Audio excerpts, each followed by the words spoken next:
The ancient city of Taposiris Magna is hidden on the northern coast of Egypt.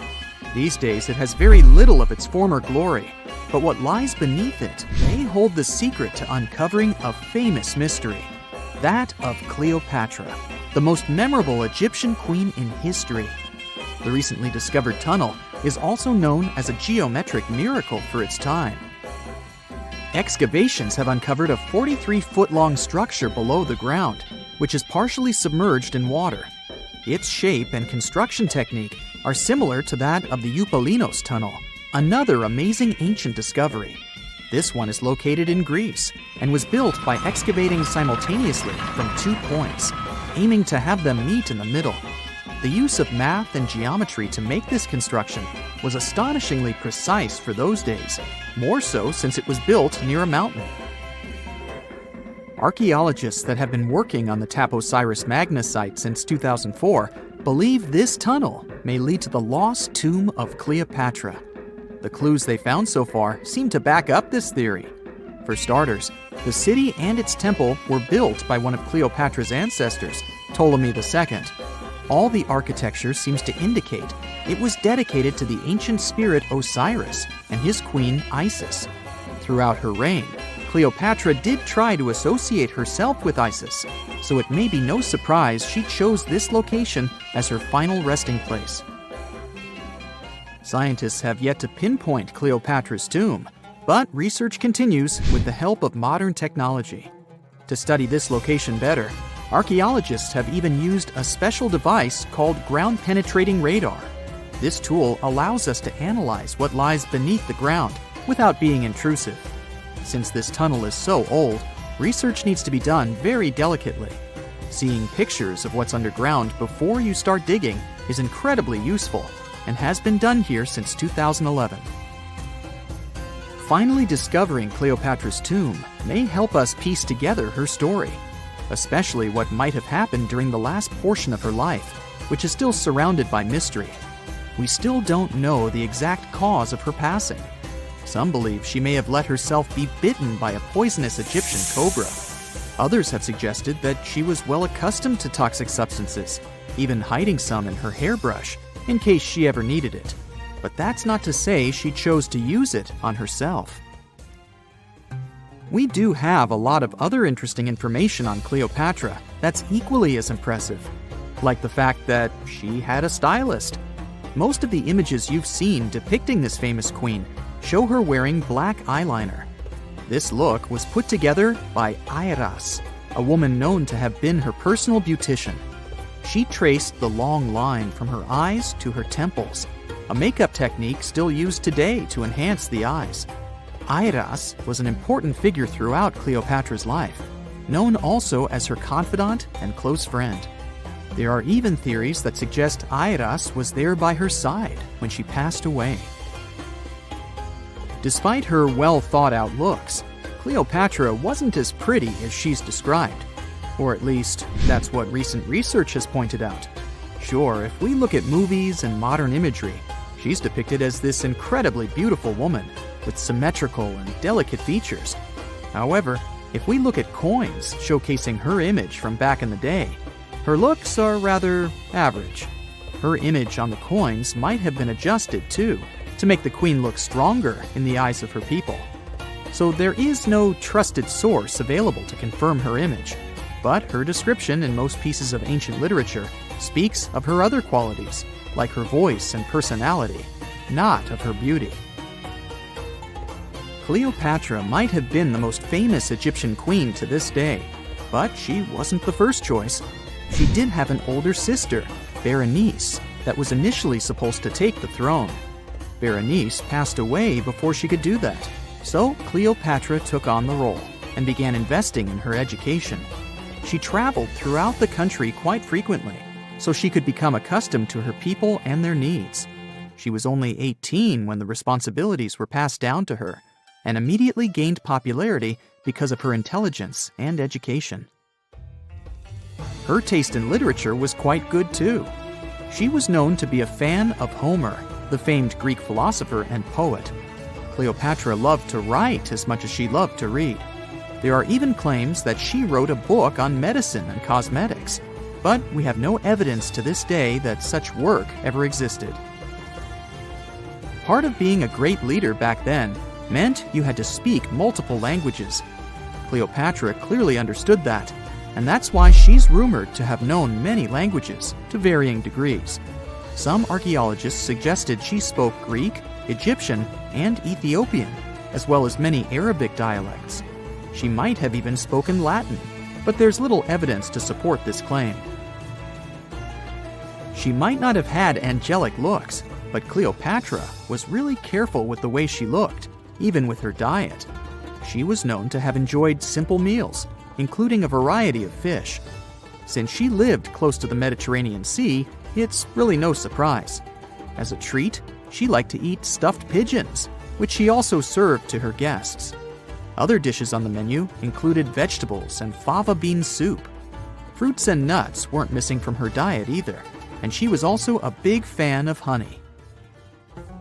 Recently, a team of experts has even tried to recreate her famous perfume.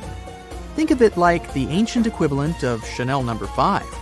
Cleopatra was known to be a fan of luxurious scents, which she believed could even influence how people treated her when they met. The basis of this scent is myrrh, a resin gathered from a local tree. Other ingredients added to the mixture were also found back in the day, like cardamom, olive oil, and cinnamon. The results may not be quite as delicate as the perfumes we know and use today. Its consistency was way thicker, and the scent lasted way longer. When she was at the height of her power, Cleopatra might have been the richest person in the world. Back in the day, she ruled over a territory that stretched across the Mediterranean, from modern-day Libya in the west through Egypt to Syria in the east. This is the largest territory ever ruled over by a woman. In today's currency, her worth might have been somewhere around $95 billion. The calendars we use today may have been introduced by Cleopatra herself. She presented the idea of leap years and leap days to Caesar, the Roman emperor she was known to have been close with. Taking her advice, Caesar made these adjustments part of the official Roman calendar. The ancient Egyptians already knew the year was longer than precisely 365 days. They discovered this by studying the brightest star in the sky, called Sirius, and concluded that a year is actually 365 and 1/4 days long. It was Elizabeth Taylor that famously introduced Cleopatra to pop culture when she played her in the 1963 film bearing the same name. Up until that point, it was the most expensive film ever made. It was originally supposed to cost somewhere around $2 million, but ended up costing a mind-boggling $44 million. That's mostly because of script and production issues. To make this iconic movie, producers created 79 sets from scratch, as well as over 26,000 costumes for the cast. Elizabeth Taylor's Cleopatra costumes alone cost somewhere around $200,000. Thankfully for the producers, the movie made headlines and was well received by critics, making it a box office success. A lot of people associate Cleopatra with another famous Egyptian ruler, King Tutankhamun, nicknamed King Tut.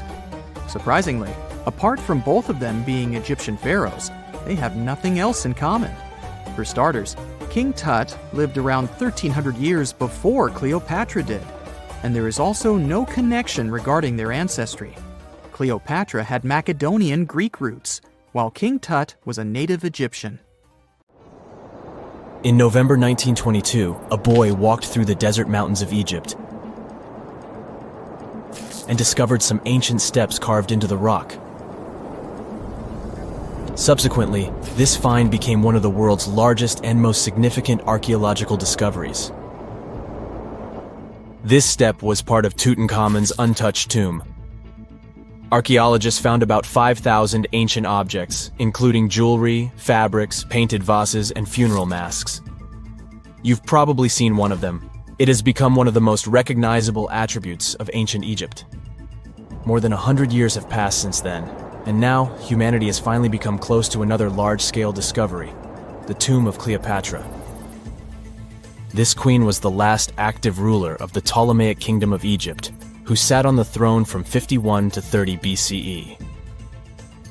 There are many ancient records about Cleopatra, her reign, and her unusual personality, but until now, no one has discovered the secrets about her passing away in the burial place. So, one archaeologist, Dr. Kathleen Martinez, has been studying ancient records and temples around Alexandria for decades, and concluded that the tomb of the queen should be located under the ancient city of Taposiris Magna, founded in 280 BCE. It was a big city on the northern coast of Egypt, where tens of thousands of people were engaged in trade and industry, and it seems that Dr. Martinez's guesses turned out to be correct. She and a group of archaeologists have discovered a secret underground tunnel near Alexandria, with a length of about 0.8 miles. It was cut into the rock under Taposiris Magna's temple. During further excavations, they found many things that indicate Cleopatra's tomb lies in the tunnel's depths. It's also possible that she is buried there together with the Roman commander, Mark Antony. According to ancient records, Cleopatra and Mark Antony loved each other and together opposed the Roman Senate, which declared Antony a traitor. The fact that natural disasters have occurred on the territory of Taposiris Magna for thousands of years can complicate the excavations. Earthquakes and floods destroyed the city and possibly flooded its underground tunnels. But archaeologists hope the ancient tomb remains untouched, and that it hides many treasures and records about the royal life of ancient Egypt during the reign of the last dynasty. There's a chance that excavations will go underwater and in the mud. This will require much time and funding, but archaeologists are sure it's worth it.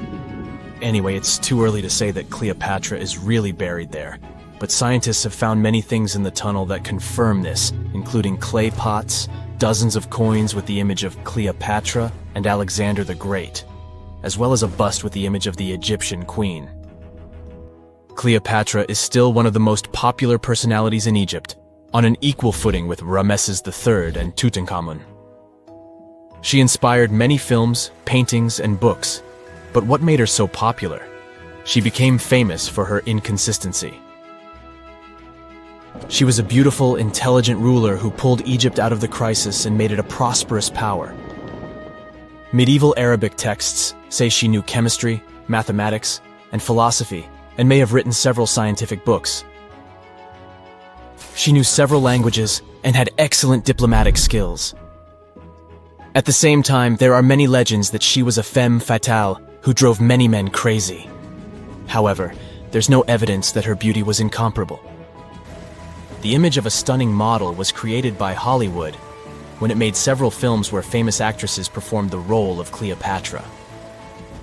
And the Roman Emperor Octavian, the adopted son of Julius Caesar, specially created the image of Cleopatra as an insidious seductress because he was her enemy.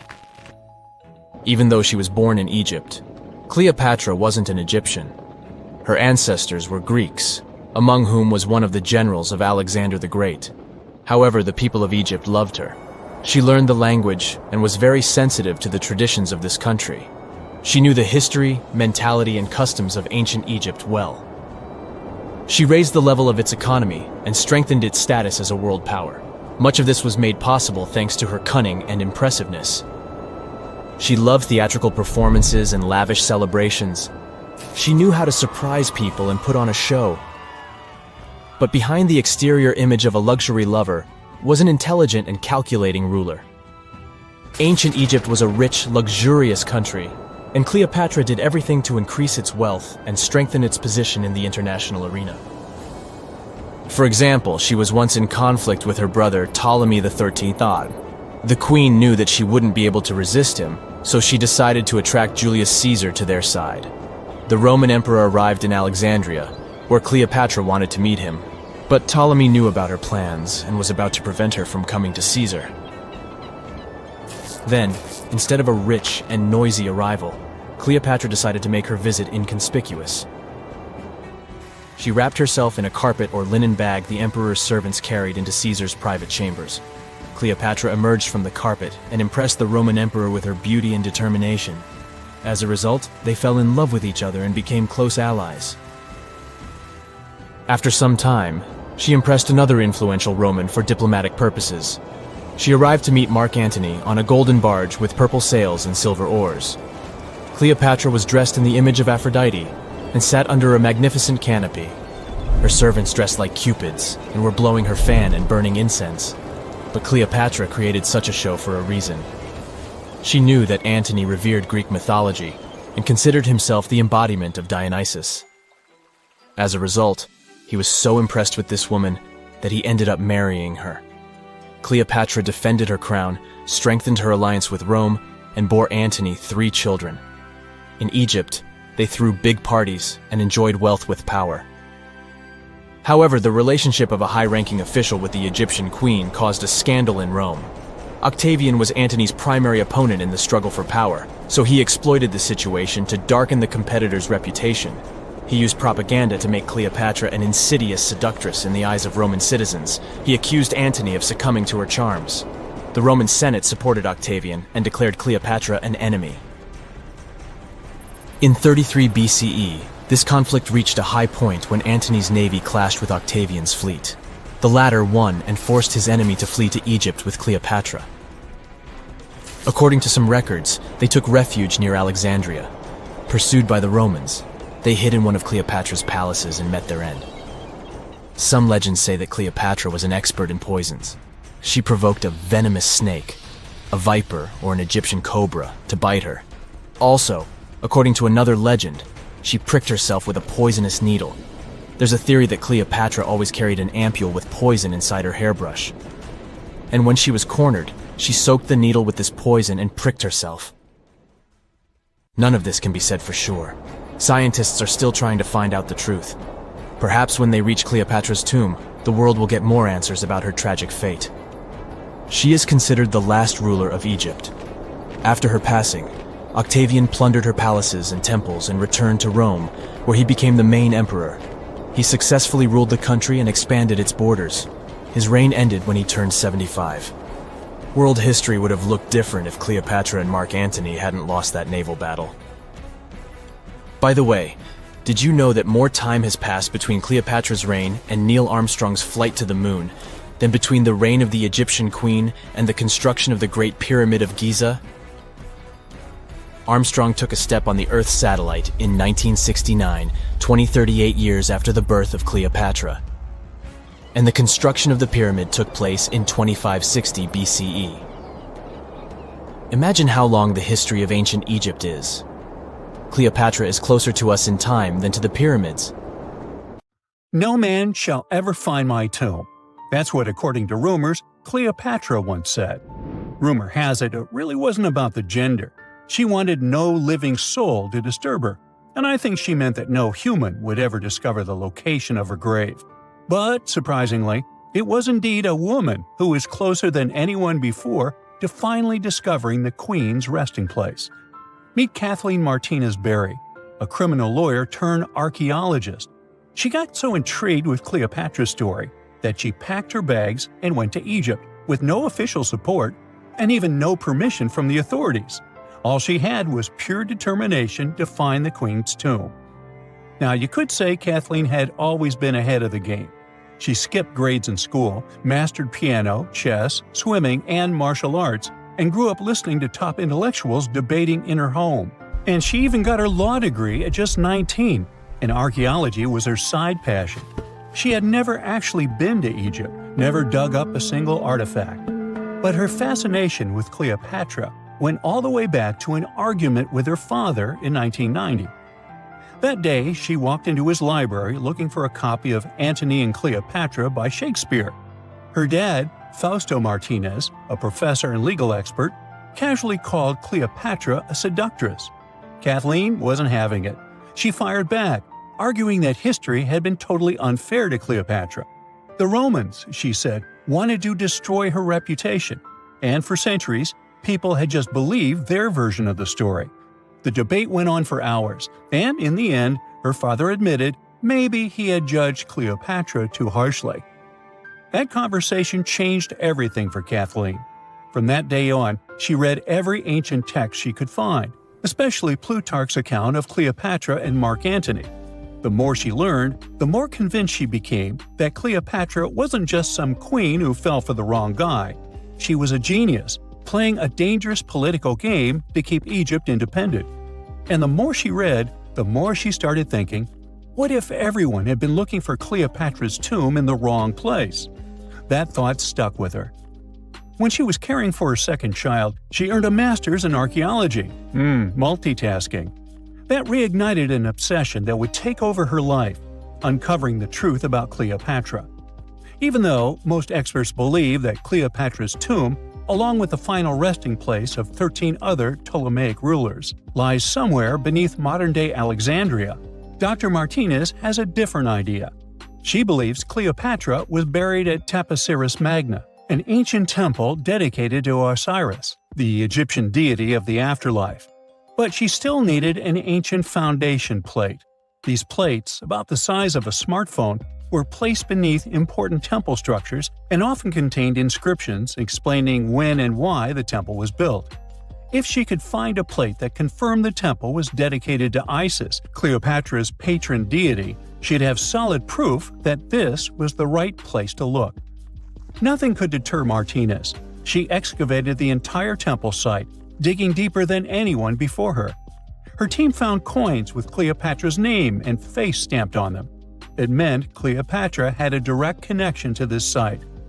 Then, they uncovered something even more interesting: a tunnel used to bring water to people, leading straight from the temple into the Mediterranean Sea.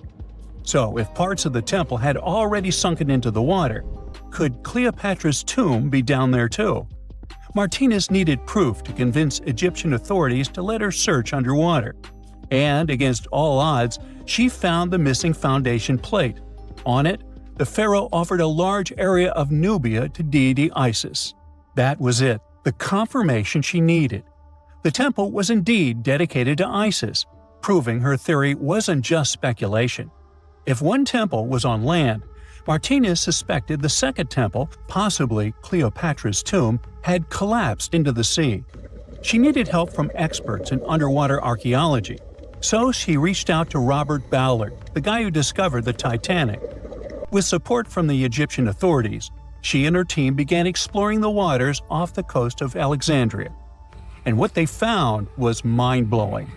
Underwater, they discovered massive stone structures, some standing 6 to 10 feet tall, right where the coastline would have been thousands of years ago. They also found basalt blocks, the same material used in the statues from the first temple. That meant one thing: those weren't just random rocks. They were the remains of a lost city, buried beneath the sea for centuries. Now, we can only wait and see whether Martinez and her team will be able to unravel one of the greatest mysteries of the past left by the outstanding woman that was Cleopatra. Here's some backstory. After her father, Ptolemy VII, passed away, Egypt's throne went to both Ptolemy VIII and Cleopatra, or so it seemed. Cleopatra, just 18 at the time, allegedly married her 10-year-old brother. Yeah, ancient royalty had some different customs, though there's no solid proof of that. But sibling love didn't last long. Young Ptolemy decided he wanted all the power for himself and tried to push Cleopatra out. Forced to flee the country, she didn't just sit around feeling sorry for herself. She raised an army, ready to march back and take what was hers. That's how, at 21, she was already in the Sinai Desert, leading an army and planning her return to the throne. Now, by that time, Cleopatra had already been locked in a powerful political, and not only political, alliance with Julius Caesar. In June 47 BC, she gave birth to a son, Ptolemy Caesar, better known as Caesarion, who, many believe, was Caesar's child. But that didn't stop her from playing by Egyptian royal rules. And her husband number 2, her other brother, Ptolemy XIV. Yep, despite her ongoing affair with Caesar, Cleopatra married yet another sibling, because, in her world, keeping the throne in the family was the name of the game. Now, marriage aside, Cleopatra's bond with Caesar stayed strong. She even traveled to Rome with Ptolemy XIV for a state visit. But instead of playing the role of a dutiful queen, she stayed in Caesar's private villa by the Tiber River. But after Julius Caesar lost his life in 44 BCE on the Ides of March, Cleopatra's political standing became shaky. To make matters worse, her brother-husband Ptolemy XIV passed away soon after, and some suspect Cleopatra had a hand in it, leaving her as the sole ruler of Egypt. Meanwhile, back in Rome, Mark Antony was rising to power as Caesar's presumed successor. Wanting to size up the Queen of Egypt, he summoned Cleopatra, and she did not disappoint. Sailing into town on the lavish barge, dressed as a deity, Cleopatra made quite an entrance. Antony was instantly mesmerized, so much so that he left his third wife back in Rome and followed Cleopatra to Alexandria, where their relationship turned into a full-blown royal affair. The two had 3 children together. Together, they waged war against Caesar's adopted son, Octavian, in a battle for control of the Roman Empire.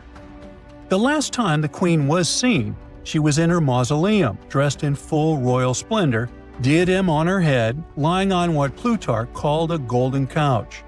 When Antony and Cleopatra lost at Actium, Octavian's forces marched into Alexandria.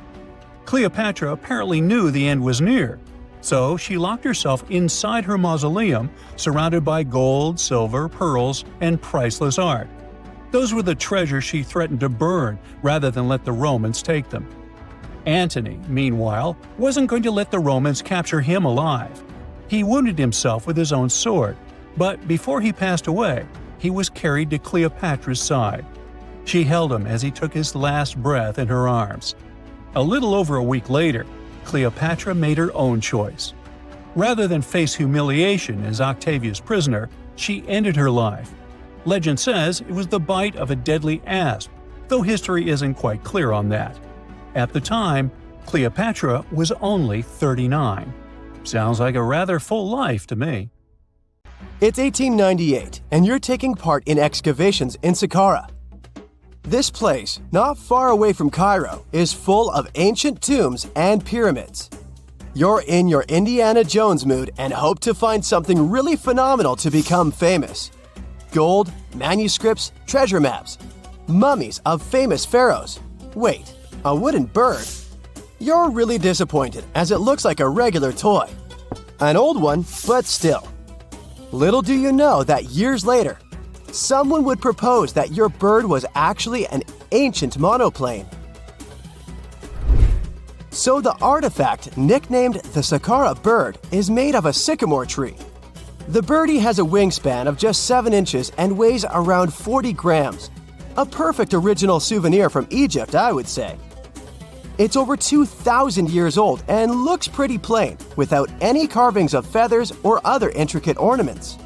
It has a beak and eyes though, which makes our find look like a hawk, the emblem of the deity Horus. Its tail is rather unusual as it's squared, looks weirdly upright, and it seems like the sunken part of it was the place for a now missing piece. Humans love solving a good mystery, so there have been several attempts to explain the use of the birdie. First, quite simply, is that it was a ceremonial object. The second idea is that it was a toy for a child from some well-off family. It could have been some sort of boomerang, which was a popular concept in ancient Egypt. Then there was a theory that the bird had been used as a weather vane.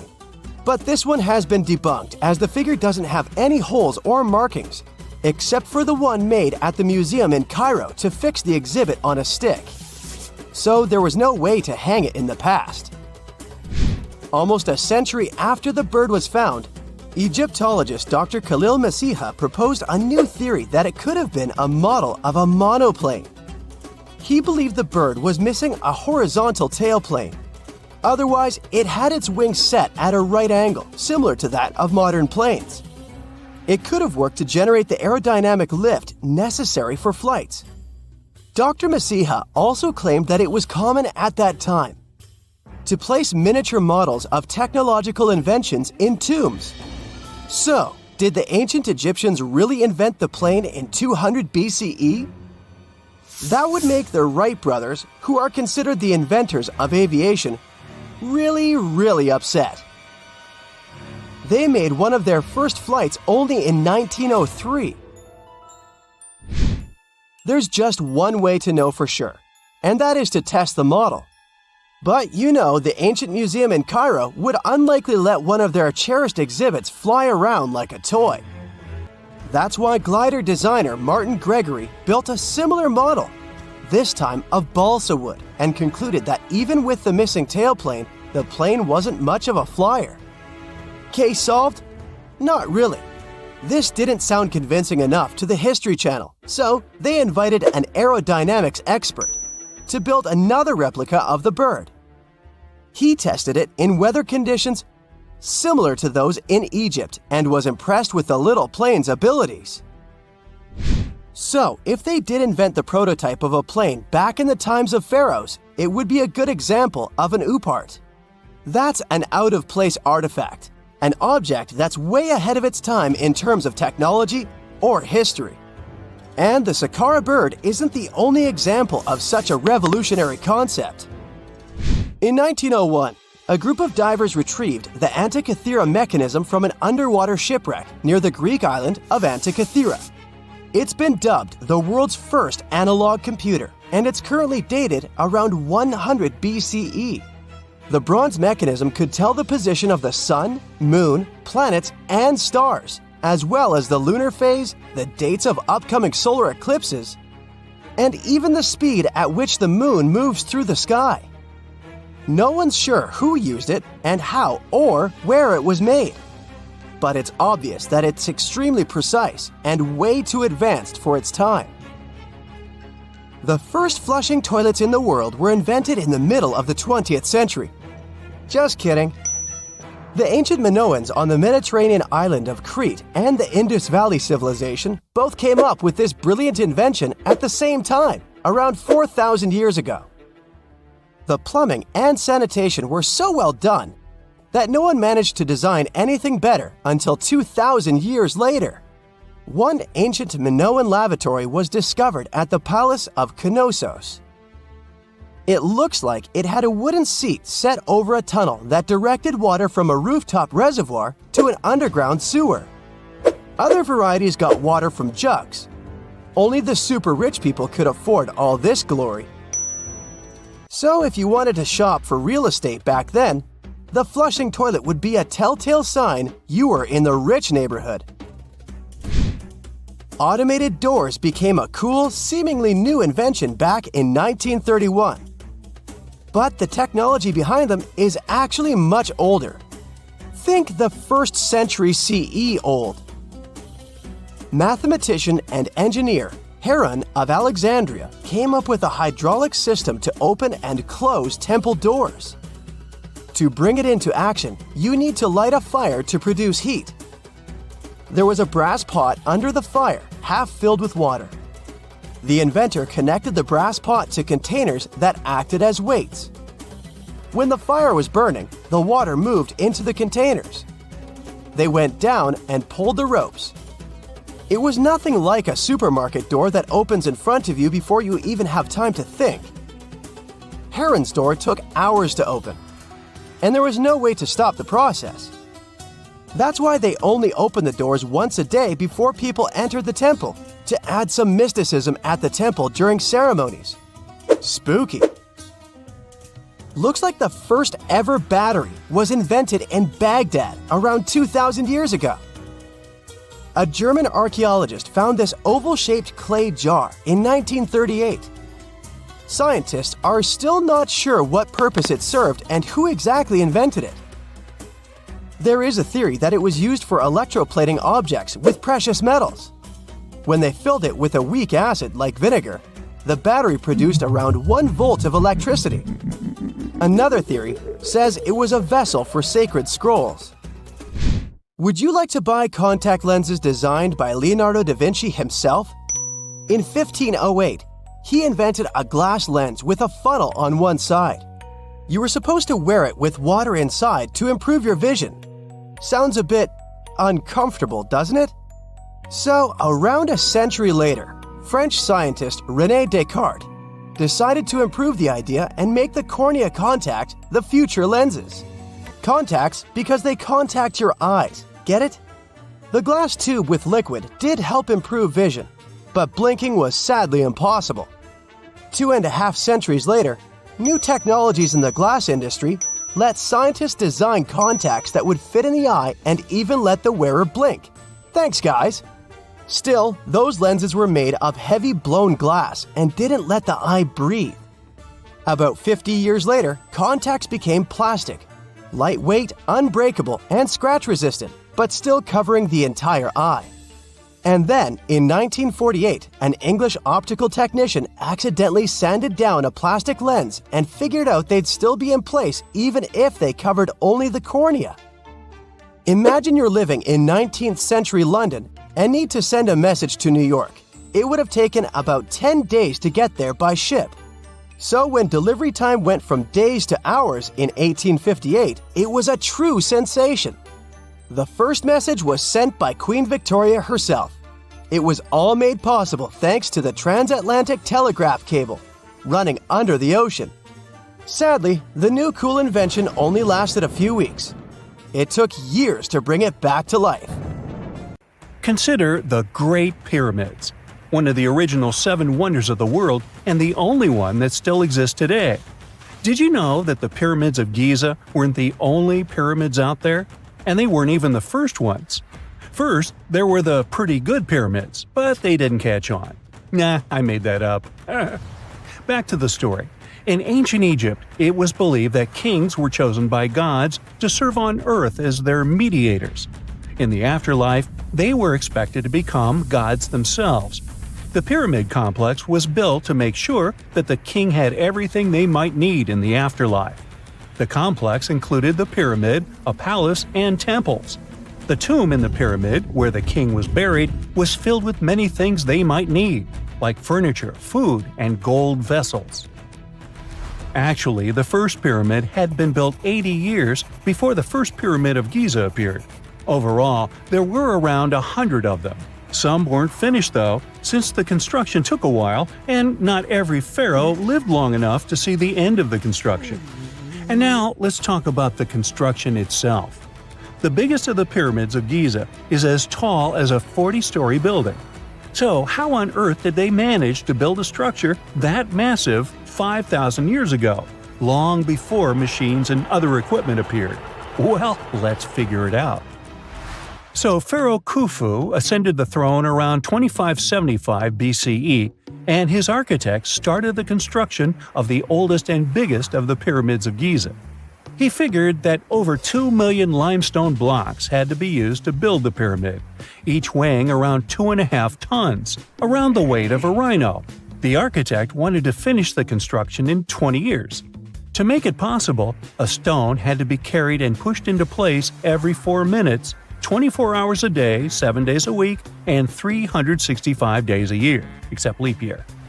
So obviously, a lot of workers were needed to make it happen. Many believe that it was enslaved people who worked at the pyramid's construction site, but that's not true. Workers came from all over Egypt to contribute to the project. All in all, around 25,000 of them. The Egyptians were doing all kinds of work, starting with manual labor and crafting tools to administrative work. They all worked around 10 hours a day. They were housed and well fed, and they were overall living a more comfortable life than an average Egyptian could afford at that time. Supposedly, the builders lived in a nearby temporary city and were a highly organized community with a strong leader.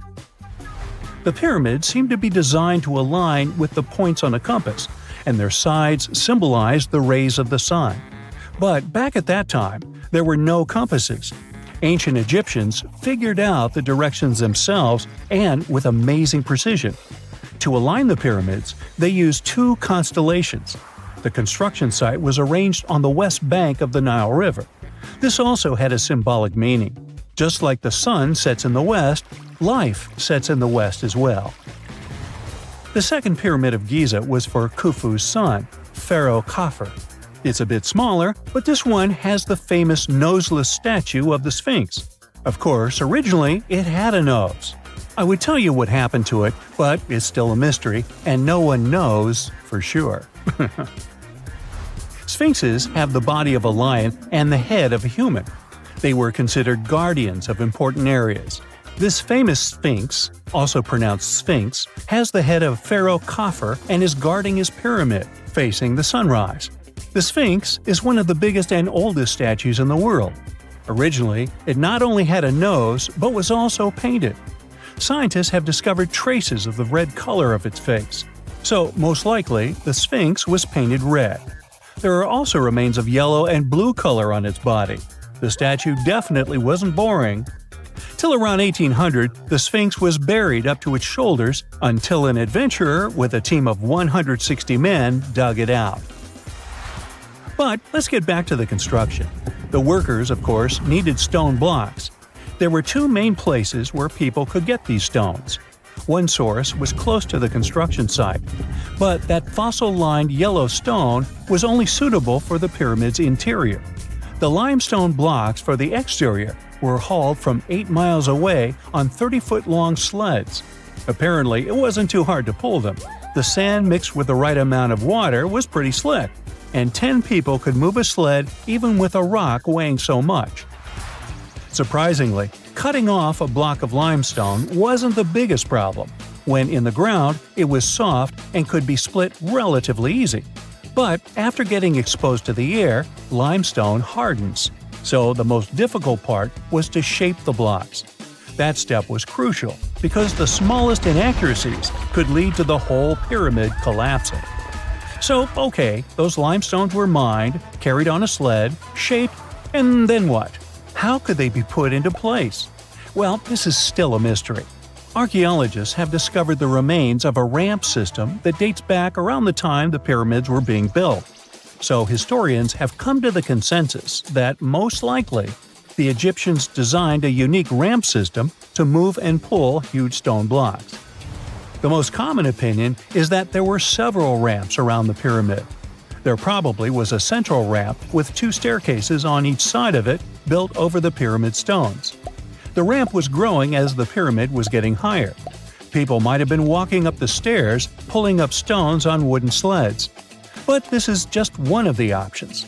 Other experts say that the ramps were around the pyramid, and some say that the ramps were inside the pyramid.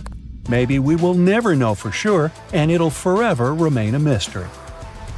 The exterior limestone of the pyramid was polished with sand and stone until it gleamed.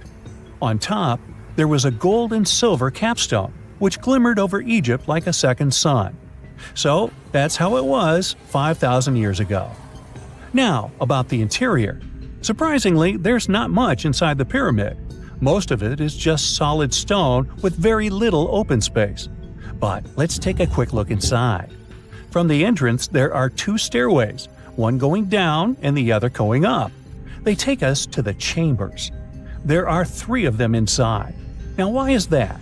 Apparently, throughout the whole construction, a burial chamber had to be prepared at all times, just in case a pharaoh kicked the bucket before the construction ended. So, separate chambers were built one after another as the construction progressed. The last of them was the main one. It's called the King's Chamber. It's the one where Khufu was resting. It's the biggest room at the very heart of the pyramid, and there's a big passageway leading to it. It was likely used as a kind of elevator to move granite up to build the interior. Granite was also used to make 5 stories of support beams to ensure that the pyramid didn't collapse. And we can see that it worked since it's been standing for centuries. Unfortunately, none of these chambers have hieroglyphs on the walls.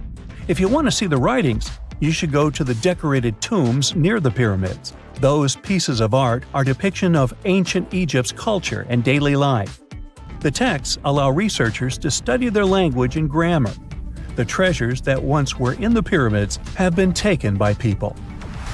There are also many secret tunnels and passages inside the pyramids, but even today, no one knows the whole plan of the interior.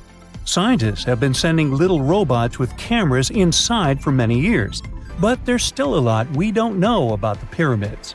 Now they're trying to use an X-ray to scan the pyramids from the outside, without going inside. So yeah, ancient Egyptians did create a mystery no one has been able to crack for 5,000 years already. What is a boat doing in the middle of a desert? You would expect to find a seagoing vessel closer to shore. This is the question archaeologists had been asking for decades. In 1988, there was a storm near one of the most important archaeological sites in ancient Egypt.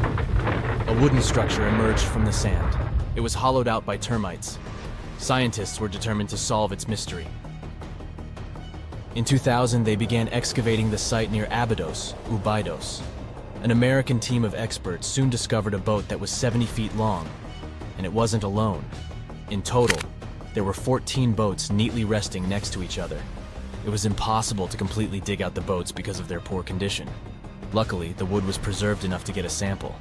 Analyses revealed that the boats were around 5,000 years old, the oldest fleet in human history to this date. The time of their construction predates the pyramids at Giza by half a millennium. Each ship of the fleet rested in a vault that matched its dimensions. The room was roughly a third of the size of a tennis court. It had mud brick walls that featured more than 120 drawings of boats. Ancient Egyptians incised them on whitewashed walls that were excellently preserved. Scientists have known about these mysterious chambers for well over a century. 1901, 1902. A British archaeologist, Arthur Weigel, stumbled upon a strange structure west of the River Nile. His team caught a glimpse of the interior walls. Sadly, a section of the roof collapsed, so they had to call off further exploration. Researchers abandoned the site, but its location remained on the maps. The boat's position first led scientists to think that they rested on a bank of the mighty Nile. But there was a problem with this theory. Today, the river flows almost 7 miles west of Abydos. Further studies of the surrounding terrain showed the Nile didn't change its course throughout history. Also, if the boats floated near a dock, they would be in unstable positions. The 14 vessels at Abydos were perfectly parallel to each other. There was only one conclusion possible. Someone had deliberately placed them like that. They must have gone through a lot of effort. Each boat had enough room for up to 30 rowers. These vessels could really float. They weren't models, but scholars still don't know if they actually sailed any body of water in ancient Egypt. This doesn't diminish the importance of the find. Previously, archaeologists found only small-scale models. In King Tut's tomb alone, there were 35 boat models. For a long time, these figurines were the only clues as to how ancient Egyptian vessels looked like. The boat's design confirms that they were the real deal. They are the earliest surviving examples of something called built boats. Ancient people constructed primitive vessels by hollowing out large tree trunks. The alternative was reed that was tied together to form a raft. The boats at Abydos had planks tied together. This was a major breakthrough in shipbuilding. During their lifetime, the boats must have seemed impressive. Timber was a valuable commodity at the time. There was no wood in the desert. Cedar had to be imported from Lebanon. The only person who could afford such luxury was the pharaoh. Studying the area around the ancient fleet provided more answers. Scientists discovered a mud brick structure where Egyptians worshipped the pharaoh. Its approximate date of construction matches that of the wooden boats. The same bricks out of which this building was made were used to encase the fleet. At the time of their construction, the rooms they were stored in had a ceiling. That's the section that archaeologists stumbled upon in the early 20th century. Just like mummies and coffins, these marvelous ships rested inside splendid vaults. The exterior of these rooms was also impressive. The outer walls originally had a plaster of white limestone. It reflected sunlight. In the desert sun, the structure housing the boats must have shone from miles away. Ancient Egyptian builders used the same technique to cover the pyramids 500 years later. Today, their surface looks jagged, but it wasn't always like this. When they were constructed, the pyramids had a top layer of fine white limestone. Their surface was smooth and it gleamed in the sunlight. Instead of stairs, the outer layer of the pyramids was more of a sleek ramp. Archaeologists were left with one final question. Which pharaoh owned the fleet? The answer lay just a mile from the site. This is where the tomb of a pharaoh from the 5th dynasty rested, King Senwosret III. Its time and style of construction matched the ones of the chambers with boats. The very end of his rule might explain how the boats ended up in the middle of the desert. The pharaoh probably passed away in northern Egypt. Then his body was transported down the Nile to Abydos in a marvelous procession of decorated boats. The vessels were later lowered to chambers near the final resting place of their owner. This had a symbolic meaning. In the ancient Egyptians' belief system, ships played a key role. Their supreme deity was Ra. He traveled through the sky during the day in the form of the sun. At nighttime, he sailed through the netherworld in a solar boat. The pharaoh identified himself with Ra. That's why he needed boats in the afterlife. That was the only way to regenerate himself. Just as the sun rises every day above the horizon. This belief existed for thousands of years. The more famous Pharaoh Khufu also had a ship. Scientists found it in 1954 next to his pyramid at Giza. It is some 4 centuries younger than the fleet at Abydos. But Khufu's ship was almost 2 times longer. The Great Pyramid of Giza and King Tut's tomb are some of the most famous archaeological finds in Egypt. But there are many more secrets hiding beneath the endless sands of the Sahara Desert. Recently, 2020, archaeologists found a lost city there. They have labeled it as the most important discovery since King Tut's tomb, 1922. The city of Aten is some 3,000 years old. Historians hope it will give them a unique insight into the everyday life of ancient Egyptians. The famous archaeologist and Egyptologist Zahi Hawass proclaimed the site a lost golden city. Aten sits some 300 miles south of Egypt's capital, Cairo. It is close to the famous Valley of the Kings. Archaeologists first found sections of mud brick walls that spread out in all directions. They discovered complete rooms with tools of everyday life inside. The research team unearthed a bakery, a residential neighborhood, and an administrative district. They all date back to the time when the Egyptian civilization was the wealthiest in its long history.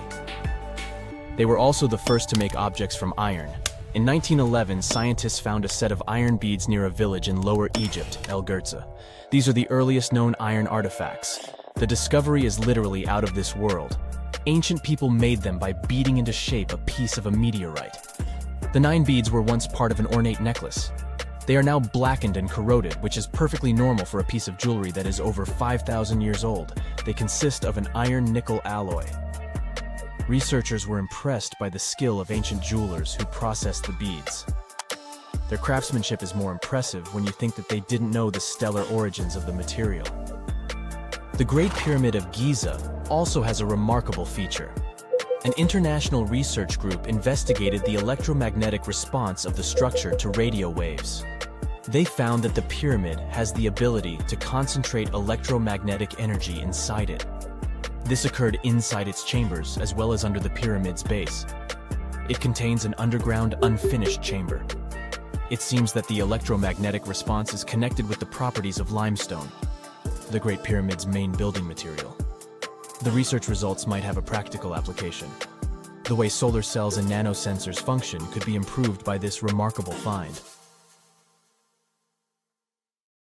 A gruesome discovery took place in Egypt some years ago. You want to hear about it?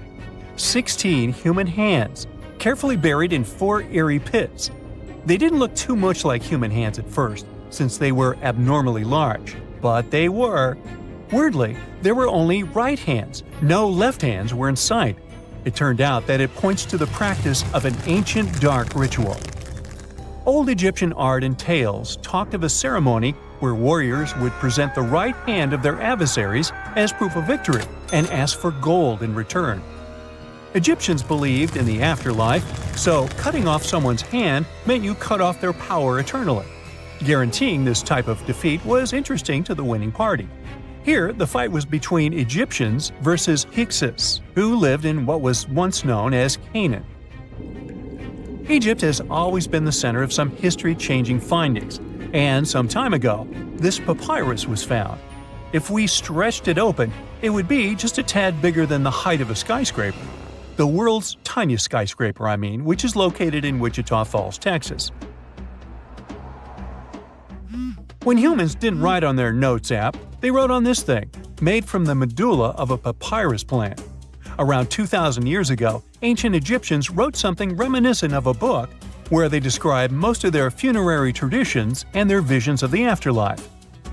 It's considered one of the most important texts from ancient Egypt and is still sold in bookstores to this day. This ancient manuscript was unearthed from a chamber located just south of the Pyramid of Djoser, located in Saqqara. Oh yes, Djoser is the oldest pyramid in Egypt and not the Giza pyramids like most people think. So recently, the site of Saqqara buzzed with excited archaeologists who probably found one of Egypt's oldest complete mummies. They believe that this beautiful and well-preserved mummy was that of a wealthy man. He was discovered in a deep shaft, covered in layers of gold leaves. There are many symbols that show he was an important and wealthy man, like the band he wore on his head, the bracelet on his chest, and the fact that he was embalmed with a tunic, which was reserved for Egypt's finest. The most exciting part of the entire discovery was finding the resting place sealed with mortar, just as the ancient Egyptians had left it 4,300 years ago. Now this may sound weird, but back in 2008, archaeologists discovered a missing pyramid. Now it went missing because it deteriorated over the span of 4,000 years. Today, you can only see its base. It was a pretty important site back in ancient times. It is said that around the area of the pyramid, the ancients hosted a special type of ceremony where high priests would carry mummified remains of sacred bulls. Now, here's a fun fact. Ancient Egyptians believed that Apis bulls were earthly incarnations of the city deity of Memphis and was connected to rites of fertility. It wasn't just any Apis bull, though. They needed to be all black, with a single white mark between its horns and a bunch of very specific characteristics. They were selected by the local priests and honored until they passed away. After that, they were mummified and buried in underground galleries.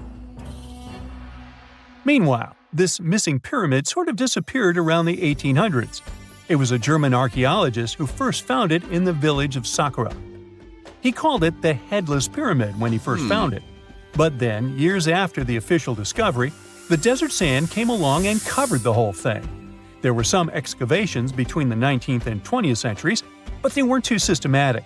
That's why scientists were so thrilled when they dug an entire pyramid's base after removing the 25-foot mound of sand that was covering it. Oh, and it turns out American archaeologists are excavating a cemetery in Egypt that could contain over 1 million mummified bodies. So far, archaeologists have dug around 1,700 mummies. One of the main differences from other classic Egyptian mummies is that these people weren't kings and pharaohs. They were commoners that most likely lived about 1,500 years ago, when Egypt was controlled by the Roman and Byzantine empires. The name of the cemetery is cool, though, the Way of the Water Buffalo, just in case you want to check it out on your next trip. Other than bulls and buffaloes, ancient Egyptians also liked baboons. Are you seeing a pattern here? In the beginning of the 20th century, archaeologists discovered a site filled with mummified baboons in a place called, guess what? The Valley of Monkeys. An animal wouldn't have been mummified if it wasn't considered important. Certain animals were more important than others, since they were linked to specific deities. Jackals were connected to Anubis, the ancient god of the afterlife, and cats were likened to the female deity Bastet. Baboons were a pretty big deal, since they were believed to be connected to Thoth, the deity of wisdom and advisor to Ra, one of Egypt's supreme deities. The archaeologists who studied these animals weren't too happy. They think these baboons were kept inside and were deprived of sunlight for most of their lives. They had extreme vitamin D deficiencies and they were poorly fed. Maybe Thoth got angry with these baboon keepers. Just a guess. Since there's never a boring day for archaeologists in Egypt, they also found human mummies with golden tongues. Since Egyptians were all about the afterlife, they believed that golden tongues might help a person speak once they pass to the other side. I mean, it's a long shot, but hey, why not? Some of these mummies were placed in wooden coffins with goods, such as necklaces, pottery, golden artifacts in the shape of lotus flowers and scarab beetles, and iPhones. Just kidding. A new temple was also unearthed recently in Egypt. Scientists believe it was dedicated to honor Zeus Cassios. That deity would be a cross between Zeus, the almighty Greek deity of the sky, and Mount Cassios. While digging around the Sinai Peninsula in Egypt, archaeologists spotted 2 pink granite columns poking out of the ground, and bingo. They believe these columns represented the temple's front gate and collapsed during an earthquake many years ago. And speaking of deities, there weren't only super serious deities. Recently, scientists unearthed a golden ring in a city south of Cairo. No, Frodo, it's not magical. It was a normal gold ring, but it had the depiction of the deity of fun, officially named Bes. This deity is often described in sacred texts as a happy, chubby dwarf. Today, many tattoos we get are sorta deprived of any sense and are made of aesthetic purposes only. In ancient Egypt, though, women would get tattoos as a token of protection for childbirth. That's what scientists think, at least. Around the Nile region, scientists found some mummies that had well-preserved tattoos, which is a rarity since the skin deteriorates so easily.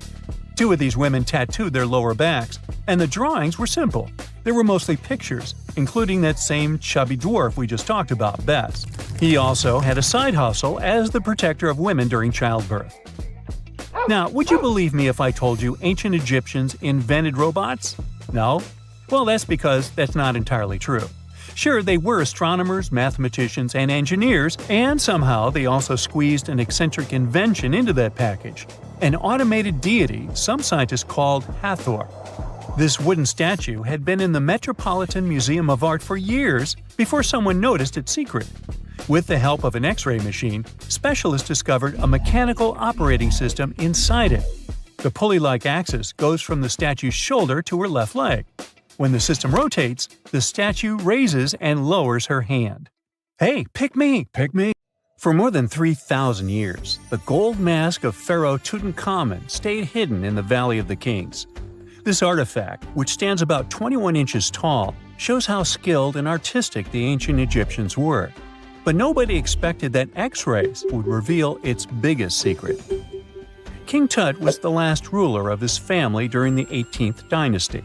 He took the throne at just 9 years old, but ruled for only 10 years before he passed away unexpectedly. If we're being honest, back in ancient Egypt, he was mostly forgotten by the rulers who came after him. His tomb wasn't a big deal for them, so much so that even the grave robbers forgot about him. It might sound a bit sad, but the truth is that it was actually great news for us. Since his tomb was practically forgotten, it ended up being perfectly preserved. While the other tombs in the Valley of the Kings were looted, his remained sealed and untouched. So, when it was discovered back in 1922, it had over 5,000 precious objects inside. That made Tutankhamun basically an instant celebrity and one of the best-known pharaohs nowadays. Among the treasures was the most stunning piece, his golden mask. This mask is said to be an exact image of the king's face, or at least it was supposed to be, but we'll get to that later. The purpose of this accurate representation of his face was to make sure that his soul would recognize him in the afterlife and return to his mummified body. In ancient Egyptian beliefs, this would allow him to continue living in the afterlife. The details of the mask clearly looked incredibly difficult to create, but people didn't realize how complex it truly was until many years later. The first X-rays of the mask were taken in 1967. Back then, the main reason for these scans was practical – conservation. The mask was heading to Paris for an exhibition, and it was the first time it had ever left Paris. This would help them keep track of any changes during the exhibit. Plus, the images could give clues about how the mask was made, but back then, they probably didn't fully realize just how complex its construction was. I mean, Egyptian goldsmiths didn't use modern soldering techniques. So, how did they make this mask?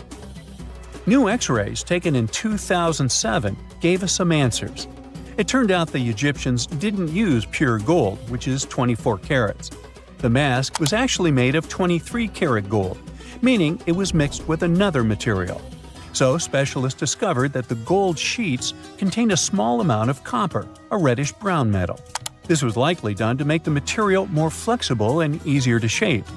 They would then shape the gold sheets by heating and hammering them over and over again.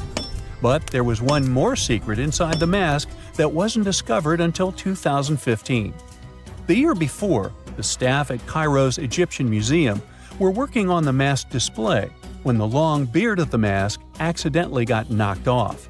Another theory is that the beard had become loose over time and just fell off. Either way, the fact that King Tut's beard came off caused a lot of stress. After all, we're talking about one of Cairo's biggest tourist attractions, So the experts had to fix the problem quickly. The restoration process started with a detailed recording of the mask's condition. To do this, they had to take a full three-dimensional scan of the artifact. And, by accident, they found something very interesting in the mask. Inside the royal beard, there is a gold tube, an intriguing structure that the Egyptians likely used to attach the beard to the rest of the mask. And that proved, once again, that the process of making this mask was even more complex than experts thought. But the mysteries don't stop there. Remember how we mentioned that the mask was thought to perfectly represent King Tutankhamun's face? Well, that might not be entirely true. Some popular theories suggest the mask was never meant for him and was actually made for someone else. A study published in 2015 suggested the mask was originally made for a female pharaoh, his supposed stepmother, the famous and beautiful Egyptian queen Nefertiti. The biggest clue comes from an inscription on the mask. At first glance, it seemed to belong to Tutankhamun, but after a close examination, researchers noted that something else was actually written underneath King Tut's name.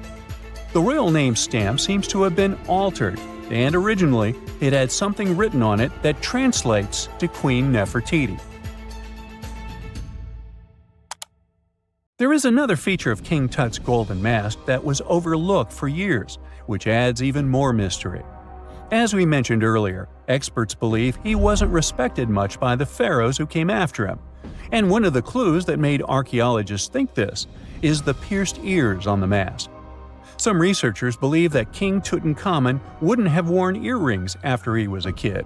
So, according to their theory, by the time he passed away at 18, he shouldn't have been represented with pierced ears. This could also support the idea that the mask originally belonged to Nefertiti, or maybe to someone who wasn't even connected to King Tut. But the mask isn't the only source of mystery. In fact, his whole tomb is full of puzzles. Recently, historians found a sign that the place where King Tut was supposed to be buried was changed at the last minute. For years, experts wonder why a pharaoh who ruled for 9 years ended up in such a simple tomb. When compared to the grandeur of other pharaohs' tombs, his tomb seemed, well, a bit plain. The idea that a king like Tutankhamun would have such an unremarkable resting place just doesn't match up with the power and importance he must have had in ancient Egypt. So, what happened? Well, apparently, this might have something to do with his successor, Pharaoh I. After King Tutankhamun passed away, researchers believe that I made sure to erase him from Egypt's history. So, one theory suggests that he was probably behind the quick decision to place King Tut's body in a smaller, less impressive tomb. When experts looked at I's own tomb, they found something interesting. There is a large wall covered in painted baboons. This is the same type of artwork found in Tutankhamun's tomb. It seems like the same person might have chosen the artwork for both tombs. Now, the design and decoration of the two tombs are almost identical, suggesting there was a shared hand behind both. But there is one key difference. I's tomb is fit for a king. It's much bigger and more impressive, even though the style and artwork are similar to what you see in Tutankhamun's tomb. So the theory suggests that I decided what went into both tombs. Since Tut passed away unexpectedly at a young age, his grand tomb wasn't finished in time. Normally, pharaohs start building their tombs while they're still alive to make sure everything is perfect. But Tut passed away when he was just 18, so there wasn't enough time. I may have taken advantage of the situation, ordering a smaller tomb for Tut and keeping a larger one for himself. Experts believe this theory explains why Tutankhamun's tomb is so simple and how I managed to wipe his memory from history so easily. But in the end, the story of King Tut's mask and tomb is full of mystery and intrigue. Each new discovery sheds more light on what really happened all those years ago. But one thing is for sure, the secrets of ancient Egypt still have much to reveal, and King Tutankhamun will continue to fascinate people for years to come.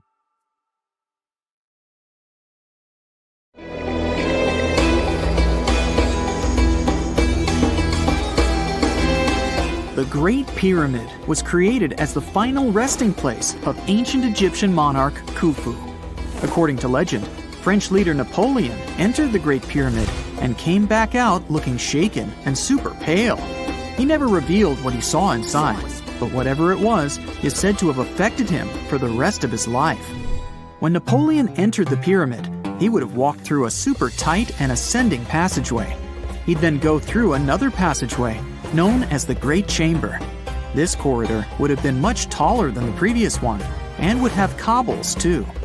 He'd then reach the King's Chamber, the centerpiece of the Great Pyramid, which was lined with huge blocks of granite. But it wouldn't have looked as grand as we might imagine. There are no hieroglyphics decorating its walls, as Egyptians only began decorating the burial chambers of pyramids much later on. The pharaoh's tombs deep inside the pyramid would have also been filled with treasures, from chunks of gold to the world's most expensive jewelry. But this would have all been looted a long time ago. The only thing that probably would have been left in there would have been a huge sarcophagus, which would have once contained the king's mummy. He'd also have to walk past the queen's chamber. This room most likely didn't hold any queens though, as pyramids were usually only built for one person. There are mysterious tunnels leading from here. To this day, no one is really sure what they're there for. And that's not the only mysterious and creepy thing Napoleon may have encountered, as stories of pharaohs leaving ancient curses on pyramids go way back. Many pyramids had warnings written on the outside, telling of horrifying things that would happen to those who entered and disturbed the peace. We might not know what exactly Napoleon found in the Great Pyramid that scared him so much, but we know for sure what was found in Tutankhamun's tomb. Tutankhamun was an ancient Egyptian pharaoh who was only 8 or 9 years old when he took to the throne. He became a cultural phenomenon when his tomb was discovered almost completely intact in 1922. His pyramid sits in the Valley of Kings in Thebes, modern Luxor, which is in Egypt. Unlike the Great Pyramid, Tutankhamun's tomb was covered in beautiful wall decorations. The walls told the story of how he would travel to the afterlife through the underworld. Egyptians believed all people would have to take this journey, so they would fill their tombs with objects and paintings to help them get there. There'd also be spells painted on the walls. They believed this would help people pass over to the next realm. The journey would be pretty long, and for that reason, the ancient Egyptians would also fill the pyramids with food. Tutankhamun's pyramid was filled with 8 fruit baskets. They even found something called gingerbread fruit in there. The rooms were jam-packed with furniture, statues, clothes, and staffs, amongst a whole bunch of other things. You'd likely find a lot of clothes and expensive jewelry in the pyramids as well. The ancient Egyptians wanted their ancestors to travel in style to the afterlife. They put Tutankhamun in his final resting place with over 50 pieces of clothing, all of the highest quality. There were tunics, scarves, gloves, and headdresses, and a ton of jewelry. Bracelets, pendants, necklaces, rings, and scarabs for protection were all found inside. Each of them was made of gold or precious stones. There were also fans made of ostrich feathers to keep the old pharaoh cool in the hot Egyptian sun. But the temperature inside the pyramids never actually went above 68 degrees Fahrenheit. The ancient Egyptians developed a super cool air conditioning system that we don't fully understand even today. Tutankhamun's pyramid also contained 130 walking sticks made from ebony, ivory, silver, and gold to help him on his journey. There were 3 chariots hidden away in case he got tired of all the walking. They also put 11 boat paddles inside, but there was no sign of any boat. The pyramids would be littered with the pharaoh's favorite scents and perfumes. During the excavation of Tutankhamun's pyramid, it quickly became clear that it had been robbed during ancient times. There was damage to doors and traces of oils left in empty jars. It looks like someone raided the pyramid for gold and the scents, perfumes, and oils that had been left for King Tut. There was still a bit of perfume, which was made from coconut oil and frankincense, left in one bottle. It seems like Pharaoh Tutankhamun loved board games. There was an ivory traveling set of senet in his pyramid. Although we don't know for sure exactly how to play it, we have figured out it was sort of an ancient Egyptian version of backgammon. It looks like it was a 2-player game where the goal was to knock your opponent off the board. Not really sure who Tutankhamun's mummy was supposed to play with, though. The ancient Egyptians had some rituals that may seem pretty strange to us. For example, they used to shave their eyebrows off if they ever lost a cat. So it's not too surprising they put some really weird things inside pyramids. Archaeologists discovered a collection of mummified cats and scarab beetles in pyramids that date back more than 4,000 years. They were found in the pyramids of Saqqara, which is south of Cairo. They also found a bunch of makeup kits and mirrors inside. Makeup was worn proudly by both men and women in ancient Egyptian times. Eyeliner was the most popular cosmetic. The Rosetta Stone was one of the best discoveries ever made in pyramids. It was found by our man Napoleon Bonaparte and his team. It's a black granite rock that dates back to 196 BCE. It's transcribed in Greek, Demotic, and hieroglyphic. When it was translated in 1822, we got the key to understanding ancient Egyptian hieroglyphics for the very first time. The discovery of Queen Hatshepsut's mummy in 1903 changed our understanding of the Egyptians forever. After she had passed away, her successor, Thutmose III, removed most of the evidence of her reign, so we basically knew nothing about Egypt's first great female leader. She's now gone on to become one of the few and most famous female pharaohs of Egypt. Pharaoh Khufu even had a fully fledged boat in his pyramid. Archaeologists uncovered more than 1,200 pieces of a giant boat near the Great Pyramid at Giza. They reassembled the boat, and it's a whopping 144 feet long. It's most likely a solar boat, which was designed to carry the resurrected king with the deity Ra. Fun fact, the Pyramid of Giza is the last remaining of the 7 wonders of the ancient world. The other 6 are the Hanging Gardens, the Colossus, the Temple of Artemis, the Mausoleum, the Lighthouse, and the Statue of Zeus. This pyramid was also the world's tallest man-made structure for 3,800 years, and it's the biggest pyramid in Egypt. It took a staggering 2.3 million blocks of limestone, and some weighed as much as 80 tons. It took an incredible 100,000 laborers and a whopping 23 years to build. Its original height was a mega 480 feet. In 2017, archaeologists discovered something weird about Egypt's Great Pyramid. There's a hidden void that's at least 100 feet long, and no one really knows why it's there or what's actually inside it. The weird void is the first inner structure discovered within the 4,500-year-old pyramid since the 1800s. Scientists used cosmic rays to detect the massive hole, but are still no closer today to finding out what's inside. The ancient Egyptians took a lot of care building the pyramids, and everything was strategically placed and structurally sound, so it's super unlikely that this hole is due to blocks falling over time. Loads of pyramids also contain small model figurines called ushabti. These represented attendants. They believed they would come to life to serve the pharaohs in the afterlife. But it's amazing that all this stuff actually fit inside. There isn't actually a huge amount of space inside the structures. It's mostly just rock.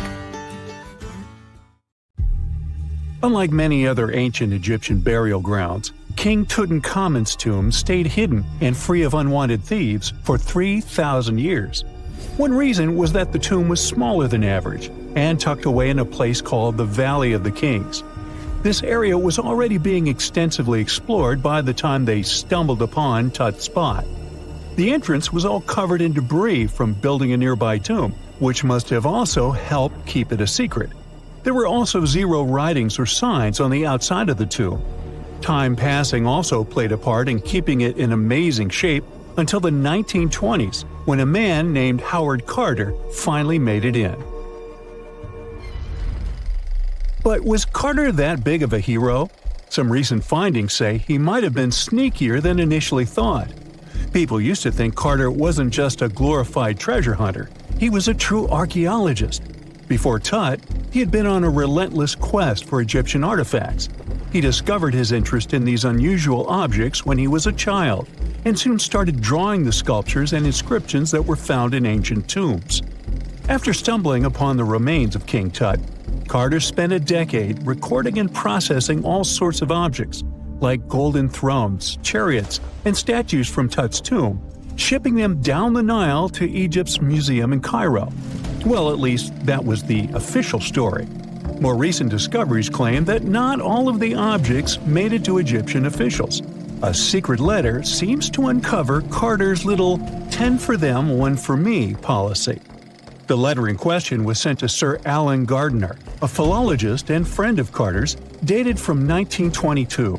In these writings, Carter mentioned having found the tomb and was asking his buddy for some advice.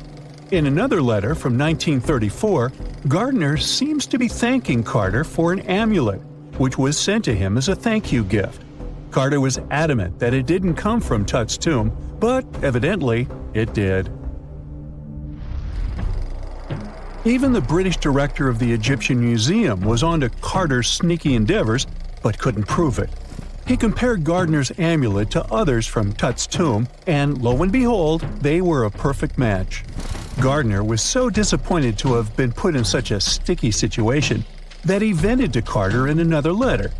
Deciding to be a good friend, Gardiner didn't throw the famous archaeologist under the bus. Instead, he advised Carter to take those stolen goods back to Cairo, just like he'd advise you to like this video and subscribe to the Brightside channel for more amazing videos on the most unique topics in history. It's not the only shady piece of information on Carter's post-discovery behavior. In 1947, a man named Alfred Lucas, who used to work with a controversial archaeologist, gave some information in an obscure journal in Cairo. He claimed that Carter sneakily cracked open the burial chamber door himself. Then he sealed it back up like nothing had happened before the official uncovering. Now, why would he do that? Well, the same theory suggests that Carter and his crew might have entered the tomb early so they could get their hands on some ancient goodies. Obviously, these people couldn't risk having such objects sold while they were still alive, but made sure they were auctioned off after they passed. Carter, though, never confessed to anything. He made no official denial either, but the Egyptian government couldn't risk any more mysterious disappearances, so they prohibited him from entering the tomb for a while. Some have connected this apparent stealing to the curse of King Tut. If you've never heard of it, know that it became quite the scary tale soon after King Tutankhamun's resting place was uncovered. It claimed that anyone messing with the tomb of the boy pharaoh would face some serious bad luck. It's not all dramatic like a mummy going on an aggressive spree, but word got out that the people involved in disturbing King Tut's lair met some mysterious, untimely ends. The main untimely passing related to this supposed curse is that of George Herbert, the 5th Earl of Carnarvon. He was this British aristocrat who helped fund the search for the tomb. He passed away just a year after the tomb was opened. Now, people love to call it mysterious, but it turns out that Herbert was already in pretty bad shape health-wise when he got to Cairo, and he ended up getting taken down by a regular disease. Now, let's talk numbers. There were a lot of people linked to this tomb opening – security guards, archaeologists, and supporting staff. And sure, a few of them did pass not long after the tomb started receiving visitors. As much as we'd like this curse to be true for the sake of, good storytelling, statistically, if you have a bunch of people connected to opening a tomb, you'd expect some passings just by random chance. The average lifespan for those supposedly targeted by the ancient curse was more than 20 years after the spell was supposed to kick in. Herbert's daughter even lived until the 1980s, that's half a century later. And Howard Carter himself lived until 1935, a solid 16 years after the big reveal. Some have suggested that the whole curse was nothing more than a careful PR strategy. You see, when Tut's tomb was found, Howard Carter wanted to make a priority out of keeping nosy reporters away, so he might have come up with a curse hanging over anyone entering the boy king's resting place. But what was stolen from King Tut's tomb anyway? Well, some jewelry to begin with. It might have been snatched by Howard Carter himself, according to a French specialist. He did some intensive research by looking at old pictures taken from inside the tomb back in the 1920s. He compared those images to various objects from museums and auction houses. He soon started to piece together the whereabouts of some of Tut's jewelry. First up, there's this collar that used to be on Tut's chest. It was all broken into pieces, and some parts went via Carter to the Nelson Atkins Museum in Missouri. Meanwhile, other bits ended up on a necklace owned by some unnamed people who tried to sell it in 2015 but failed. Even the Nelson Atkins Museum agrees, as they've confirmed the information on their website. Then there's a headdress piece. Some beads from it that once belonged to Tut apparently got stolen by Carter too. They were also strung into a necklace and are now being held at the St. Louis Art Museum. Another fancy collar made out of glazed ceramic magic spent some time at the Met, far away in New York. Thankfully, it was sent back to Egypt a bit over a decade ago. This seems to have been, as you'd expect by now, also stolen by Carter. Missing artifacts aside, King Tut still gave a ton of amazing objects that helped us learn more about this incredible ancient culture. Starting with the famous burial mask. It's this massive 21-inch gold art piece with semi-precious stones and glass paste. It weighs 22 pounds and showcases the boy pharaoh with a long beard and a headdress with a cobra and vulture. On the back, there's this spell from an important ancient Egyptian spiritual book that's supposed to make sure it works just as well in the afterlife. Tut was also apparently a board game enthusiast. They found 4 board games in his tomb, some made of ivory. Archaeologists also found a pair of gold sandals, though you'd imagine they were more for show than for comfort. In fact, the pharaoh probably never wore them in his lifetime. Now, speaking of fashion items, it turns out Tut was quite the fancy ruler. They even found a mannequin in his tomb that was used to pick out, adjust, and store his outfits and jewelry. The boy king seemed to have also enjoyed some music, based on the 2 trumpets historians found in his tomb. Though they were played back in 1935 in a BBC broadcast, the instruments are today considered too fragile to be maneuvered. One of the most unexplored and mysterious places on Earth is located in plain sight. It's one of the most majestic monuments of humankind. The wonder of the ancient world hides a secret that scientists and archaeologists still can't solve. This is the Great Sphinx of Giza in Egypt. The huge sculpture of a lion with a human head was carved out of rock about 4,500 years ago.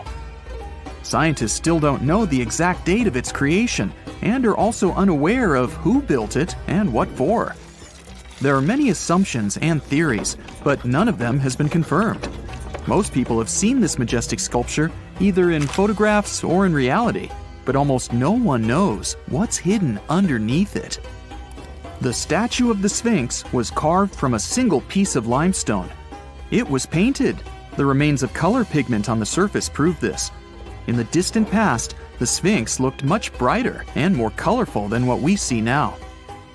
But even after thousands of years, its greatness hasn't diminished.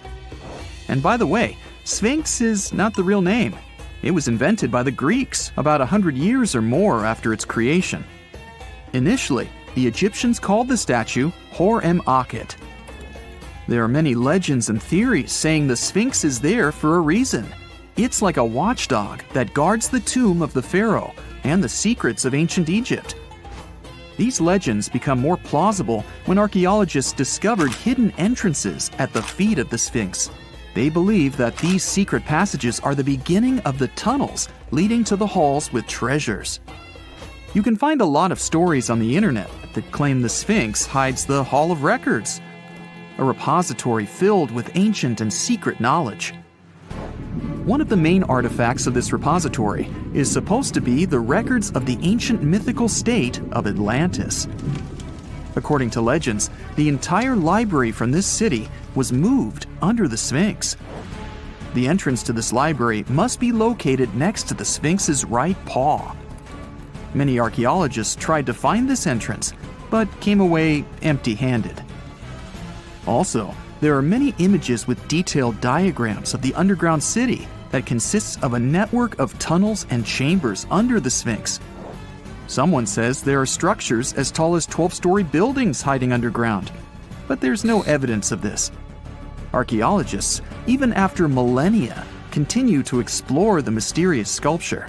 At the same time, many Egyptians don't want to learn more about the Sphinx. They're terrified of awakening something supernatural. In 1998, scientists discovered tunnels leading to empty caves under the Sphinx. They found evidence of earlier excavations there. It's quite possible that someone managed to find the treasures and take them away. Some people believe Egyptians found some kind of artifact under the Sphinx that has the power of unknown advanced technologies. The artifact is so powerful that it can change the course of history. Of course, most theories are just fairy tales of conspiracy fans, but it's a confirmed fact that the Sphinx hides a system of caves and rooms. There are so many rumors surrounding the Sphinx that it's impossible to understand what's true and what's false. In any case, it's difficult and dangerous to study the sculpture because active excavations can destroy it. And then the entrance to the underground rooms can get blocked by rocks and lost forever. Also, further exploration requires a lot of money, and financing is not always easy to find. But the main reason? It's too risky. There's no guarantee that people will be able to get out of the underground labyrinths. For these reasons, scientists and archaeologists have been exploring this majestic structure for so long. Another famous architectural monument with a secret is Mount Rushmore in South Dakota. Everyone admires the images of the U.S. presidents' faces carved into the rock, but few people know that there's a secret room hidden behind the head of Abraham Lincoln. The architect of Mount Rushmore wanted to carve slabs on the rock with the record of the main stages of the country's history. But his plan was too complicated to carry out. Then he was offered to implement it on a much smaller scale, to build a secret room inside the mountain. The idea was to save this knowledge so that future generations will always remember the history of their country. Unfortunately, the architect didn't have time to finish his work. The construction stopped for several decades. But in the late 90s, the project was resumed. Porcelain enamel panels depicting the history of the U.S. were placed in the room. It's possible that these plates will be stored there forever. But people can't see them, at least for now. The room is inaccessible to tourists as it's too difficult to get inside. Another secret room is located in the Empire State Building. More precisely, it's not even a room, but a place where you can take cool photos. Almost all tourists gather on the observation deck of the 86th floor to enjoy a stunning view of Manhattan. But there's another deck with panoramic windows on the 102nd floor. There are way fewer people there because almost no one knows about that place. Fortunately, access to this deck is open to everyone. You probably won't have to wait in line for a long time to take a photo. You'll feel special because you're in such a secret place where there are almost no people. But the coolest place is even higher, on the 103rd floor. This is a spacious observation deck where celebrities get their photographs taken. It's not a public place, but if you know the right people, you can get there. There are almost no security measures on the site. Only a low ledge between you and an abyss. That's why crowds of people are forbidden from coming here. It's not so easy to get there, and you're unlikely to succeed without a guide. First, you need to choose the right elevator that will take you there. Then you'll go through several engineering rooms filled with pipes, electrical panels, and other technical stuff. The final part of your way is a set of stairs inside a tiny corridor.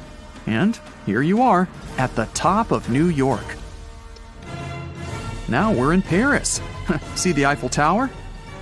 Inside it, there are restaurants and observation decks. But if you try hard, you can find a secret apartment. Now it's a museum, but it was built so that people could live in it. The architect of the tower, Gustav Eiffel, created this apartment in 1889 for himself. It's almost at the very top of the Eiffel Tower. Imagine what a beautiful view he observed every day. He was the first and only tenant. No one else could gain access to this place. When the architect passed away, the apartment remained empty for a long time. Only recently, they restored it and turned it into a museum. Inside, the epoch of the last century is recreated.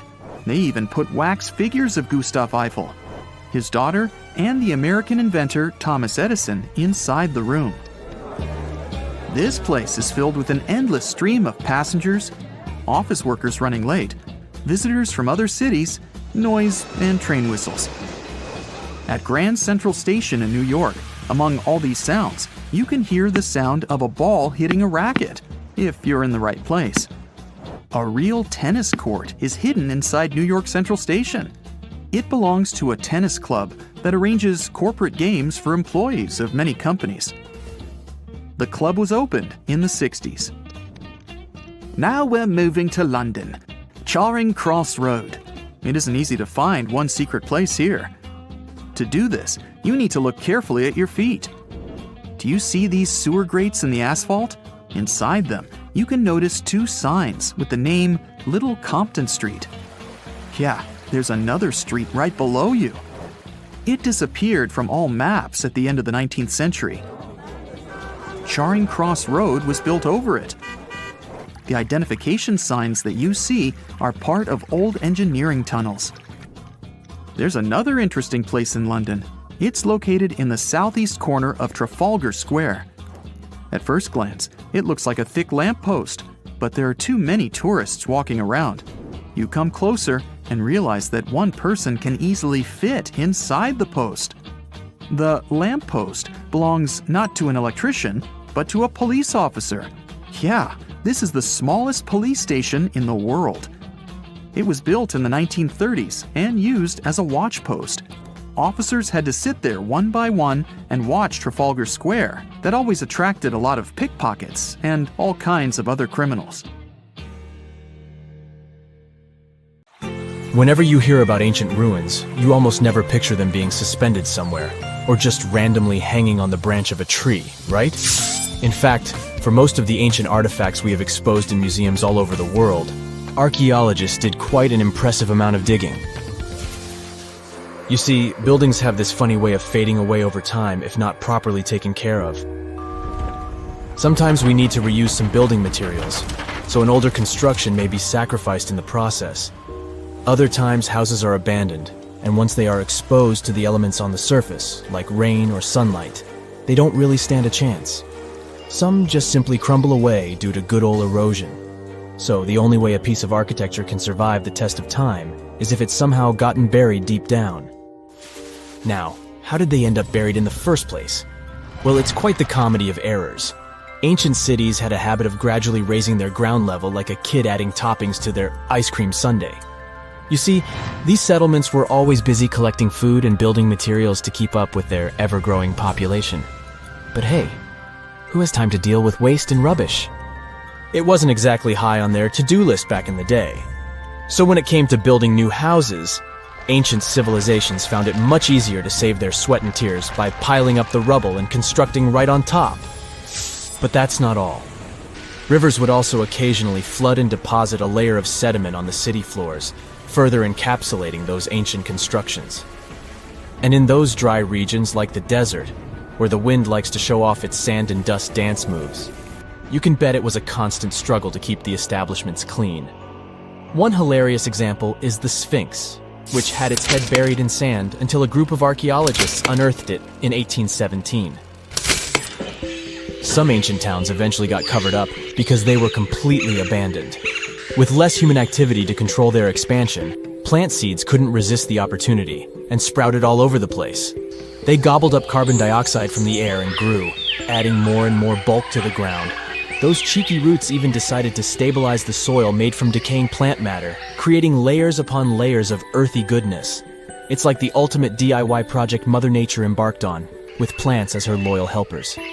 The act of digging into the secrets of ancient civilizations is not just about unearthing a lost world. It's also an epic quest to reveal the hidden treasures beneath layers of history.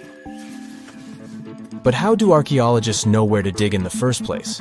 If everything is covered in layers upon layers of sediments, debris, and plant roots, they must have some sort of system they rely on before embarking on a new project, right?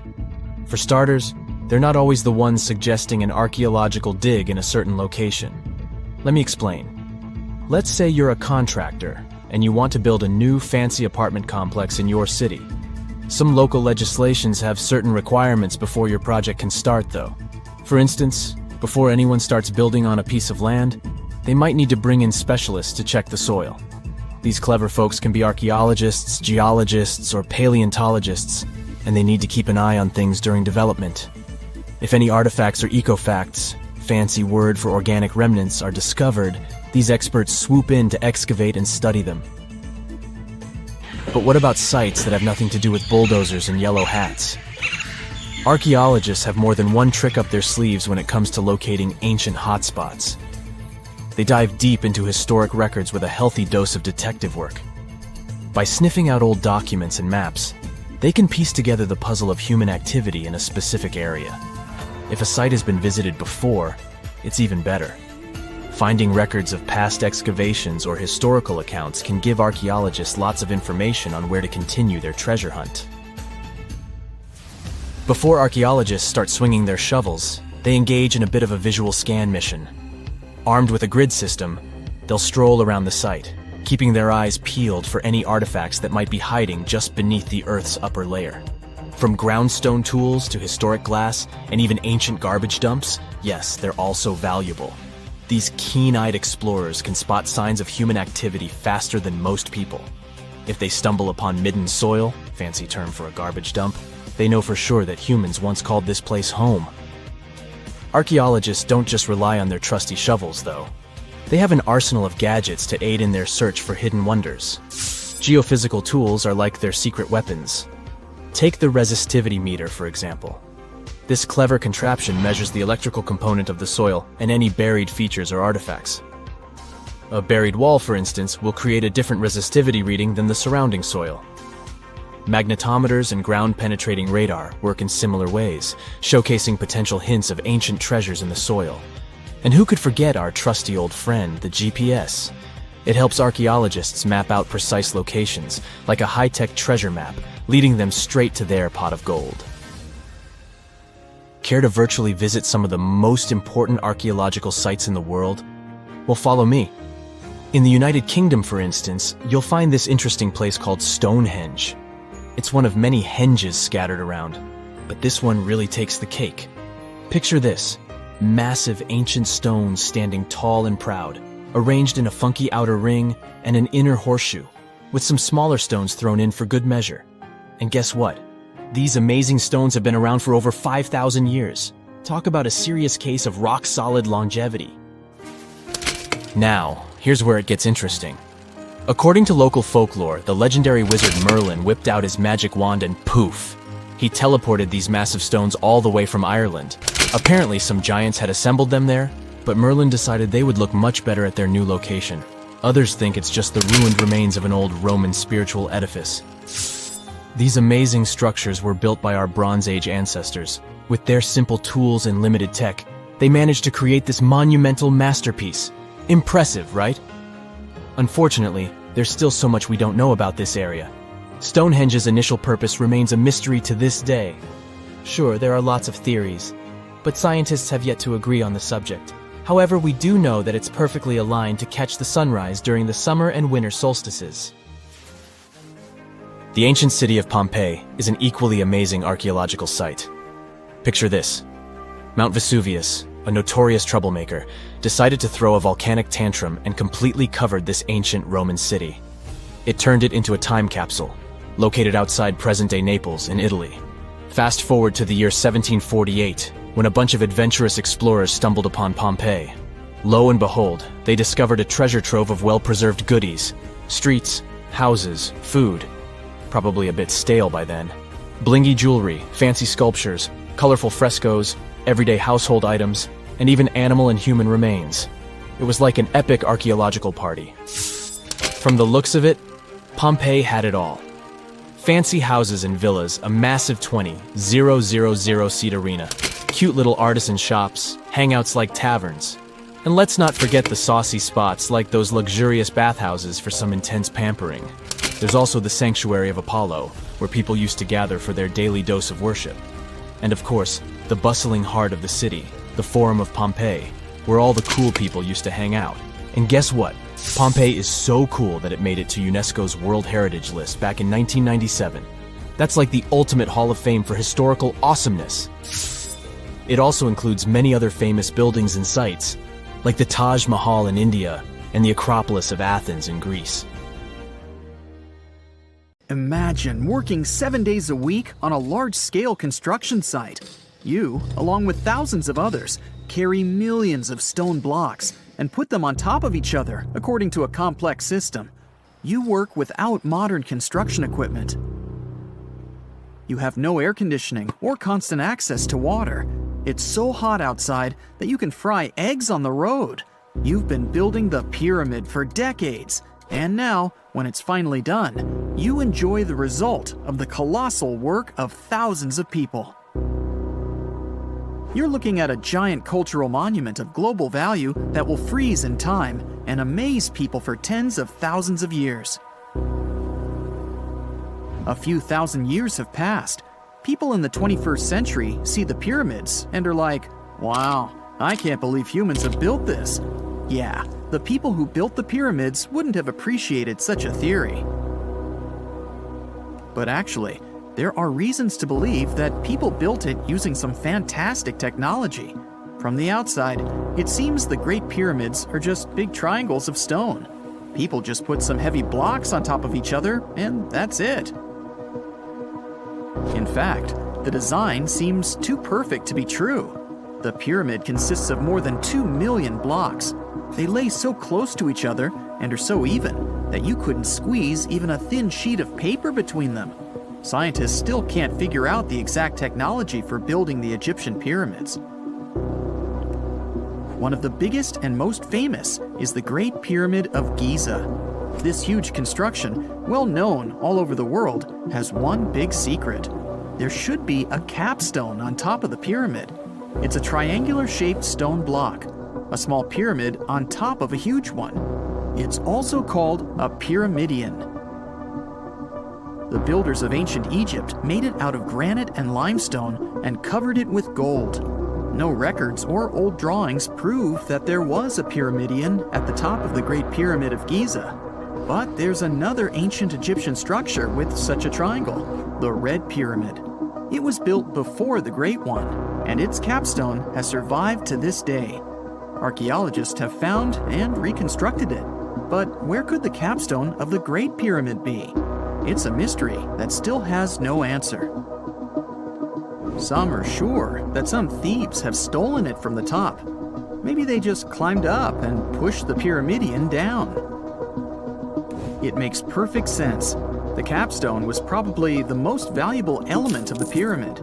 Many scientists and archaeologists still don't know its exact purpose. Some believe that this peak covered with gold glorified the pharaohs. The capstone reflected moonlight at night and illuminated the entire space around it. During the day, the capstone reflected sunlight with its shiny surface. You could have noticed it from afar. The top of the pyramid was a kind of guiding star for lost travelers.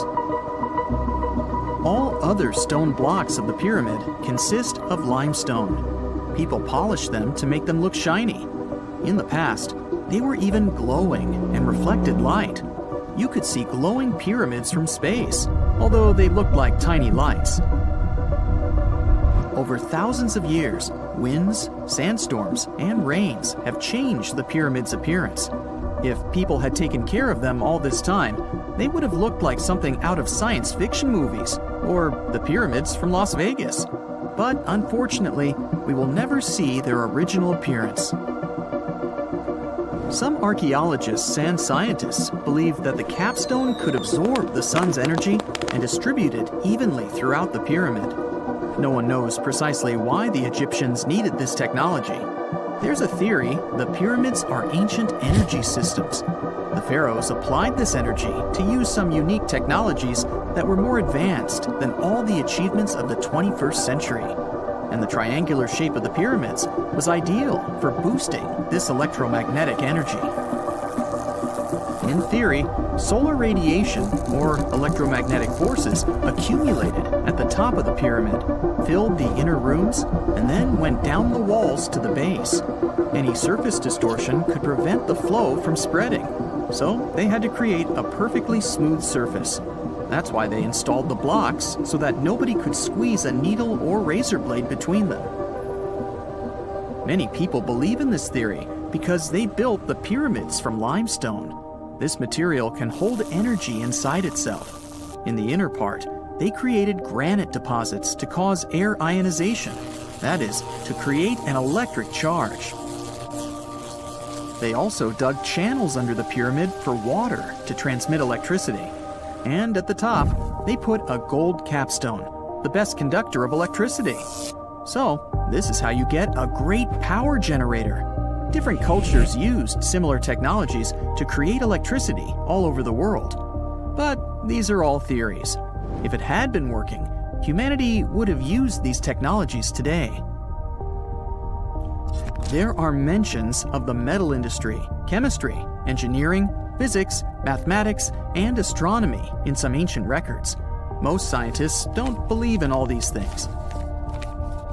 We know the detailed stages of the technology's development in different cultures. In the 21st century, scientists, historians, and anthropologists can track the evolution of all modern devices.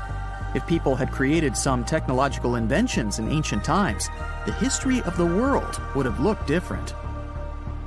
Perhaps all the achievements of antiquity could have been wiped off the face of the earth by global cataclysms. And it can happen to us. Just imagine how people would dig up a laptop in 5,000 years. Perhaps they wouldn't understand what kind of device it is. Another Egyptian wonder surrounded by mystery is the statue of the Sphinx. The Egyptians carved it out of a single massive piece of limestone about 4.5 thousand years ago. But scientists still don't know the exact date of its construction or who built it. People painted the Sphinx in different colors, so it looked much brighter and more vivid in the distant past. It was shining just like the Great Pyramids. Anyway, time hasn't only changed its appearance, but its name too. Initially, the Egyptians called it Hor-Mekhet. The Greeks renamed it the Sphinx about a few hundred years after it had been built. The Sphinx emphasized the greatness of the rulers of Egypt. It also performed a symbolic function of a watchdog guarding the tomb of the pharaoh and the paths leading to it. This version sounds realistic, since archaeologists have discovered many secret entrances at the foot of the Sphinx. Perhaps these rooms and intricate tunnels lead to underground halls with treasures. And treasures don't always mean gold and jewelry. According to legends and theories, the Sphinx guards the Hall of Records, the storage of all humankind's knowledge. The information about the ancient mythical state of Atlantis could be there. You can find many detailed maps of the internal dungeons of the Sphinx on the internet. They show structures 12 stories deep under the statue. It looks like a small city filled with gold, scrolls of knowledge, and various ancient artifacts. But don't believe all these maps. These are just theories. Several thousand years have passed, but people have very little information about it. Archaeologists know that there are still many strange and exciting things about the Sphinx that are still undiscovered. Some locals are afraid to research because they believe they can awaken something terrible from the underground depths. Therefore, it's mostly scientists from other countries who conduct the excavations. In 1998, scientists discovered strange tunnels leading to empty rooms under the Sphinx. They realized that some people tried to get there through tunnels in the past, and maybe those people took all the treasures that were there. One of the legends says that some powerful artifact lays beneath the Sphinx.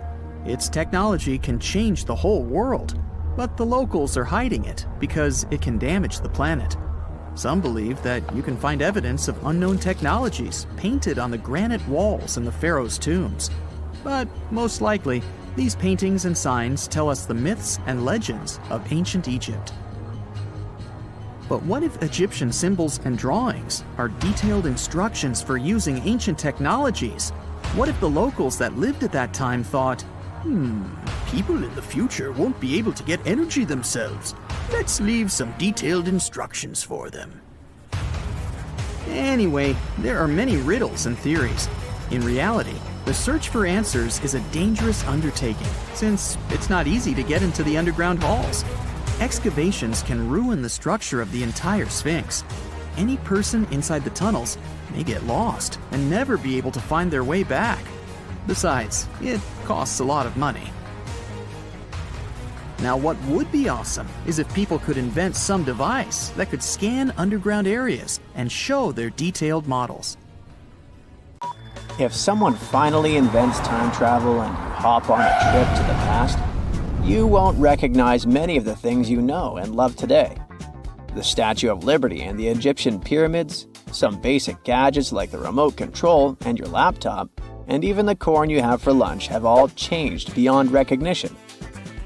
When the pyramids were originally built in ancient Egypt and Giza and other places, they didn't look sandy brown at all. All of them were covered with white limestone. If you had seen them under the hot African sun, you'd have to look away. That's how smooth and shiny they were. Builders used around 6 million tons of this material for the Great Pyramid of Giza alone. It's the largest one you can still see on your trip to Egypt. The local rules were quite a thrifty crowd, and they reused some of the casing stones for other construction projects. A massive earthquake in the 14th century has also loosened some of the stones, so you won't see a lot of limestone, but some of it is still there, on top of the Pyramid of Khafre in Giza. It looks like it has a second peak on top of the first. In ancient times, all pyramids used to have capstones called pyramidions, covered in a mix of gold and silver. Most of them have been lost over the centuries, but you can still see a few of them at museums. They show images of Egyptian deities. The pyramids were probably modeled after a sacred pointed stone, the benben. It represented the rays of the sun. Now, lifting heavy rocks wasn't so simple without the tech we have today. I guess you'll agree with me if you helped your friends move at least once, and they made you carry the couch. But those smart Egyptians of the past thought of that and chose the pyramid shape. It lets the weight distribute evenly throughout the whole thing. The Statue of Liberty has also had a major makeover since it was first unveiled in 1886. Believe it or not, it used to be a shiny brown color, just like a penny. 20 years later, it changed its color to green. It wasn't a fashion statement, but a chemical reaction. The statue is covered with hundreds of thin copper sheets. When copper reacts with air, it naturally forms a protective layer called verdigris. This layer protects what's under it from corrosion, and that's why statues and other things made of copper, brass, and bronze can last so long. When Lady Liberty first turned green, people in authority decided it would be a good idea to paint it all over. It was way before social media, so you couldn't just drop an angry comment under the post describing the idea. But they wrote about it in the local newspapers, and the public didn't love the idea. Then the Times interviewed a copper and bronze manufacturer, and he confirmed they shouldn't repaint it, because removing the protective layer would mean destroying the statue.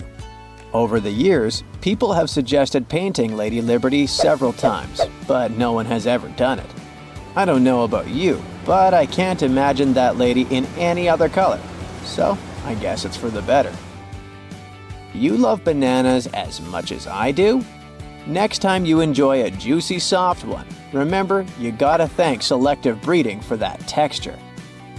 The original wild bananas had many large, hard seeds and not so much delicious pulp. And hey, who doesn't like a sugary watermelon? It has a history of over 5,000 years, and it used to have bitter, yellowish white flesh and was really tricky to open. Selective breeding saved the day again, and watermelons got way sweeter.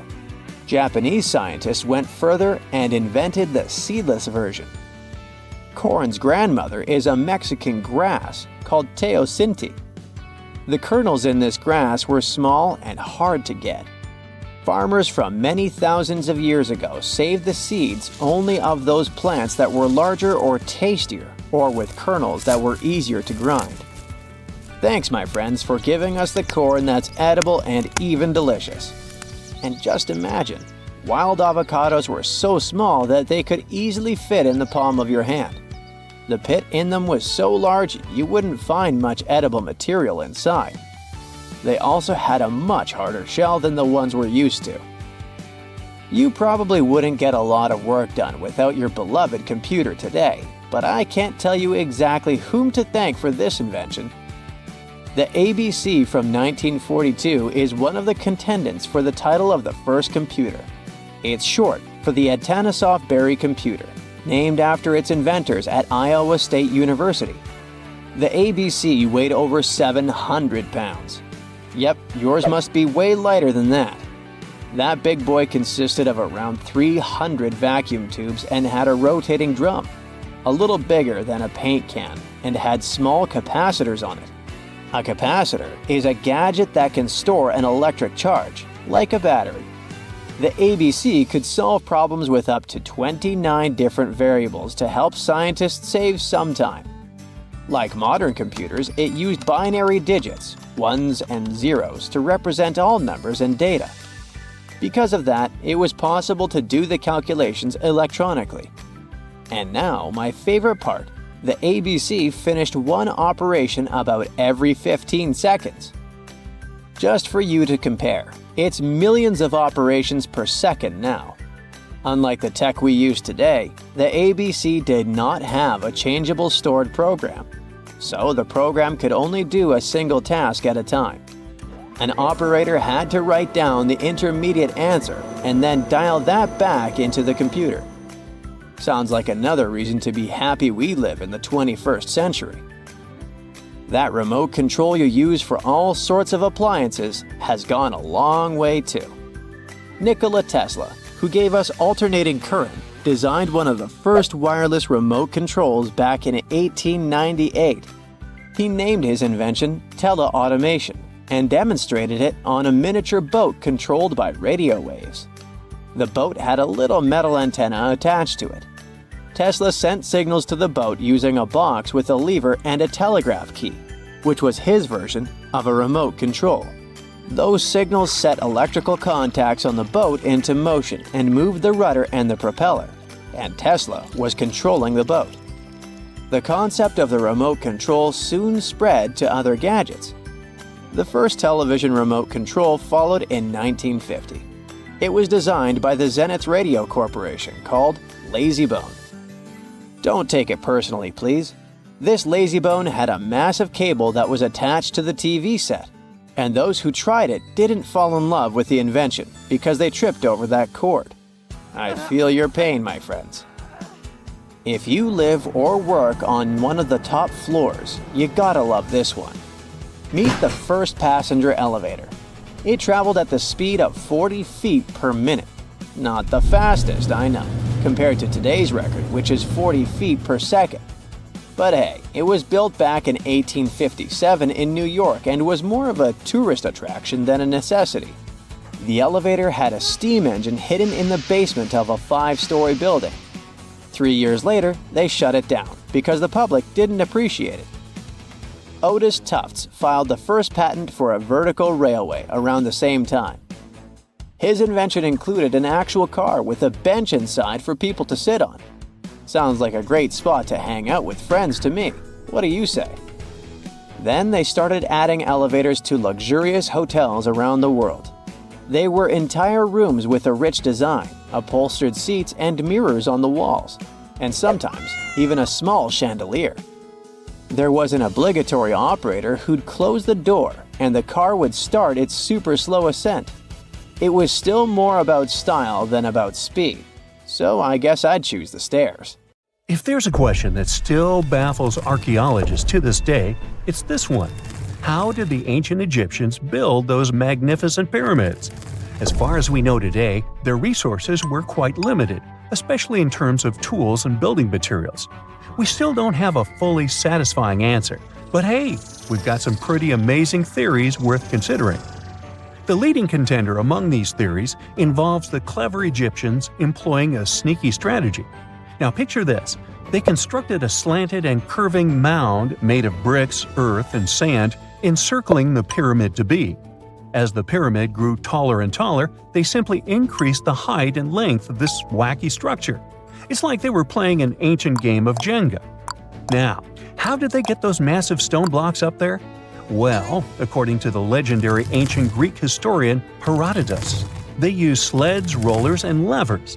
It sounds like they turned construction into a supersized game of tug-of-war. And guess what? Herodotus also claimed that the Great Pyramid, the one from Giza, the granddaddy of them all, took a whopping 20 years to build. There's more. Herodotus also dropped a mind-boggling number on us. 100,000 men were supposedly involved in this pyramid extravaganza. Did they hire the entire Egyptian population? Well, it might not be as far-fetched as it sounds. These men were probably mostly farmers, so they probably focused on the pyramids when there wasn't much work to be done in the fields. Like during the flood season of the Nile River. Obviously, specialists in the archaeological community had something to add to this theory. By the late 20th century, they discovered some evidence that suggests the workforce might have been smaller and more permanent than previously thought. Instead of a massive army of 100,000 pyramid builders, they proposed that a modest crew of around 20,000 workers, accompanied by support personnel like bakers, physicians, and even spiritual leaders, could have gotten the job done. There was also this theory that claimed that the pyramids were actually built from the top downward. It suggested that these colossal structures were nothing more than isolated hills used as quarries. The stones were supposedly drawn from these hills, and over time, competing engineers took charge and transformed them into the iconic pyramids we know today. Now, before you dismiss this theory as a wild fantasy, some folks thought it wasn't completely crazy. After all, there are instances where isolated hills exist, so maybe this theory had a tiny glimmer of truth. Whether it involved ramp building or ingenious work schedules, one thing is clear. Those pyramids have definitely left their mark on history and on our imaginations. Now, speaking of ancient Egyptian mysteries, there's this gigantic unfinished obelisk sitting in ancient Egypt, and scientists are trying to figure out how it was shaped. Now, some people suggest that our industrious ancestors used handheld pounders to get the job done. One expert has a different take on the matter, though. He argues that if we take a closer look at the pattern left behind by the shaping tool, we'll notice something peculiar. The walls of the trenches surrounding the obelisk display a neat and even pattern, which is pretty unlikely if they were pounded away by mere mortal hands. According to this expert, those horizontal striations are usually the result of a tool that takes breaks while removing material, leaving its mark on the surface. But wait, there's more. Imagine the tool being rocked back and forth against the trench walls, clearing away the waste to keep the trench from narrowing. Well, in that case, the tool might have left some funky horizontal striations where it was pressed against the sidewall. This sounds like some fancy technology at play, don't you think? And guess what? The dynastic Egyptians probably didn't have access to that kind of know-how. Another famous Egyptologist from way back also uncovered a bunch of core drills during his adventures. Although the actual drill bits are missing, his collection houses these particular core remnants made of limestone, alabaster, and even granite. These constructions aren't the only amazing thing the ancient Egyptians left behind, though. As it turns out, the Egyptians were the genius minds behind the creation of the handheld mirror. Yeah, that little mirror you use every day to check yourself out. But here's the twist. These mirrors are like pieces of art. They were decorated with inscriptions and figures. But that's not all. The Egyptians had a serious concern with their appearance. They knew the importance of personal hygiene and looking fabulous. So, in their quest for pearly whites, they invented toothbrushes and toothpaste. Dental problems were pretty common back then, and their smiles weren't exactly all white. Dentistry wasn't their strongest suit, you see. Maybe their minds were distracted by all that pyramid building. So that doesn't mean those ancient toothpaste recipes weren't amazing. One delightful concoction included rock salt, mint, dried iris petals, and pepper. Some brave dentists in the 21st century tried it out, and it worked pretty well. Ground-up ash was also used in another recipe to create a tooth cleansing paste. Mint was missing, so that didn't do much for their breath. That's when the genius Egyptians came up with the world's first breath mints. They made tablets from heated spices like cinnamon, and they mixed it with honey. Now, let's shift gears to home decor, Egyptian style. They surely took ornamentation to the next level. While the concept of decorating furniture started in Mesopotamia, the Egyptians cranked it up a notch. They went all out with different colors of ink and even developed various weights of paper. Oh, and let's not forget about those cute little area rugs we all have in our homes today. Guess who came up with the idea? Yep, the Egyptians. They used the versatile papyrus plant to make those cozy rugs. And speaking of trends, the Egyptians loved their knickknacks. They had an assortment of small figurines in the shapes of cats, dogs, and people. These statues were made from various materials, like simple sun-dried mud to the ultimate bling of gold. It all depended on how loaded you were. The Egyptians were also all about farming, and they knew that clean water was crucial for their crops and animals. That's why they came up with some nifty inventions and techniques to make sure their land was fertile and their plants were happy. First off, they had the genius idea of using ox-drawn plows. They had two types of plows, heavy and light.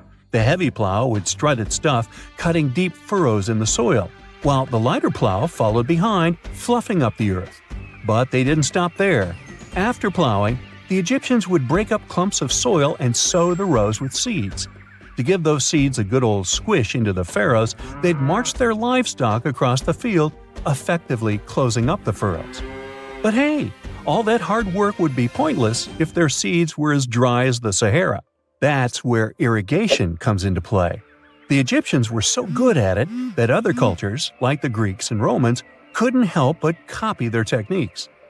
Now let's switch gears and talk about the marvelous architecture of ancient Egypt.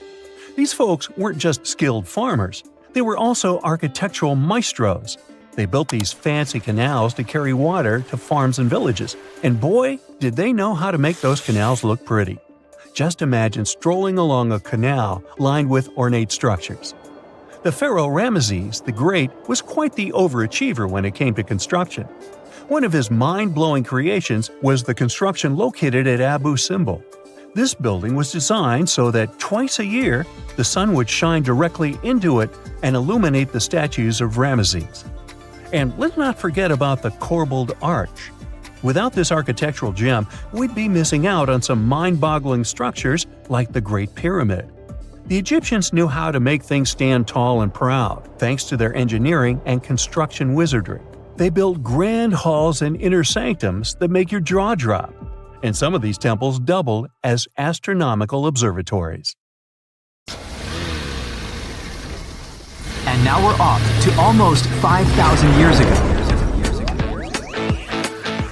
Let me take you to ancient Egypt, where back in 2550 BC, guess what?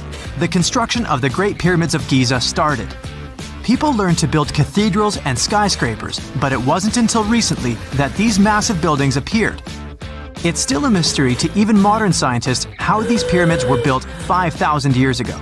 No wonder they are one of the 7 wonders of the ancient world. They're also the oldest of them and the only wonder of the ancient world that still exists in the 21st century.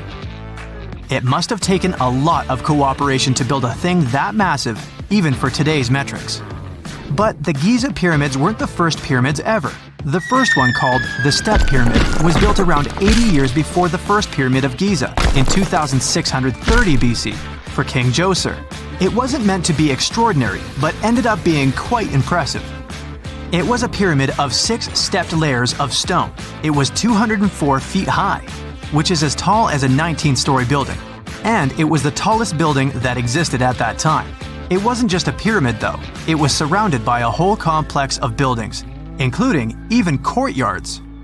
In ancient Egypt, people believed in the afterlife, so everyone, especially kings, wanted to make sure they had everything they needed to get ready for it. Here's why the pyramid complex was perfectly supplied with a lot of objects people used every day. The complex included a pyramid and a kind of a palace. Those buildings had many things the king loved and might need one day, like furniture, food, and gold vessels. After Djoser, building pyramids became common practice, but many pyramids weren't finished. It would usually take about 20 years to build one, but many rulers reigned way less than that. Overall, there are more than 100 pyramids. The most famous pyramids are the Great Pyramids of Giza. The first one and the biggest one was built for Pharaoh Khufu, around 2550 BC. Initially, it was 481 feet tall, which is as tall as a 40-story building. The second pyramid was built for Khufu's son, Pharaoh Khafre, around 2520 BC. It's just a bit shorter, usually standing at 471 feet high, a 39-story building. This is the pyramid with the famous statue of the Sphinx. Sphinxes have a lion's body and a human head. They were built to guard important areas. This one has the head of Pharaoh Khafre and is guarding his pyramid, facing the sunrise. The Sphinx is most well known and is one of the world's biggest and oldest statues. Originally, it had red color and did have a nose. It's still possible to see the trace of red pigment by its ears. But no one knows exactly when the nose disappeared. For some time, the Sphinx was sort of hidden underground, being covered with sand up to its shoulders. Luckily, in the early 1800s, an adventurer with a team of 160 people dug it out. The third pyramid of Giza is the smallest one, being more than twice shorter. Originally, it was 218 feet high, about the height of a 20-story building. Built in 2490 BC, it was a pyramid for Khafre's son, Menkaure. The pyramids are designed to align with the points of the compass, and their sides symbolize the rays of the sun. But back at the time, there were no compasses. Ancient Egyptians figured out the directions themselves, and with amazing precision. To align the pyramids, they used two constellations. Originally, the pyramids were covered in smooth white limestone and had a gold-silver top to reflect the sun. Later, the white limestone was taken from the pyramids by other kings and used for other buildings. Scientists estimated that ancient Egyptians used about 2.3 million stone blocks to build the first pyramid. Each block weighed more than 1 ton. This is the weight of a rhino. Some blocks were even bigger, being almost as heavy as an elephant. 4.5 millennium ago, there was no modern equipment to help build it. There were no machines, no wheels, and even no steel. The only metal available to them was copper. Even today, scientists aren't sure how the Egyptians managed to build the pyramids. There are no records left that would shed light on it. Some even think that Egyptians wanted to keep it as their secret and didn't even record it on purpose. Many believe that poor people and foreigners built the pyramids, but it's not true. Actually, the builders were very skilled workers, and they were fed and paid well. The archaeologists claim that the builders lived in a nearby temporary city and were a highly organized community with a strong leader. Scientists say that around 20,000 people worked on each pyramid complex, and it took about 20 years to build each. It probably was a national project. The construction site was large in resources, and food and essentials were likely to be contributed from all parts of Egypt. Even with all that support, it remains unclear how people managed to cut, transport, and assemble those huge stones. One of the theories suggests the stones were most likely transported on boats down the Nile River. Then, there was a harder part. They had to be moved to the construction site. For that, they probably used wooden sleds. It wasn't very hard to pull them because the sand mixed with the right amount of water was pretty slick. And 10 people could move a sled even with a rock weighing 1 ton pretty easily. Finally, one last problem. The stones had to be lifted and put into place. Archaeologists have discovered the remains of the ramps system that dates back to when the pyramids were built. Most likely, the Egyptians designed a unique system to move and pull huge stone blocks, but no one knows what it looked like exactly. The most common opinion is that there were several ramps around the pyramid to help move the blocks. The ramp was growing with the pyramid getting higher. They suppose people were walking up the stairs, pulling the stone on the wooden sled up in the middle on the sandy ramp. But this is just one of the options. Others say that the ramps were going around the pyramid. Some say the ramps were inside the pyramid. But we'll never know for sure, and it'll forever remain a mystery, just like the ancient Egyptians wanted. Surprisingly, there's not much inside the pyramids. Most of it is just solid stone with very little open space. But let's take a quick look inside the biggest of the pyramids of Giza.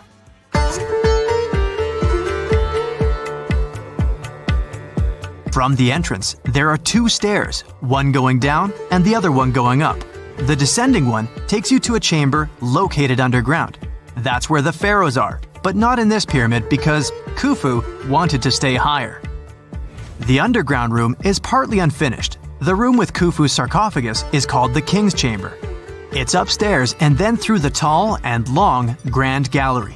Below the King's Chamber, there's a room called the Queen's Chamber. There are no queens though, and no one is sure why the room is called this. Unfortunately, none of these have any hieroglyphs on the wall. They're just bare. If you want to see them, you should go to the other rooms that are decorated. Those pieces of art are depictions of ancient Egypt's culture and daily life. The texts allow researchers to study their language and grammar. Sadly, the treasures that once were here in the pyramid are long stolen. From that room, there are several tunnels for an unknown purpose. There are many tunnels and passages inside the pyramids. There are many chambers and shafts and secret ways. Scientists have been sending little robots with cameras there for some decades already. And the robots did discover another chamber a bit upstairs with hieroglyphs on the walls. But even today, much of the pyramids is still unknown, and there's no so-called building plan of the pyramids. Egyptians did create a mystery no one can crack for 4,500 years already. Scientists recently started to X-ray the pyramid to learn what's inside it without entering it and its narrow, mysterious tunnels. Most people know that pyramids were built as grand tombs for the pharaohs, designed to ensure they had a smooth journey to the afterlife. The Great Pyramid of Giza, for instance, was constructed for the pharaoh Khufu. But what most people don't know is that this whole pyramid building trend started right here with the step pyramid of Djoser about 4,700 years ago. This massive structure was built for Pharaoh Djoser, a ruler from Egypt's 3rd dynasty. It rises 7 layers high above the ground and stands about 200 feet tall.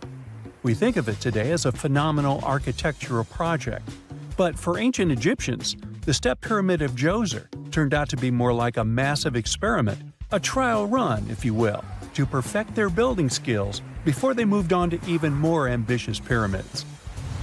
Reaching new heights is super exciting, but the real mystery is what is going on below the ground.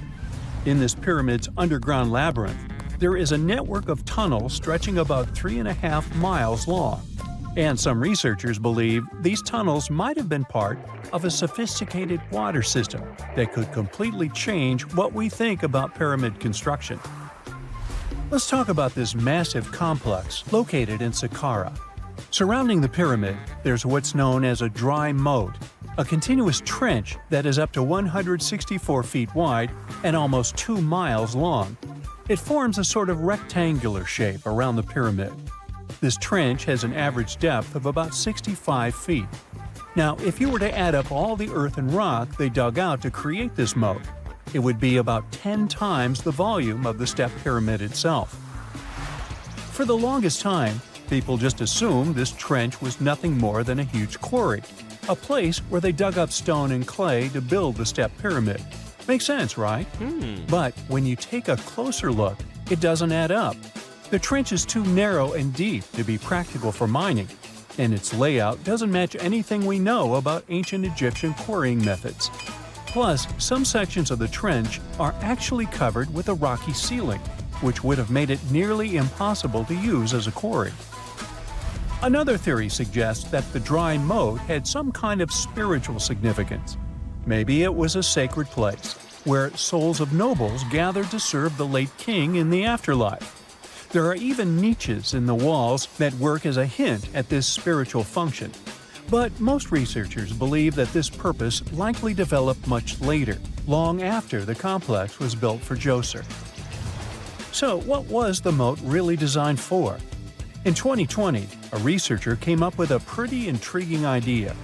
It is possible that this trench was actually designed to collect and manage water, especially after heavy rainfalls. Now, that makes sense when you consider the location. The moat sits in an area that could easily have been flooded by runoff water from nearby plains. This could also explain why the trench wasn't used for new graves until much later when the climate became drier and less prone to flooding. The story becomes even more intriguing as this trench appears to be part of a larger, more complex hydraulic system within the Djoser complex. It is like the trench has several compartments, carefully carved out of the rock and connected by tunnels.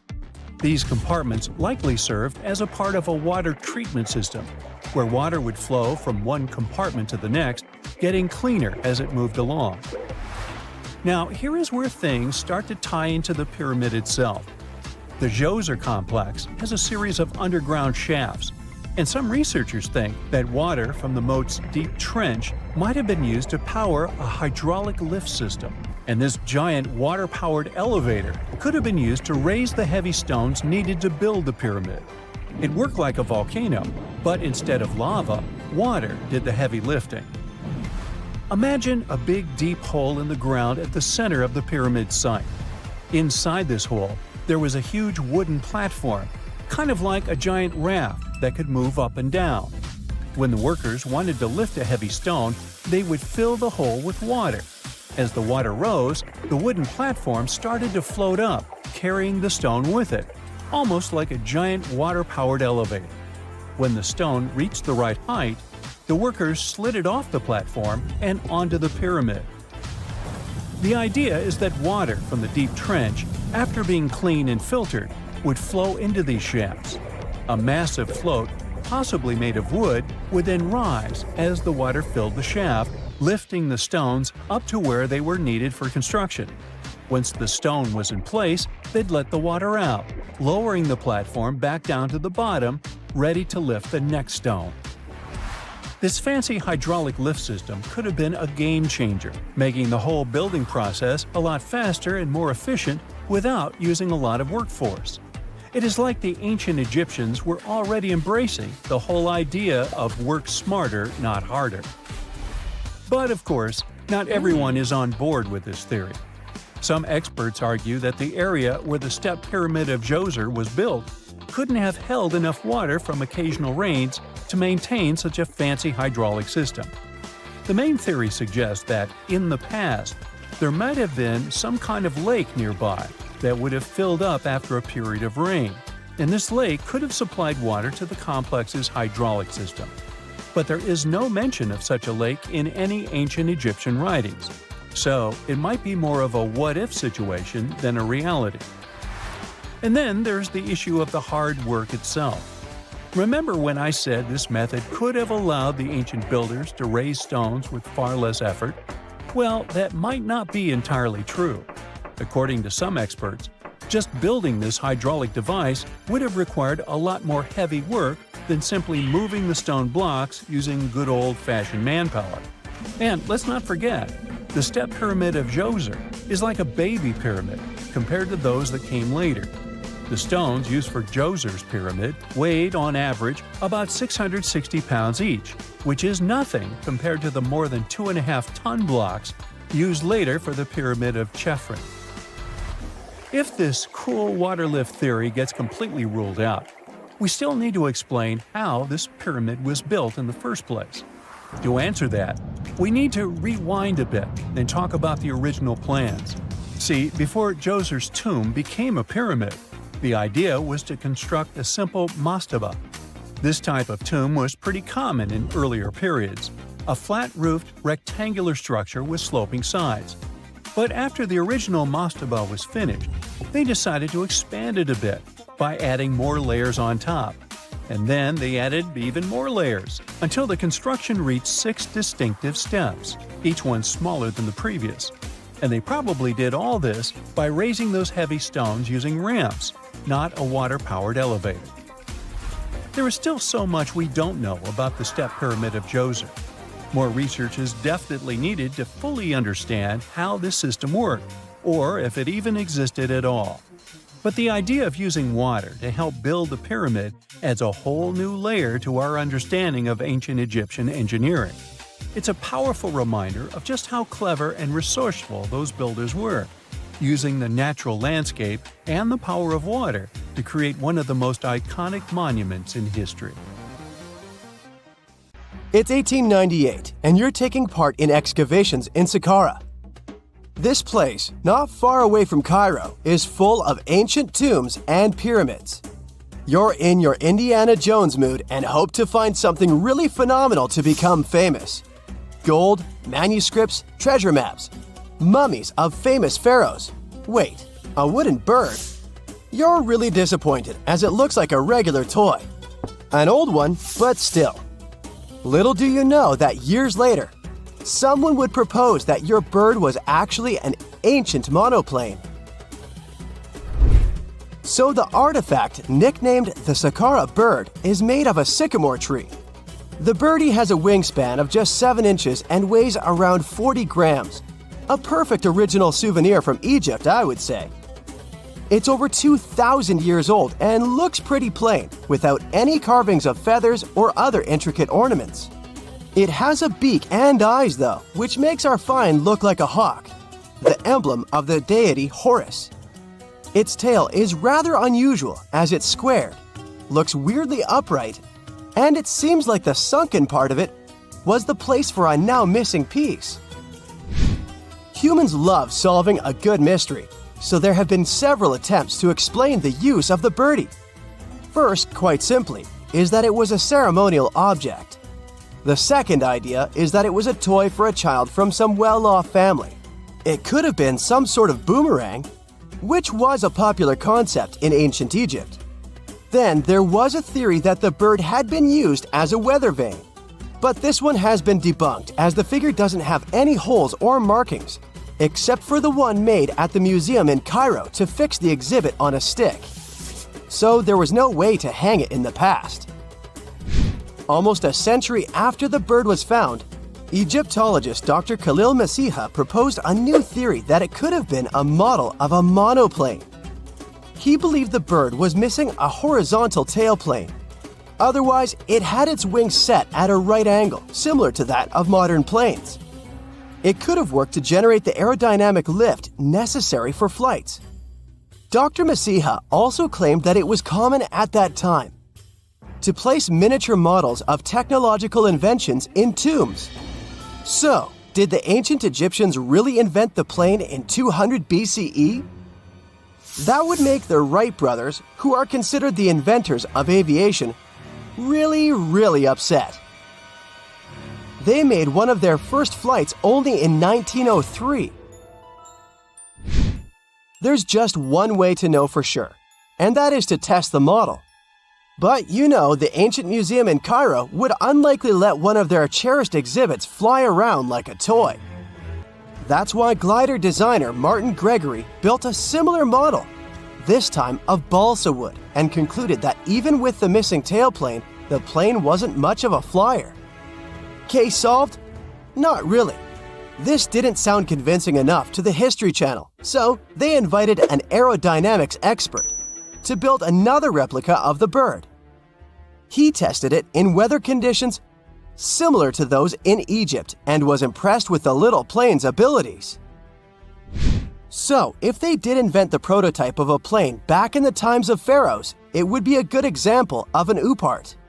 That's an out-of-place artifact, an object that's way ahead of its time in terms of technology or history. And the Saqqara bird isn't the only example of such a revolutionary concept. In 1901, a group of divers retrieved the Antikythera mechanism from an underwater shipwreck near the Greek island of Antikythera. It's been dubbed the world's first analog computer, and it's currently dated around 100 BCE. The bronze mechanism could tell the position of the sun, moon, planets, and stars, as well as the lunar phase, the dates of upcoming solar eclipses, and even the speed at which the moon moves through the sky. No one's sure who used it and how or where it was made. But it's obvious that it's extremely precise and way too advanced for its time. The first flushing toilets in the world were invented in the middle of the 20th century. Just kidding. The ancient Minoans on the Mediterranean island of Crete and the Indus Valley civilization both came up with this brilliant invention at the same time, around 4,000 years ago. The plumbing and sanitation were so well done that no one managed to design anything better until 2,000 years later. One ancient Minoan lavatory was discovered at the Palace of Knossos. It looks like it had a wooden seat set over a tunnel that directed water from a rooftop reservoir to an underground sewer. Other varieties got water from jugs. Only the super rich people could afford all this glory. So if you wanted to shop for real estate back then, the flushing toilet would be a telltale sign you were in the rich neighborhood. Automated doors became a cool, seemingly new invention back in 1931. But the technology behind them is actually much older. Think the 1st century CE old. Mathematician and engineer Heron of Alexandria came up with a hydraulic system to open and close temple doors. To bring it into action, you need to light a fire to produce heat. There was a brass pot under the fire, half filled with water. The inventor connected the brass pot to containers that acted as weights. When the fire was burning, the water moved into the containers. They went down and pulled the ropes. It was nothing like a supermarket door that opens in front of you before you even have time to think. Heron's door took hours to open, and there was no way to stop the process. That's why they only opened the doors once a day before people entered the temple, to add some mysticism at the temple during ceremonies. Spooky. Looks like the first ever battery was invented in Baghdad around 2,000 years ago. A German archaeologist found this oval-shaped clay jar in 1938. Scientists are still not sure what purpose it served and who exactly invented it. There is a theory that it was used for electroplating objects with precious metals. When they filled it with a weak acid like vinegar, the battery produced around 1 volt of electricity. Another theory says it was a vessel for sacred scrolls. Would you like to buy contact lenses designed by Leonardo da Vinci himself? In 1508, he invented a glass lens with a funnel on one side.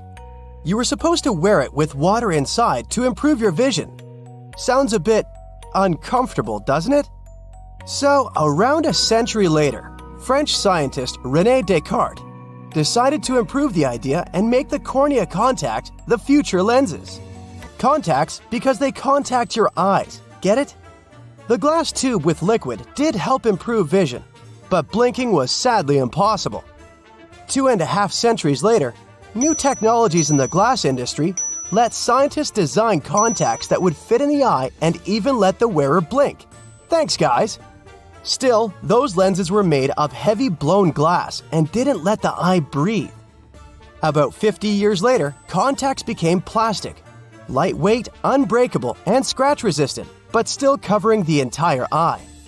And then, in 1948, an English optical technician accidentally sanded down a plastic lens and figured out they'd still be in place even if they covered only the cornea. Imagine you're living in 19th century London and need to send a message to New York. It would have taken about 10 days to get there by ship. So when delivery time went from days to hours in 1858, it was a true sensation. The first message was sent by Queen Victoria herself. It was all made possible thanks to the transatlantic telegraph cable, running under the ocean. Sadly, the new cool invention only lasted a few weeks. It took years to bring it back to life. This just in, the world's oldest pyramid was built during the last ice age. And I'm not even talking about Egypt. I'm saying our ancestors might have spewed a 27,000-year-old pyramid in West Java. Gunung Padang is not exactly shouting pyramid. It's more of a mound with huge scattered stones tossed all over it. But local people seem to revere it, and they have for centuries. It wasn't until recently that the Indonesian authorities decided to excavate a bit deeper to see what all the fuss was about. They ended up finding the remains of a human settlement. It was rather unexpected, since the mound is pretty high up. This excavation could only prove there were humans in the area as far back as 45 BCE, which sounds reasonable. It was up to an Indonesian geologist named Donnie Hillman to prove that Gunung Padang is the world's first pyramid. He used all sorts of new technology to support his claim. Our guy used carbon dating, which digs deep into the earth and takes whole chunks of soil. He found layers and layers of constructions, like he was digging up Rome and finding ancient buildings buried in the ground. His research proved that there had been caverns and even rooms down there, which could only mean one thing: humans. As for the rocks located up in the mound, they were most likely strategically placed by the people who lived there back in the day. They needed a place to meditate, so they arranged things in a harmonious way. Their smooth surfaces wouldn't be the result of years of erosion, but the works of great sculptures, the Michelangelos of their day, let's say. If this is all for real, then human civilizations began way before we think they did. Our ancestors, the Paleolithic humans, didn't have what it took to be considered a civilization, especially not the tools and knowledge to build pyramids. They needed a lot of masonry skills, which weren't all that available during the last ice age. His peers don't share this view, though.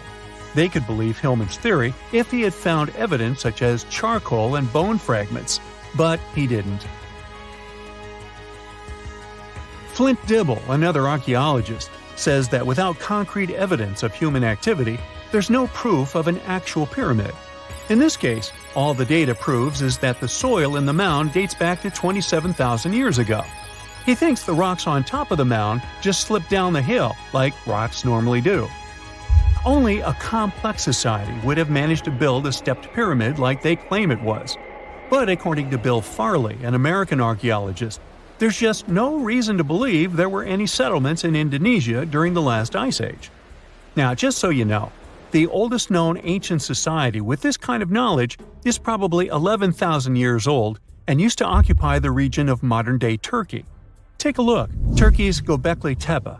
It's also not a pyramid, but it's the oldest monolithic construction made by humans. Back in the Neolithic period, a lot of people settled there, and there are proofs for it. For example, the walls there are covered in ancient drawings of clothing and wild animals.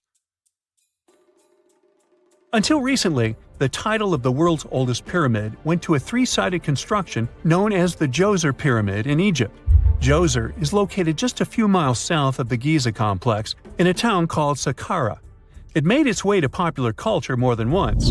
In the 18th century, it became a common feature in European paintings. Young men from the cultural elite did a grand tour around the world, and Saqqara was at the top of their list. It was also featured in the video game Assassin's Creed, with a digital representation way more accurate than many historical drawings of the thing. That was kind of a big deal in ancient Egypt, to build pyramids for kings to spend their afterlives. And if you thought the Khufu pyramid was the oldest one in the world, well, Djoser was built 70 years ahead of that time. The development of new technology has allowed archaeologists to make groundbreaking discoveries, and a new, or should I say ancient pyramid in South America might win the title in dispute. It turns out that pyramids were also pretty fashionable in the Americas in the old days.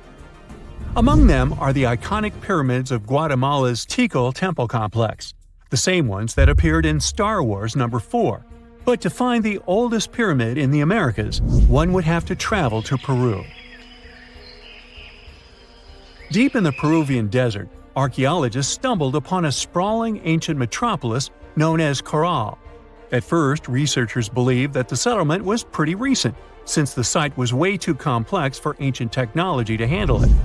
As we said, Caral is a desert town, like Las Vegas, but without all the hoopla.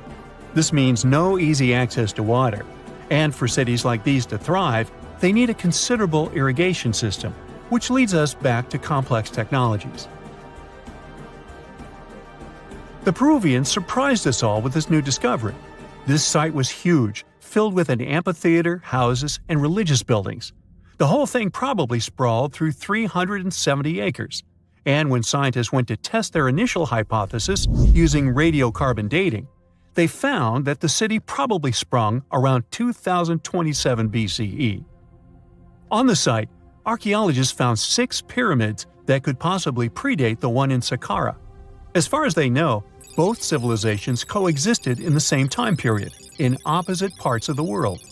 But since researchers can't pinpoint the exact age of Caral's pyramids, it's pretty hard to guess which civilization completed their pyramid first. If only we had a crystal ball. Now, it just so happens that the shape of a pyramid is something that nature is able to produce all on its own, leaving us modern-day humans a bit confused. A classic example is the Japanese side of Yaonagani, which also goes by the name of Japan's Atlantis. The entire monument is about the size of 5 football fields and the height of a 5-story building. Explorers and scientists believe that Yaonagani dates back to 10,000 years ago. For Japan's top marine geologist, Professor Masaki Kimura, Yaonagani is the heritage of a lost civilization. Kimura has dived into exploring the ruins over 100 times over the past 10 years. To him, there are clear signs of human activity down there. Check out this triangular-shaped pool on the monument's surface. Kimura thinks it's actual proof of humans, because this triangle-shaped concave is a historical symbol of water fountains in the region. As it happens with a lot of these cases, not all scientists are convinced the same. For many, Yaonagani is probably the result of thousands of years of erosion, and the fact that the monument is composed of one massive rock leads them to believe it is not really human-made. Sure, these huge basalt columns may look like the ruins of a palace, but they're most likely the result of the intense volcanic activity in the region. And speaking of natural formations that really look like a human made it, a pyramid on Mars has been a hot topic lately. Humans have been keenly trying to prove that there is life on Mars for quite some time. But some are stretching it really far, saying that little green or gray people built a pyramid on the planet to try and build their own civilization. This picture was taken over a decade ago by the Mars Reconnaissance Orbiter, the MRO, but it started to resurface recently. It shows what looks like a 3-sided pyramid. Some people claim that the smooth side of the pyramid could only be the effect of otherworldly work. Then science comes along and explains that Mars is home to one of the deepest canyon systems in the whole solar system. The so-called pyramid is located in what is known as the Kandor-Chasma region. This Martian region has a bunch of similar formations that are nothing more than the result of erosion. Nothing supernatural going on there, apparently. There's a tiny island surrounded by the stunning clear Red Sea and a bustling underwater world. Zabargad, also known as St. John's Island, has no trees and consists mostly of peridotite, which is rich in peridot.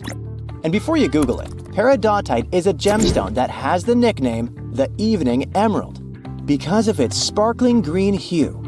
Some historians believe Cleopatra herself loved peridots, and that lady could afford any jewels in the world. Geologists believe peridot forms as a result of the spreading of the seafloor. When the Earth's crust decides to part ways, rocks from deep down get pushed up to the surface. That's exactly how our treasure island formed.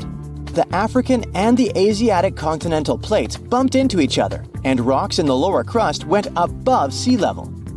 Peridot also comes from meteorites that have crashed into Earth, but that's really rare. Its color ranges from a brown-green color to yellowish-green to pure green. Yellowish-green is the most common shade you'll see in jewelry. This color is possible thanks to a good amount of iron in the stone. The deposits of this beauty are spread all across the world, from Vietnam to Arizona and Hawaii, Tanzania, South Africa, Sri Lanka, and Norway. And then, of course, there's Zabargad. So, this place is geologically unique as it's an island built of uplifted mantle, and it's also the oldest and longest known source of peridots in the world. The first people came here for the gemstones many centuries ago. Famous Roman philosopher Pliny the Elder mentioned in his writings that pirates had discovered Zabargad's treasures in the year 500 before the current era. The beautiful green rocks made their way to Queen Bernice of the Roman Empire. They came from the ancient trading port Berenike on the edge of Egypt's eastern desert. When the city fell in the 6th century, all work stopped, and the island with all its treasures stood alone for hundreds of years. In the 19th century, British explorers found the beautiful green island in the Red Sea and figured out it was the one described by Pliny the Elder a long time ago. Turkey did some mining here in the 20th century. Over just 4 years, they managed to collect over $2 million in peridots. They sent the gemstones to France for cutting. The work conditions on the island were nothing like a tropical fairy tale you could imagine. There was no drinking water for workers, so they had to install a gas-powered water condenser. Now, this territory belongs to the Elba National Park System. Most people come here to see the underwater beauties of the reefs, but if you look above the water, you can still see some beautiful sparkling paradots. If Christmas Island in Australia is on your travel list, plan the trip wisely. If you end up there in October or November when the wet season begins, you won't be able to enjoy a walk around. Red crabs cover the whole island like a blanket. And it's not one of those fluffy blankets you want to wrap yourself into. Over 100 million crabs are on a mission to reach the shore alive, marking a crucial phase in their life cycle. For the majority of the year, these red crabs reside in burrows and rock crevices. They have fruits, berries, fallen leaves, and various organic matter to keep them going. But when the dry season is over and the moon is in a specific phase, they know it's time to go. When they reach the coast of the Indian Ocean after several days of migration, they create deep burrows where females will eventually hatch their eggs. Once the burrows are ready, the male crabs return to the rainforests and the females stay at the beach for at least 12 days to keep the family going. The new parents are so smart, they follow the moon to pick the perfect moment with a milder tide to carry their eggs to the water. Once they hatch, the crabs bring their new family members back inland. There, they wait for the rainy season again to keep the circle of life going. To safeguard this magic, authorities close road in areas where crab migration takes place. Japan has a brand new addition to its archipelago. The world's newest landmass literally popped up in November 2023. This unnamed island is just over 300 feet in diameter. It's made of pumice and tuff left by an undersea volcano that kicked off its eruptions in October. The volcanic hustle has quieted down since then, and the waves are eroding chunks of the newly found land. Without lava flows to create a sturdy protective crust over the soft volcanic debris, the future of this freshly formed island is unstable. Similar islands had popped up before but were short-lived and vanished once volcanic activity ceased. An island born in 2021 the same way is still visible today though, so the newborn island might have some life prospects. If not, we're likely to see more territories like this. Japan is super rich in active volcanoes on land, with over 100 in its collection. If you make friends with the Uros people living in the Lake Titicaca area and ask them for their address to send a postcard, they will have a hard time answering. Their ancestors from more than 500 years ago came up with a brilliant invention to protect themselves from the Incas. They built islands from totora roots and reeds that could be moved away from danger deep into the lake. Totora plants help the local community a lot since it's water resistant and is used for all sorts of things, from building boats to roofs and mattresses. The islets are even edible, and the flowers of the plant they're made of are used for tea. So there are around 120 islets still preserved, and over 1,000 people can live on them. From 2 to 6 families share one islet home. Since there's no need to run away from the Incas anymore, they need to make sure the islets stay in one place. Every 15 to 20 days, the reeds forming the islets decay and need to be replaced. To prevent constant drifting, locals use eucalyptus rods as anchors, firmly securing the islets. Despite their small size, these islets have 2 spoken languages. The residents craft their fabric and create stunning outfits. Solar panels provide sufficient power for them to have light and even TVs. The main islet has a radio station, and the locals have embraced tourism. You can make a reservation online and experience the floating life yourself. Some islands pop out of nowhere, and others disappear without a trace. One of the most famous so-called phantom islands is High Brazil off the coast of Ireland. Before you ask, no, it doesn't have anything to do with Brazil. High is a variation of I, which means island, and Brazil comes from the root bres, meaning mighty, great, beautiful in Irish, and it gave the name to one of the local deities. This tiny mist-covered island was first mapped in 1325, but later attempts to pinpoint its exact location didn't come to one result. So, legend has it that the island appears only once in 7 years. and even those who claim to have seen it say they had just sailed right through it without bumping into any land. Captain John Nisbet shared the story of how he had not only spotted High Brazil, but got stranded on it with his crew. According to him, the island boasted a castle and was mostly uninhabited. There was even an encounter with an ancient grave gentleman who shared the island's ancient history over a lavish feast.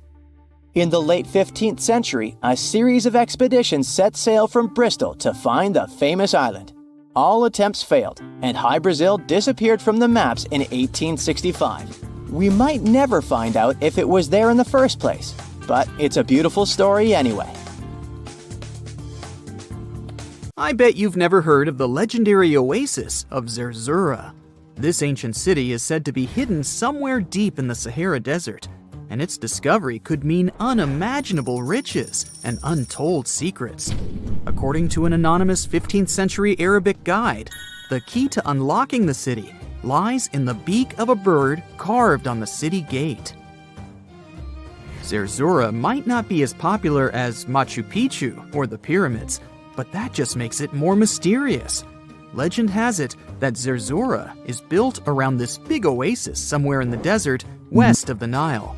Apparently, it's made out of white stone and has all these luxurious houses and gold decorations. The story goes that a scribe wrote down the account of a traveler who stumbled upon Zerzura while looking for his lost camel. At one point in his journey, the man got caught up in a sandstorm, where he got separated from the rest of his group. The traveler kept wandering in the desert for days, and then, out of nowhere, two men showed up and guided him to the city of Zerzura. The traveler described this city as an oasis filled with little birds and made out of pure white stonework. The city is also said to be guarded by giants. In 1835, an English Egyptologist named John Gardner Wilkinson mentioned the city in one of his books. He spoke to a man from Egypt who found the city by accident after days of wandering through the desert. He mentioned some ruins, unusual stonework, and a large oasis surrounded by palm trees. The man even gave some instructions on how the city could be found, indicating that it might be in the western desert of Egypt. But here's the kicker. Even though a group of explorers went out to find Zerzura, they didn't succeed. At the same time, they did stumble upon a bunch of previously unknown oases. In the early 1900s, numerous expeditions were sent to find the city, including one with a fleet of Ford Model A trucks. But, alas, none were successful. Others say Zerzura did exist at one point, but not anymore. It's possible it was swallowed by the desert. It's believed that back in the day, the Sahara Desert was actually green. Scientists even found traces of ancient rivers that flowed through the area 100,000 years ago, creating green corridors across the desert. But Zerzura might have never been real to begin with. Maybe it only existed in the minds of people, a figment of their imagination as they were struggling in the African desert. For thousands of years, people have been obsessed with the hunt for another lost city, Atlantis. But if this place really existed, where on Earth, or under the sea, could it be? According to Plato, Atlantis was an actual place, and it was supposedly located somewhere in the Atlantic Ocean, near the Strait of Gibraltar. But how did this mythical city become synonymous with a perfect paradise-like society? Well, you can thank Ignatius Donnelly for that. The American writer published a book in 1882 where he outlined 13 hypotheses about the existence of Atlantis. Donnelly truly believed that this lost city was where ancient humans lived in peace and joy for centuries. Donnelly even thought that Atlantis was the original source of many ancient civilizations around the world. And if we just followed Plato's clues, we could totally find Atlantis. Sounds like a treasure hunt, right? What inspired Donnelly to go on this quest in the first place, you might ask? Apparently, an amateur archaeologist discovered the city of Troy, using Homer's The Iliad as a guide. Well, if Troy was real, then why not Atlantis? Back in the day, some people believed that America was the legendary Atlantis. Columbus really stirred up some excitement when he brought back news about the New World to Europe. But the real hunt for Atlantis didn't really start until the 20th and 21st centuries. Some people tried to connect the dots between a volcanic eruption on the island of Santorini and the destruction of Minoan settlements. But in 2018, a team of investigators claimed they had nailed it, announcing they had discovered concrete proof that Atlantis had existed. What was their evidence, you ask? A series of mysterious circles in a national park in Spain. But the circles turned out to be nothing more than experimental ponds for studying zooplankton. Let's face it, there's no real evidence that Plato's lost city of Atlantis actually existed. But it doesn't make searching for it any less exciting, does it? The Fountain of Youth isn't a lost city per se, but it is another mythical location that many have claimed to have stumbled upon over the years. Long ago, people were obsessed with the idea of living forever, or at least extending their lives as much as possible.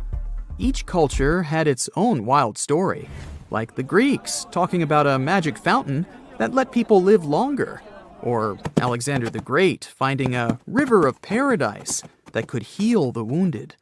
Japanese legends spoke of hot springs that could make you young again, while the Caribbean locals talked about the restorative powers of the water in one of their own mystical lands.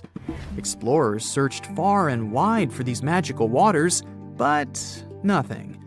Probably the most famous of all was the story of the Spanish explorer Juan Ponce de Leon, who thought he'd found it in Florida. Now, Ponce de Leon was quite a character. He sailed with Columbus and became an important figure in the area now known as the Dominican Republic. He found gold in Puerto Rico and even became the island's administrator. But when the ruler of Spain decided to replace him in his duties, he got upset and decided to explore Florida, looking for gold and the elusive Fountain of Youth. He explored the Bahamas, but sadly, he didn't find any gold or magic water. He did, however, make his way to Florida.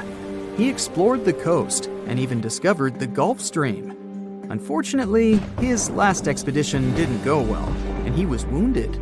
But the legend of him searching for the Fountain of Youth lived on.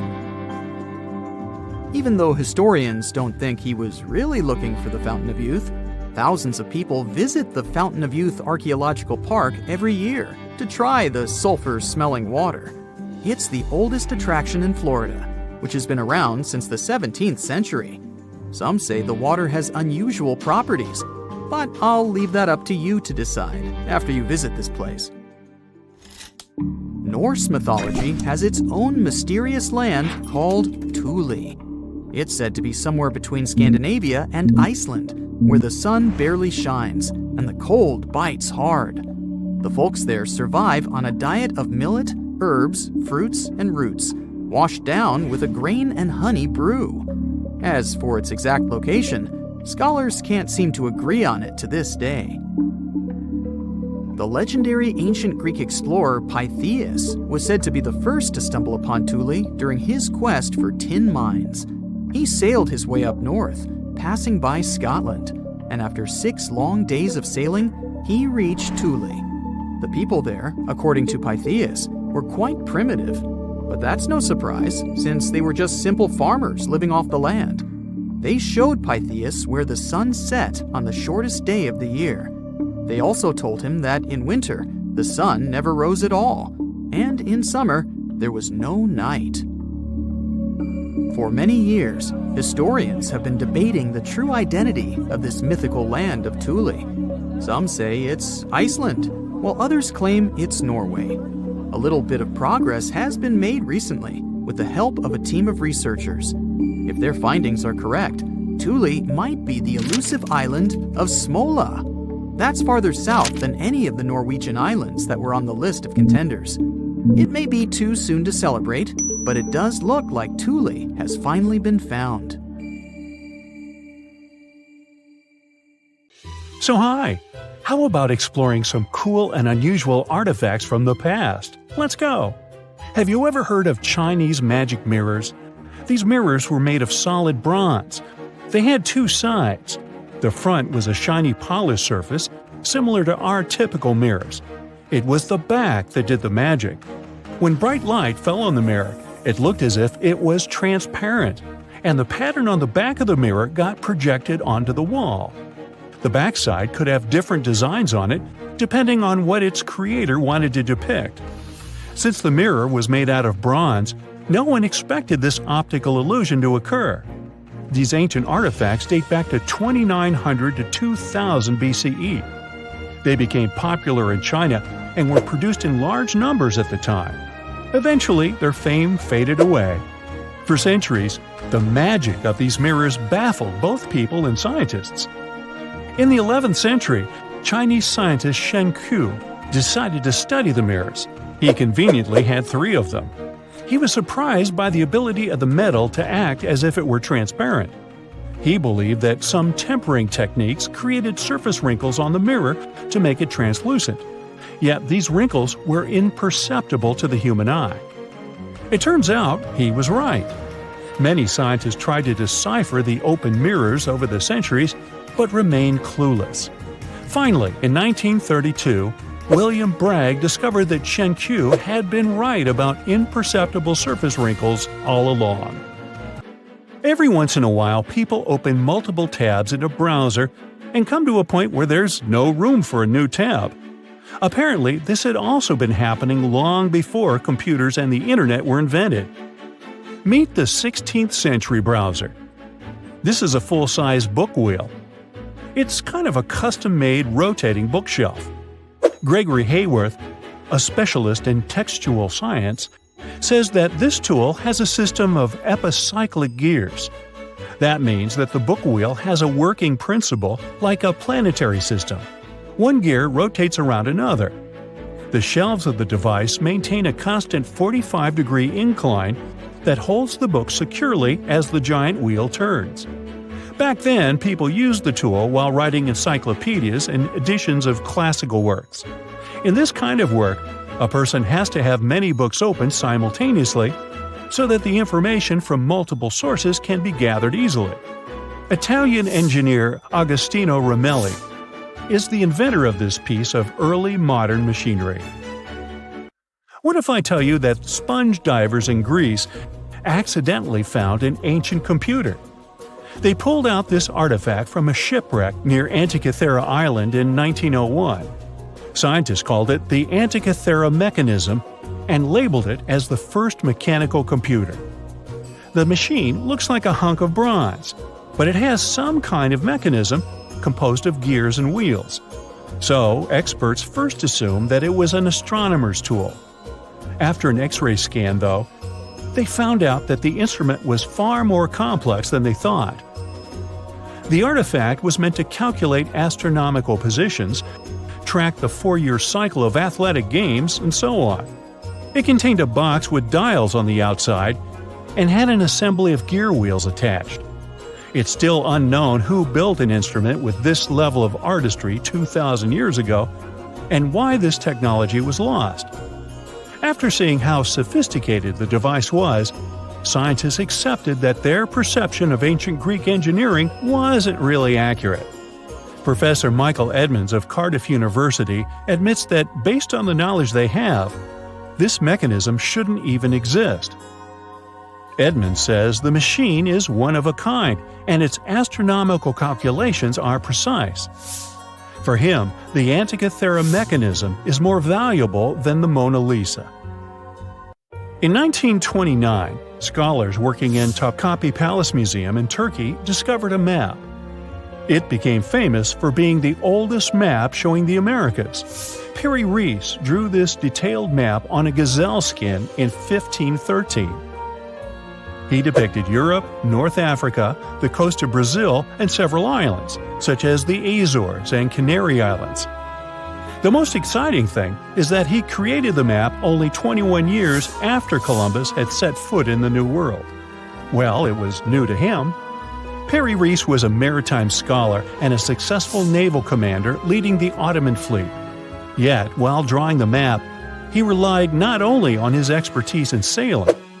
He created it by assembling and referring to 20 other regional maps, like the Arab map of India, 4 Portuguese maps, and the map of the western parts drawn by Columbus. Yes, the part he got from Columbus raised the heartbeat of many historians. Columbus drew a map during his 3rd voyage to the New World and sent it to Spain in 1498. It's assumed to be lost. Surprisingly, historians can now understand what Columbus noted down by looking at Perry Reese's map. Fun fact, he also drew another world map in 1528.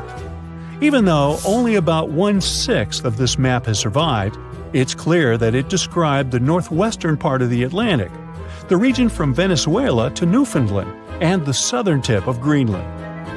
The map also showed Antarctica centuries before its discovery. Historians had to rethink the chronology of history after getting this crazy information. Perry Reese described Antarctica's topography without ice in great detail. In the 1930s, workers found dozens of stone spheres in Costa Rica. Locally, they're known as bolas de piedra, literally stone balls. They were made by a civilization lost in time. What's interesting about these balls is their shape. They are perfectly spherical. How ancient people could make such precise shapes is a mystery. The spheres are of different sizes. Imagine a small one, like a tennis ball.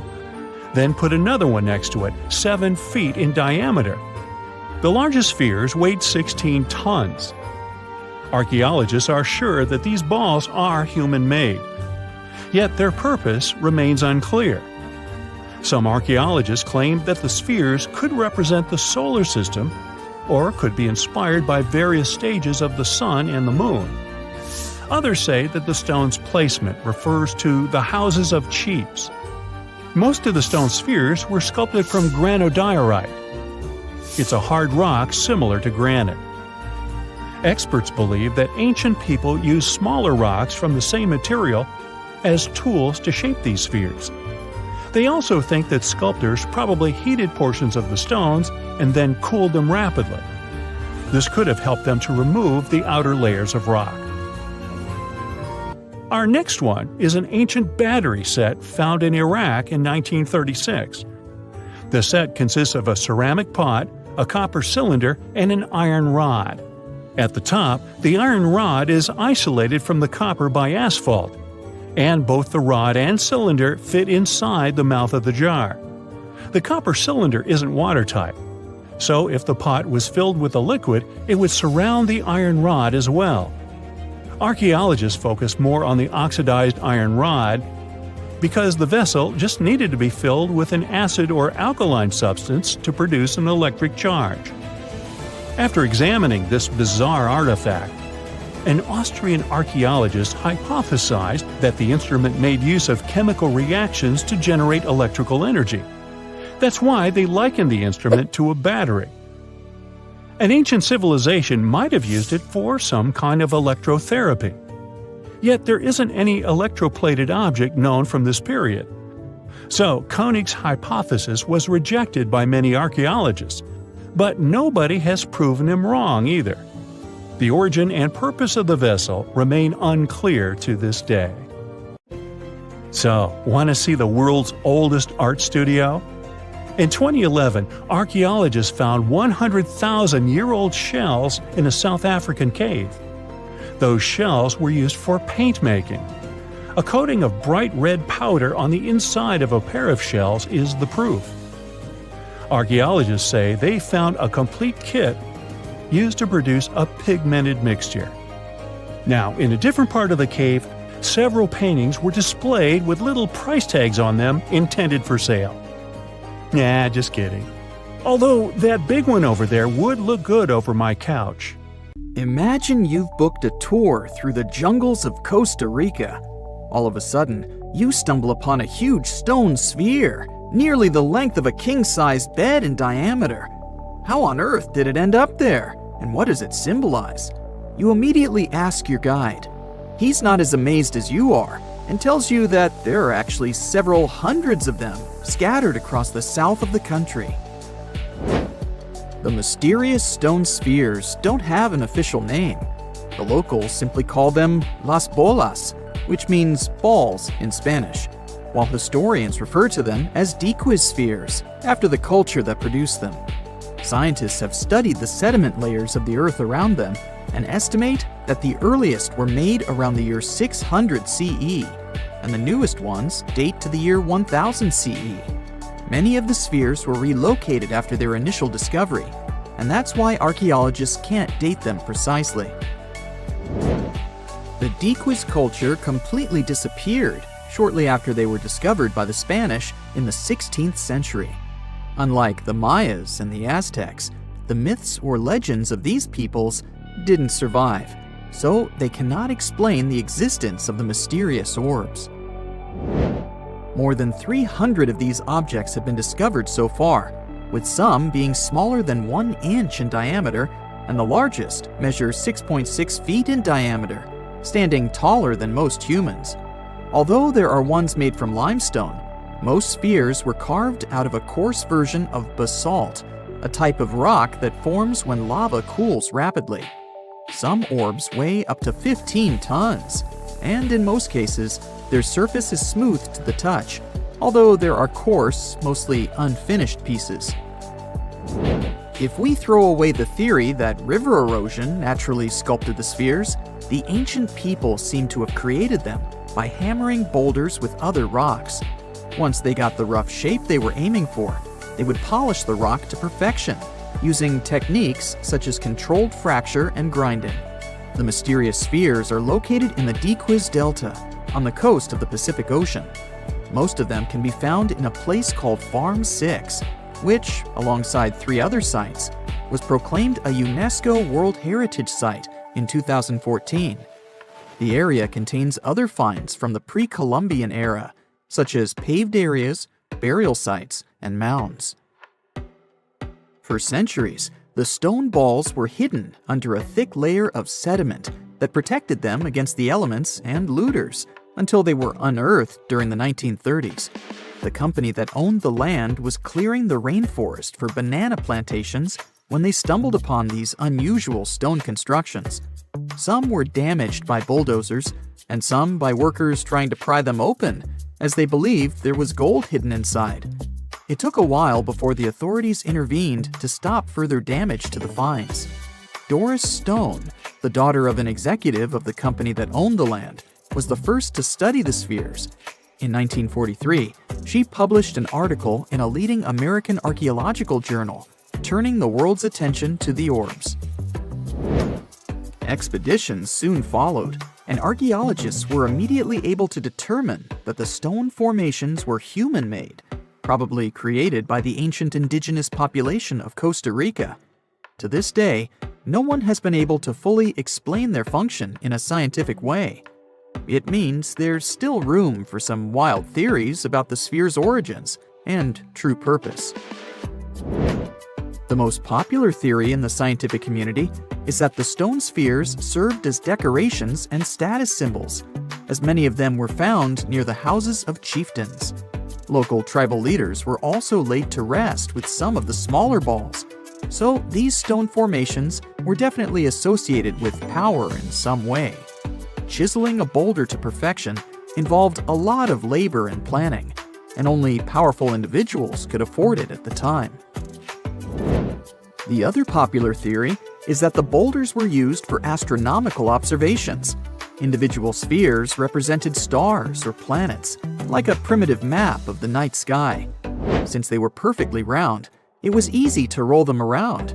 Before the jungle engulfed them, the area where they were found was a flat alluvial plain, ideal for rolling large boulders around. Another version of this theory suggests that the stones were used as boundary markers, much like modern border stones, which are also mostly made from stone. Finally, legends from other tribes that lived in the area tell of how the spheres were cannonballs that the deity of thunder used to drive away the deity of winds and hurricanes. We still don't know the original purpose of the Costa Rican spheres, but they remain an important part of the country's national identity. The National Museum in the Costa Rican capital, San Jose, has 6 of them in its courtyard. Many other spheres have become prized garden decorations for wealthy Costa Ricans. There's even one at Harvard University. More than a millennium after they were created, the mysterious stone spheres of Costa Rica are still associated with power and wealth. In terms of numbers, the stone orbs are not perfectly round. They are rated as nearly perfect, at 96% spherical in shape. And while even that is pretty impressive, the spheres of Costa Rica are not the only ones of their kind. Nearly a decade ago, workers came across mysterious giant stone spheres deep underground in a coal mine in northern Asia.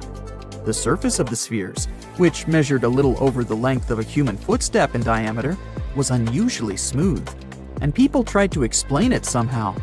Some were certain they were out of this world, and others suggested the spheres were actually petrified dinosaur eggs. Scientists quickly put an end to further discussion, as it turned out that the mysterious spheres were concretions. Those are rock formations that take millions of years to form deep underground. Think of a pebble that picks up snow as it rolls down a hill. That's how concretions are made. Groundwater, rich in sediment and minerals, flows around the sediment, slowly shaping it into a perfect orb. The process is quite common in nature, but most concretions are fairly small. The spheres found in the coal mine grew to their size in the mineral-rich ground, and they were big enough to get the press and the general public interested. Another possible case of concretions is the massive stone spheres found in the Visoko Valley in Bosnia. Samir Osmanagic, better known as the Bosnian Indiana Jones, was the first to explore those objects about as wide as the length of a London bus. He believes the stone spheres were carved by a lost civilization that lived in the area 1,000 years ago. The reddish color of the orbs, though, is proof to geologists that they are indeed concretions, rich in iron content. The Moki marbles, found in rural Utah, are similar in color to the Bosnian spheres. These tiny concretions are the size of toy marbles and consist of a sandstone core and a shell made out of hematite, an iron ore. In South Africa, miners have come across Klerksdorp spheres, which are similar in shape and size to Moki marbles. The only difference is that these ones formed inside volcanic sediments and ash. The most intriguing among human-made tiny spheres are probably the orbs found on several Greek islands. Scientists discovered 700 stones smaller than golf balls near the Bronze Age site of Akrotiri on the island of Santorini. They believe that the finds were between 3,600 and 4,500 years old. When they compared all the stones' variations in size and color, the archaeologists concluded that these enigmatic stones could have easily been the oldest board game ever made. With the help of artificial intelligence, scientists are now trying to work out the rules of this game. We all know some iconic symbols. The Statue of Liberty screams USA. The Eiffel Tower represents Paris. And this mask? Undoubtedly, it's Tutankhamun's, right? Sometimes it feels like historians have squeezed every last drop out of the King Tut story. But guess what? The most obvious details often slip right under our noses. Like the fact that this famous mask didn't actually belong to him, nor was it ever meant for him. Stick with me for the details. Can we get a close-up of that mask? Thanks. See those holes? Yep, they're for earrings. And no, it's not that they had anything against jewelry, but back in ancient Egypt, earrings were typically worn by high-status women or kids. Now, if you know your history, you might say, but Tut was a boy king, wasn't he? You're spot on. He began his reign at just 9 years old. Sadly, that didn't last long as he passed away at a very young age. So when he was 9, he might have worn earrings, but he probably took them off when he hit that no earrings age. Sounds reasonable, right? Actually, not quite.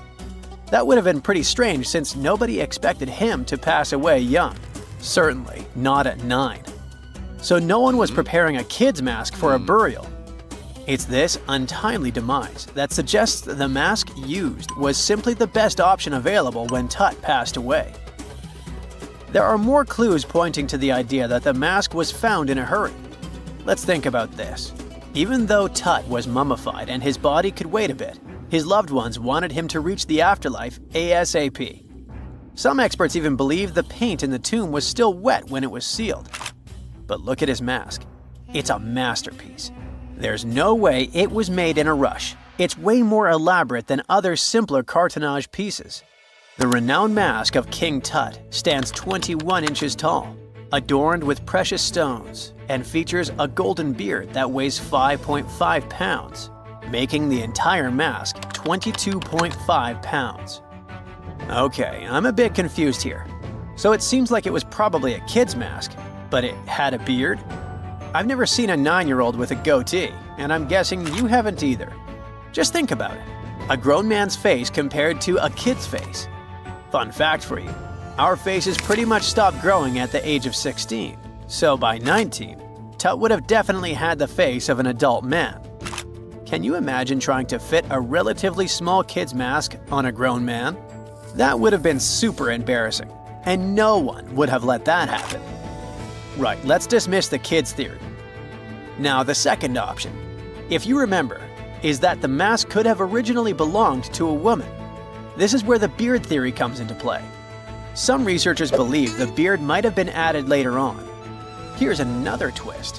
What if the mask was actually made for Nefertiti herself, who ended up maskless? In this case, there are two discoveries. Two birds with one stone. For now, it sounds like a conspiracy theory, I know. But let's give it a shot and delve deeper into the details. So, Tut passed away in around 1323 BCE, probably due to malaria. He had other health issues too, like when he broke his leg, and records suggest he wasn't in the best shape. As for Nefertiti, we have no solid data about her demise. Plus, nobody knows exactly when or where she was buried. The supposed year when she passed away is around 1330 BCE, but she could have lived longer, and the mask was intended and prepared for her. Or maybe they just took her mask right from the burial chamber. After all, they were family. Well, sort of. She was said to be his stepmom, having been married to Akhenaten, who was likely Tut's father. But this is not 100% accurate. Some scientists doubt it. Ah, these ancient Egyptian families. It's hard to keep track of who's who. I know, you're not yet convinced that Tut wore a lady's mask. Let me share one more theory with you. Meet Howard Carter, the enthusiastic archaeologist who discovered Tutankhamun's tomb. It was located in the Valley of Kings outside Luxor, and, to everyone's surprise, was nearly intact. When he entered, he noticed something odd. This didn't feel like a pharaoh's burial chamber. It was classy and all, but it had a vibe that suggested it was made for a woman. Typically, Egyptian pharaohs had larger tombs that suited them better, and even more strangely, it was oriented to the right of the entrance. This didn't add up. That orientation was typical for female chambers, which Egyptian queens used. Another red flag was that the chamber appeared to have been built in stages, and all the artifacts, around 2,000 of them, seemed hastily placed there. Even more curious, they looked like they were meant for other royals. Carter discovered this burial site in 1922, but it remained a mystery as to why it was so bizarre. Almost a century later, Nicholas Reeves thought he may have solved the puzzle. He claimed that King Tut might not have been the original resident of the tomb. Instead, he suggested that the undisturbed resting place of the legendary Queen Nefertiti could be hidden behind the walls of the boy king's burial chamber. Nicholas studied high-resolution photos for months, meticulously examining every pixel. One day, he focused on detailed scans that revealed the texture of the tomb's walls beneath layers of paint. He spotted what he believed to be outlines of two doorways that had been blocked and plastered over to hide them from view. The more he looked, the more it seemed real. Could it be a tomb within a tomb? Nicholas theorized there was a hidden storeroom behind the western wall of King Tut's tomb, and his chamber might just be the outermost section of a larger corridor-style network of rooms. It all sounds fancy, but sorry to break it to you, Reeves' theory was debunked. To find out if he was onto something, experts had to use ground-penetrating radar to see the unseen. Reeves' idea was that if there were gaps, it could indicate the presence of additional rooms. And at first, in 2015, one expert even thought he had found a hidden room. But the glory didn't last for long. A year later, after double-checking, it turned out there were no hidden doorways. By the way, Nefertiti isn't the only legendary woman from Egypt whose burial site remains a captivating mystery. There's a cool legend about Cleopatra that you might enjoy. It's said that she once declared, "No man will ever find my tomb." Kind of fitting, right? After all, the person who's come closest to uncovering her final resting place is a woman. Fast forward a few millennia after she passed away, and while no man has located it, archaeologist Kathleen Martinez believes she might have cracked the code. She's been on the quest for Cleopatra VII's tomb for nearly 20 years, and recently discovered a bust that she thinks represents the famous queen. However, not everyone is on board with her claim. Some experts argue that the bust doesn't resemble Cleopatra at all. Alongside this intriguing marble statue, Martinez's team also unearthed 337 coins, some of which, less controversially, feature Cleopatra's likeness. But the real part is that it's still not officially confirmed. There's no doubt about the existence of the small bust. It's carved from white marble, fits in one hand, and shows a woman wearing a royal crown, according to a translated statement from the Egyptian Ministry of Tourism and Antiquities. The big question, though, is who it actually depicts. While Martinez insists this statue is a representation of Queen Cleopatra VII, many other archaeologists argue that the facial features don't match, suggesting it likely belongs to a princess instead. Sorry, I can't resist the temptation of breaking the magic for a moment. Some folks believe that the whole idea of "no man will find my tomb" is misunderstood. Even if she did say it, what she probably meant was "no living soul," and it wasn't about gender at all. It can as well be just a beautiful legend. Toodaloo!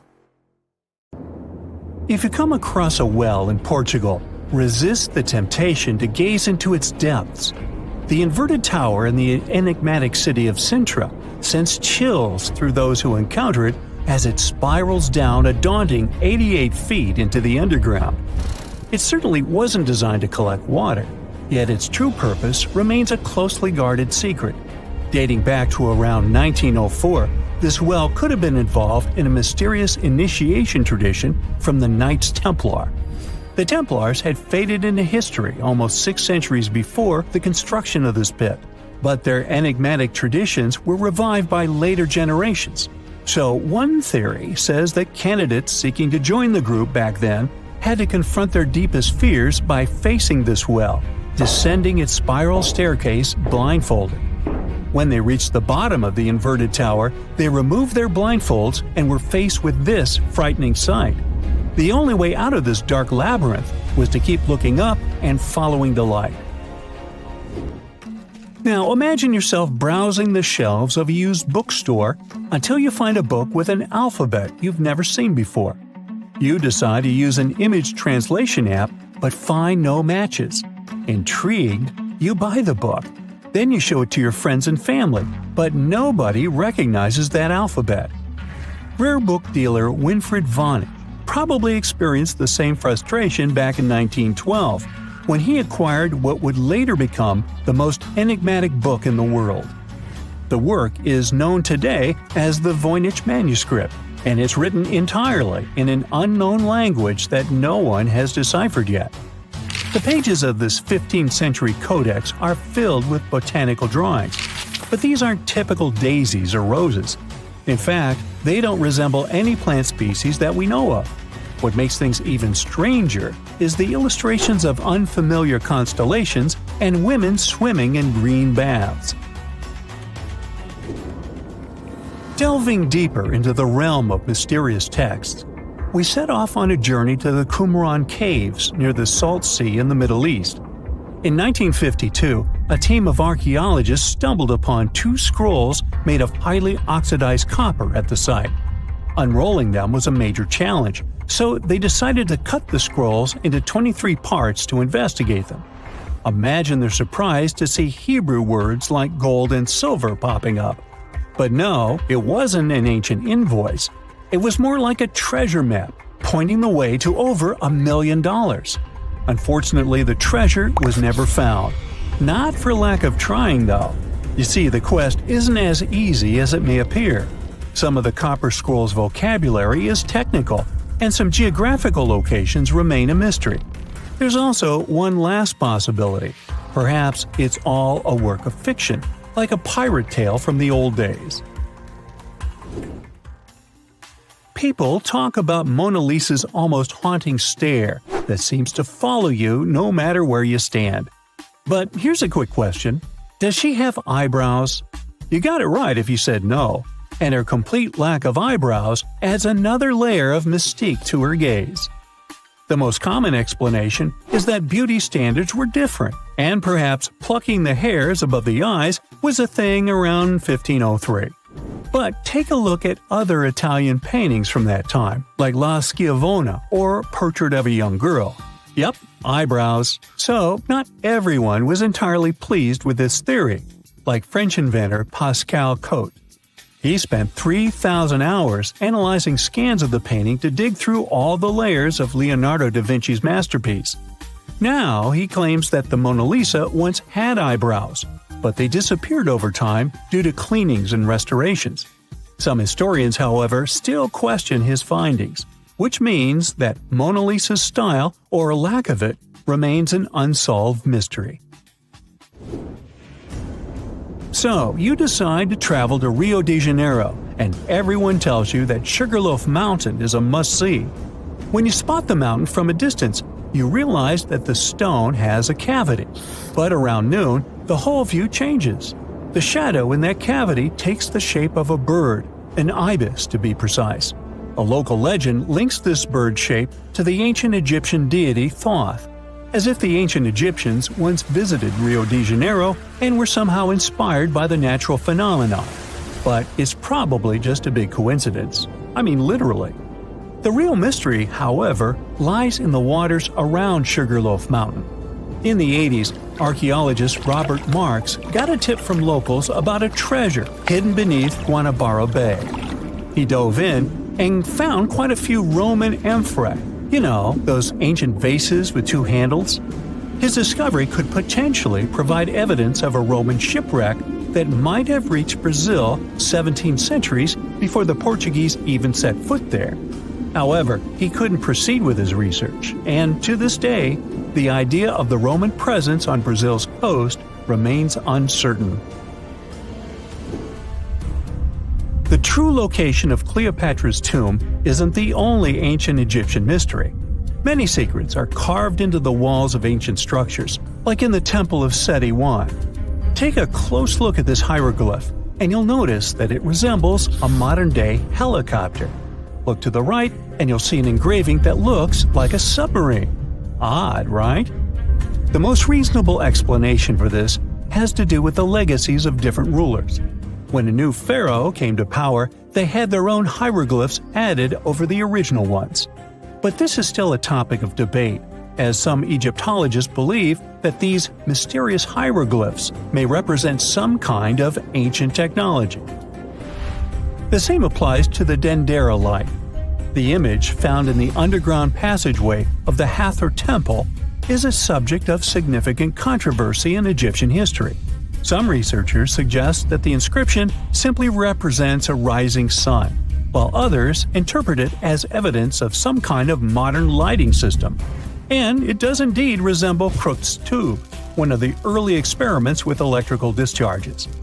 Although there's no concrete evidence of ancient Egyptians having modern electricity, Some historians believe that this theory could help explain why many discovered tombs don't have any residues left behind from the use of oil lamps or candles. A lot has been said about the mysterious pyramids of Egypt, but many people tend to forget that other inexplicable structures had already existed even before them. Our next stop takes us to Turkey. The top of a hill known as Göbekli Tepe, near the city of Urfa, holds an ancient secret. It features more than 20 circular stone enclosures dated back over 11,000 years. Many of these have heavily carved stone T-shaped pillars adorned with eerie human figures with folded hands. The most accepted theory is that it's the world's first temple, likely used for rituals or social events. But the greatest mystery lies in how it was built, as this site existed before the domestication of animals or the use of metal tools. So the construction must have been very difficult, challenging our understanding of the historical timeline. Now, I hope you're not afraid of heights, because we're about to take a flight over the Nazca Lines. You've probably already heard about these massive, mysterious drawings etched into an arid region of Peru. They come in many different shapes, like a spider, a monkey, and even a Google-eyed ET, that is probably just a fisher. Anyway, this story got some fresh chapters in 2022 when an additional 168 new drawings were discovered. The original ones could only be seen from the air, but these new ones are much smaller and can be observed from the ground. However, one thing they have in common is that their purpose remains totally unclear. Some might call them the largest-scale calendar in the world. Others suggest that they served as a tool for agricultural purposes. Of course, many theories have emerged in an attempt to give the Nazca Lines a meaning, but the truth is that they remain some of the most important unsolved mysteries in history.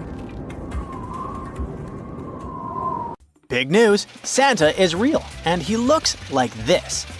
I know, it's not exactly how we pictured the jolly old guy, but a recently discovered tomb might just be the proof we've been waiting for to show that St. Nicholas was real, and Turkish. Turns out, he wasn't a North Pole native, but a kind-hearted bishop from the 4th century, famous for giving gifts to everyone. The legend says he was a wealthy man born in the ancient city of Patara, modern-day Turkey, who traveled to the countryside to help the poor and the sick. For centuries, though, people couldn't be sure he actually existed. Some historical sources say he was buried in Myra, which is now called Demre, Turkey. Since the 80s, archaeologists have been digging around this area, trying to prove it.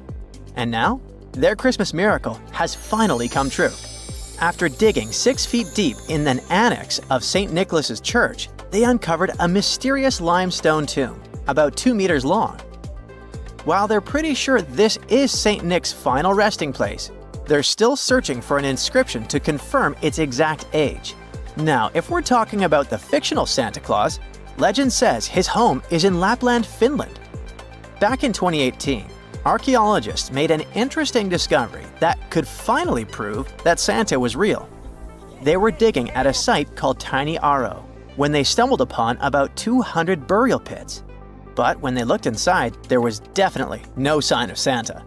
Actually, there were no human skeletons at all, just a bunch of things like pottery and animal bones. So no one really knows what this place was. That was the complete opposite of what happened with a group of archaeologists working in the ancient city of Petra, Jordan. Since 2003, there have been rumors about hidden chambers beneath the famous monument called Al-Khazneh, also known as the Treasury. 21 years later, a team finally decided to dig and uncovered an intact tomb.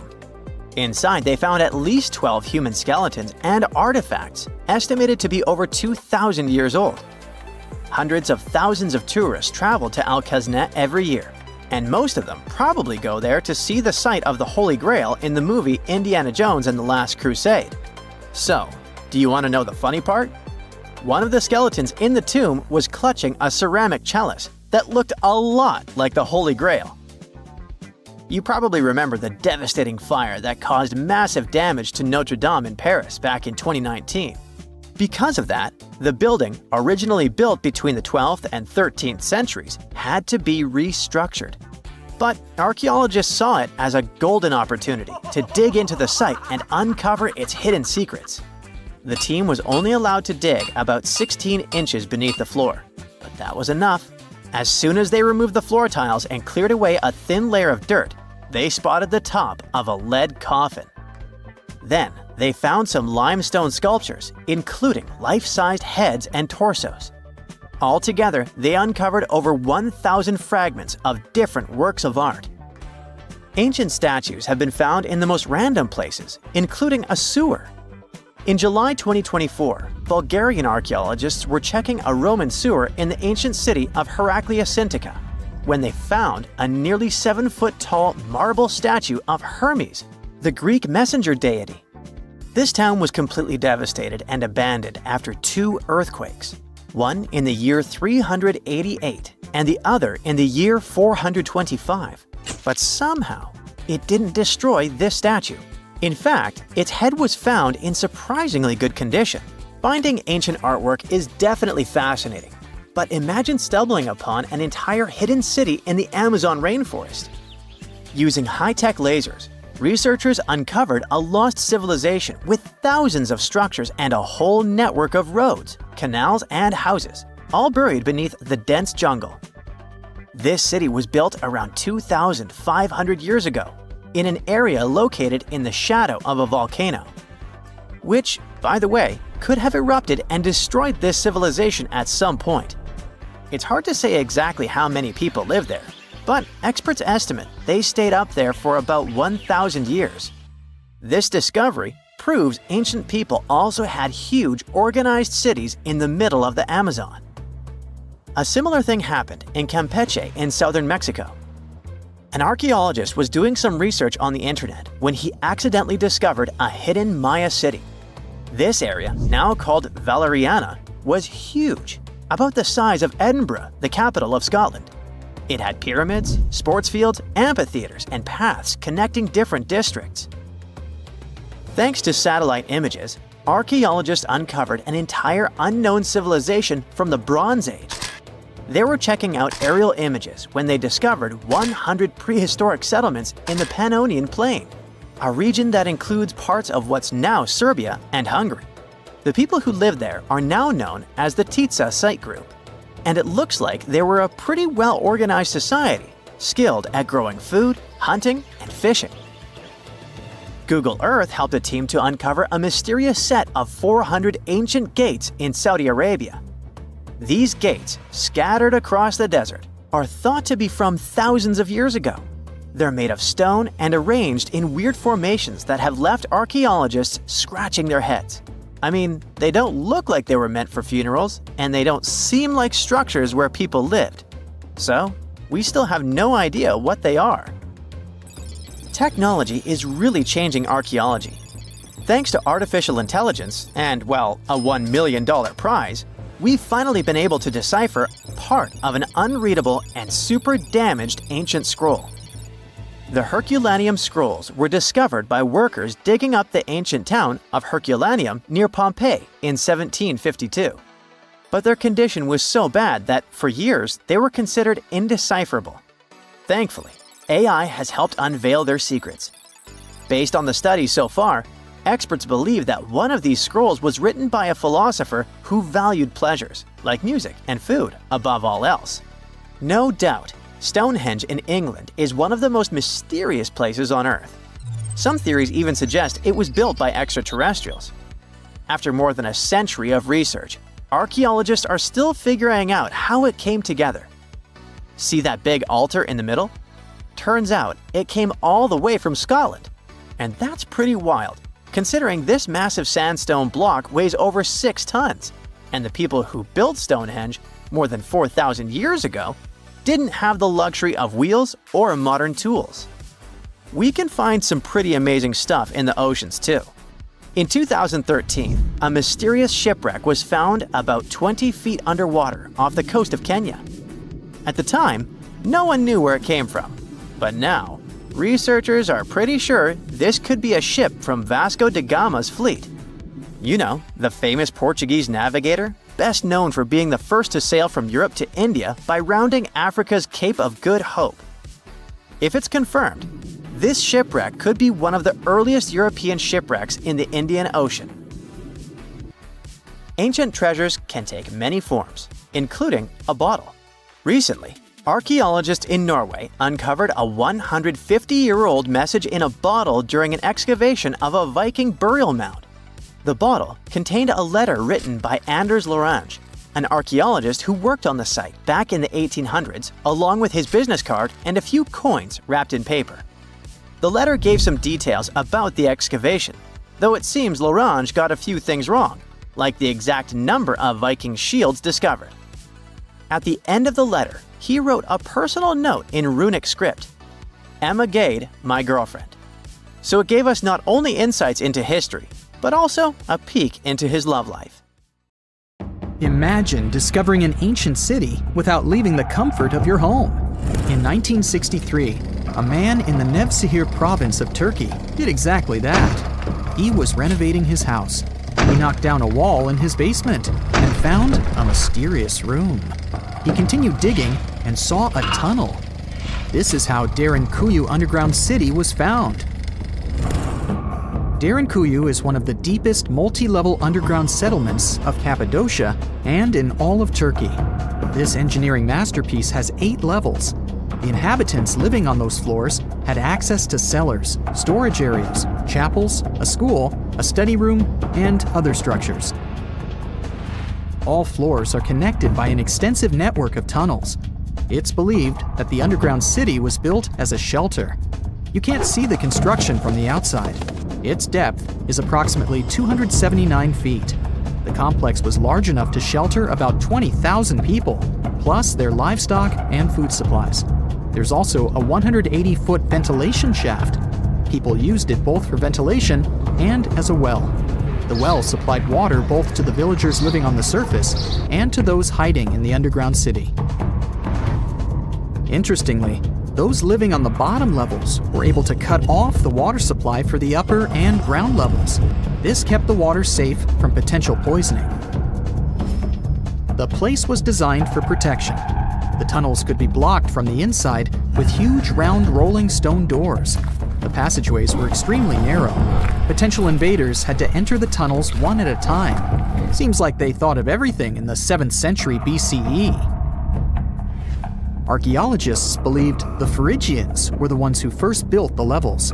After them, the structure was used and enhanced in Roman times.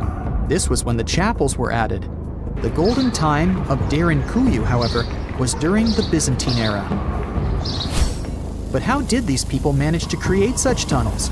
Well, the rock they carved them into wasn't usual. It was soft volcanic rock. It appeared due to a geological process that began millions of years ago. Volcanic eruptions covered the area in thick ash. It then solidified into this soft rock. When the natural forces of wind and water eroded softer parts, only hard elements remained. Fun fact, fairy chimneys are also made of intricately shaped volcanic soft rock, but they formed naturally without any human intervention. I'm still in Turkey, but this time, my destination is Çanakkale, where a myth came to life. For 3,000 years, people believed that Homer's Iliad was fiction and that Troy never existed. In 1863, everything changed. Expatriate Frank Calvert discovered ancient ruins in western Turkey. He was convinced they belonged to the ancient city of Troy. Heinrich Schliemann examined this area in 1868. That's when Troy saw sunlight again after all those centuries. Troy has complex layers. Over the years, 9 ancient cities were built on top of one another. Historians say that the area was strategically located between Europe and Asia, so it became a prosperous trade and cultural center. This strategic position made Troy attractive throughout history. After the Trojan conflict, the city was abandoned between the years 1100 to 700 BCE. Then Greek settlers rediscovered the area, and Alexander the Great ruled there. The Romans then invaded the city. Speaking of this event, the first thing you would see when visiting the site is a replica of the wooden Trojan horse from a movie shot in 2004. The next stop is Lothal. in the 1950s, Lothal and several other Harappan sites were discovered in India. These new provinces extended the boundaries of the Indus Valley civilization. Lothal was an important part of the Harappan civilization. It had vast cotton and rice fields. Plus, it had a bead-making factory. Beads were made from semi-precious stones, like agate. Many of these beads were later found in Mesopotamia, which serves as evidence that Lothal was a thriving trading port. Archaeologists believe that the city was part of an ancient trade route. Traces of agriculture? Check. Traces of trade? Check. What else? The remains of residential buildings, streets, bathing pavements, and drains. Some real city planning, and impressive examples of early urbanization. The town was well constructed. They were modern houses. Some of them had 6 rooms, bathrooms, a large courtyard, and even a veranda. Lothal also had the world's oldest known dock. It linked the city with the Sabarmati River and the trade route. The ancient Mayan city of Calakmul is located in southern Mexico in the tropical forest of the Tierras Bajas. From 500 CE to 800 CE, Calakmul was home to over 50,000 people. There was a central plaza surrounded by outer districts. And if we count both the inhabitants of all those outer areas and those who lived in the center, Calakmul had a population of more than 1.5 million people. It was a city that was habitable for 12 centuries. It's believed that the place had more constructions than any other excavated Maya settlements in the region. After 1000 CE, the Maya civilization there faced a downfall. The settlement that was once the center of Mesoamerica was almost completely abandoned. The ancient city was at the heart of the second largest tropical forest in America. The site is well preserved, so today, if you were to visit it, you would be able to picture what life looked like in ancient Mayan times. The city remains include architectural complexes and sculpted monuments, defensive systems, quarries, water management features, agricultural terraces, massive temple pyramids, and palaces, not to mention a variety of body ornaments and other accompanying objects. It proves that complex state-organized societies lived in this tropical forest. The Mayans depicted nature in their paintings, pottery, sculptures, rituals, and even food. I'm moving on to a place people thought didn't really exist. The city of Thonis Heracleion appeared only in a few inscriptions and ancient texts. Turns out, it was waiting to be discovered for thousands of years. Scientists searched the majority of the coast of Egypt. But then, archaeologist Frank Gaudio and his team detected a colossal face looking at them from under the water. The ancient city of Heracleion was discovered completely submerged 4 miles off Alexandria's coast. In the ruins of the lost city, there were 64 ships, 700 anchors, and a treasure trove of gold coins. Archaeologists consider a 16-foot-tall statue and the temple remains the most important findings discovered by the expedition. Back then, the city had ceremonies and celebrations that took place in the Temple of Amun. The ruins and artifacts were made from granite and diorite, so they were in good condition even after having been in contact with water for centuries. They give people a glimpse into what life was like 2,300 years ago in one of the most important trade ports of the world. The city had a network of canals. You can think of it as an ancient Egyptian Venice. The canals linked many separate harbors and anchorages. Towers, temples, houses, and other structures were also linked by bridges. Thonis Heracleion was the country's main port for international trade and the collection of taxes. No one really knows how the city ended up submerged, but archaeologists connect it with natural causes. At the end of the 2nd century BCE, most probably after a flood, Heracleion got covered with water.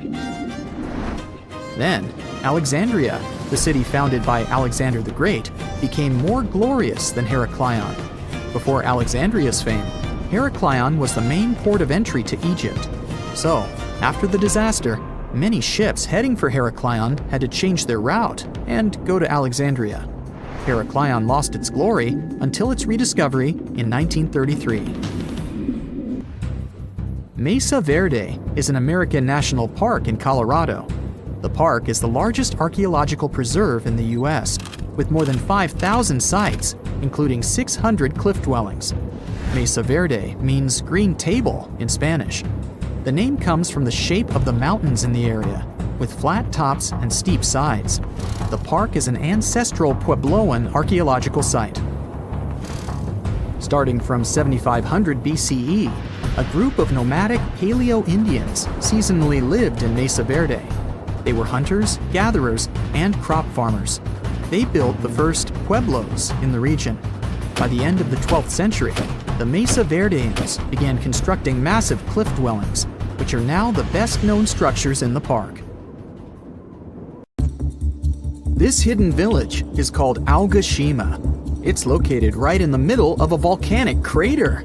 You can find it to the south of Japan, in northernmost Micronesia. The story goes that a volcano erupted in the Philippine Sea in the 1780s, causing a lot of harm to a nearby community. Half of the population managed to escape the massive eruption and came back years later to rebuild their village. At the moment, about 160 people are living there peacefully, even though the volcano is still considered to be active. Huacachina in Peru lies in one of the driest climates in the world, and still, it's a beautiful town, surrounded by lush palm trees. It also has a lagoon, which is said to have special healing properties. The settlement has a little over 90 residents that manage small businesses. Most of them use sand as their primary resource. Some offer sandboarding services or even provide luxury dinners in the desert.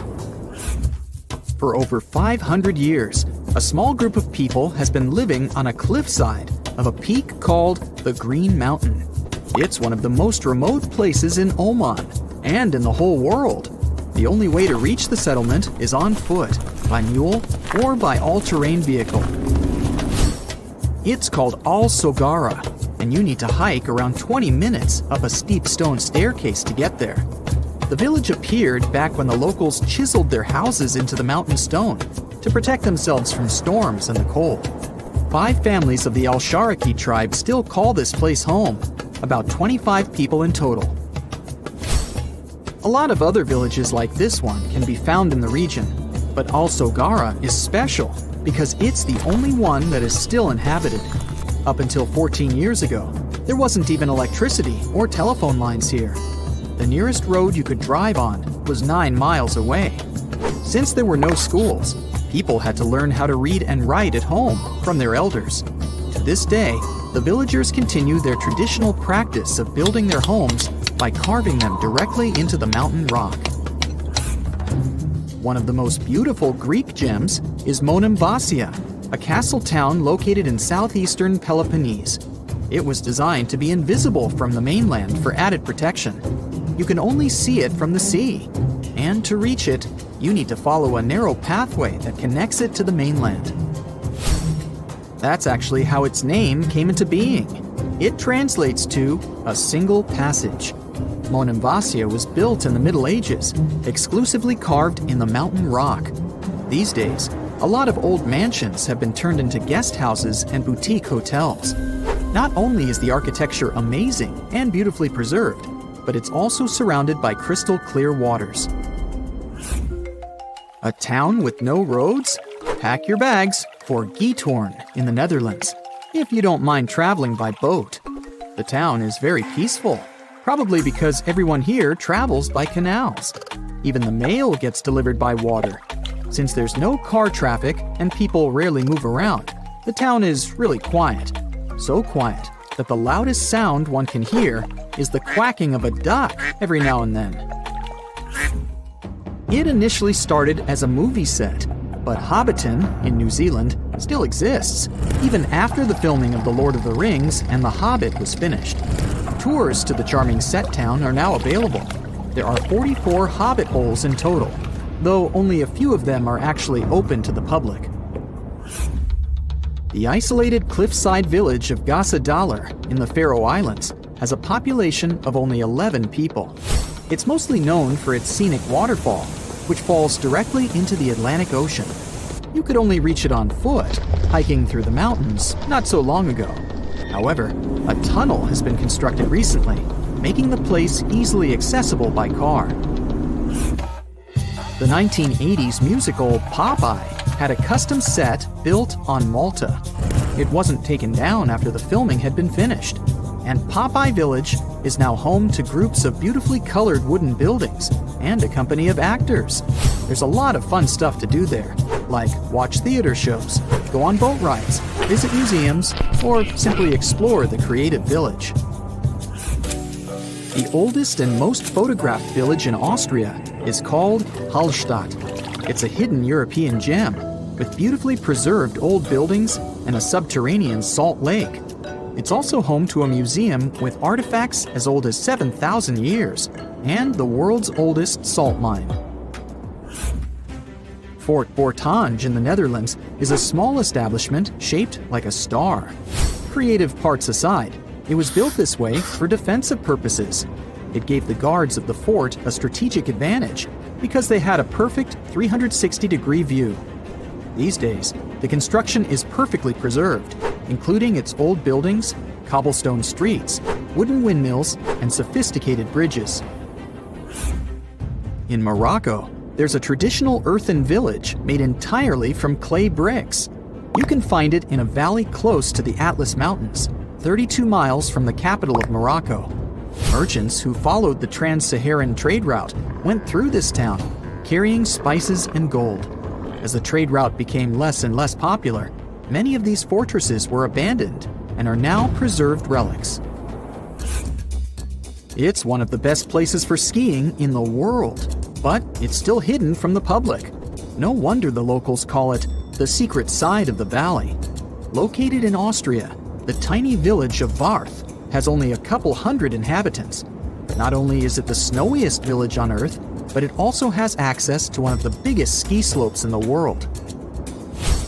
Its popularity increased a bit in 2013 when the construction of a high-speed road was completed nearby. Virano in Italy is one of the most colorful islands in the world. Because of its vibrant colors, it almost looks tropical. It features emerald green waters, beautiful houses, and a 17th century bell tower. Its lace-making tradition brought Leonardo da Vinci to the island back in the 1400s.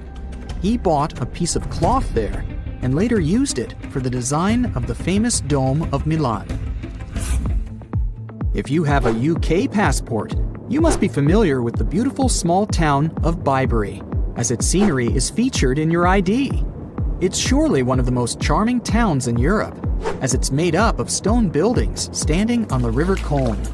The image in the UK passports is that of Arlington Row, a line of weavers' cottages that date back to the 14th century.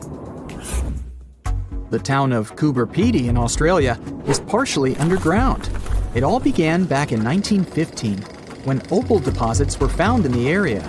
To this day, the town is still the biggest opal mine in the world.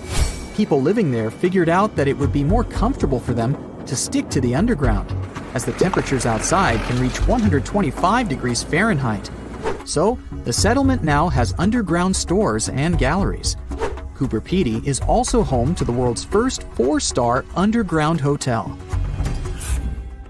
To visit the most remote location in the whole world, you'll need to prepare yourself for quite a journey. If you're traveling from the United States, for example, the easiest route is a 15-hour-long flight to Cape Town, South Africa, followed by a 6-day boat ride. Only after that will you reach Tristan da Cunha. Or you can take a month-long cruise across the South Atlantic Ocean, whatever works better for you. Planning in advance is a must, since there are only 9 boat trips to the island yearly. The island itself is just 7 miles long. Sitting right in the middle of the South Atlantic Ocean, it covers a mere 37.8 square miles. The 300 residents are all farmers. They have the internet, but it's really slow. As for a phone network or a local newspaper, neither is available.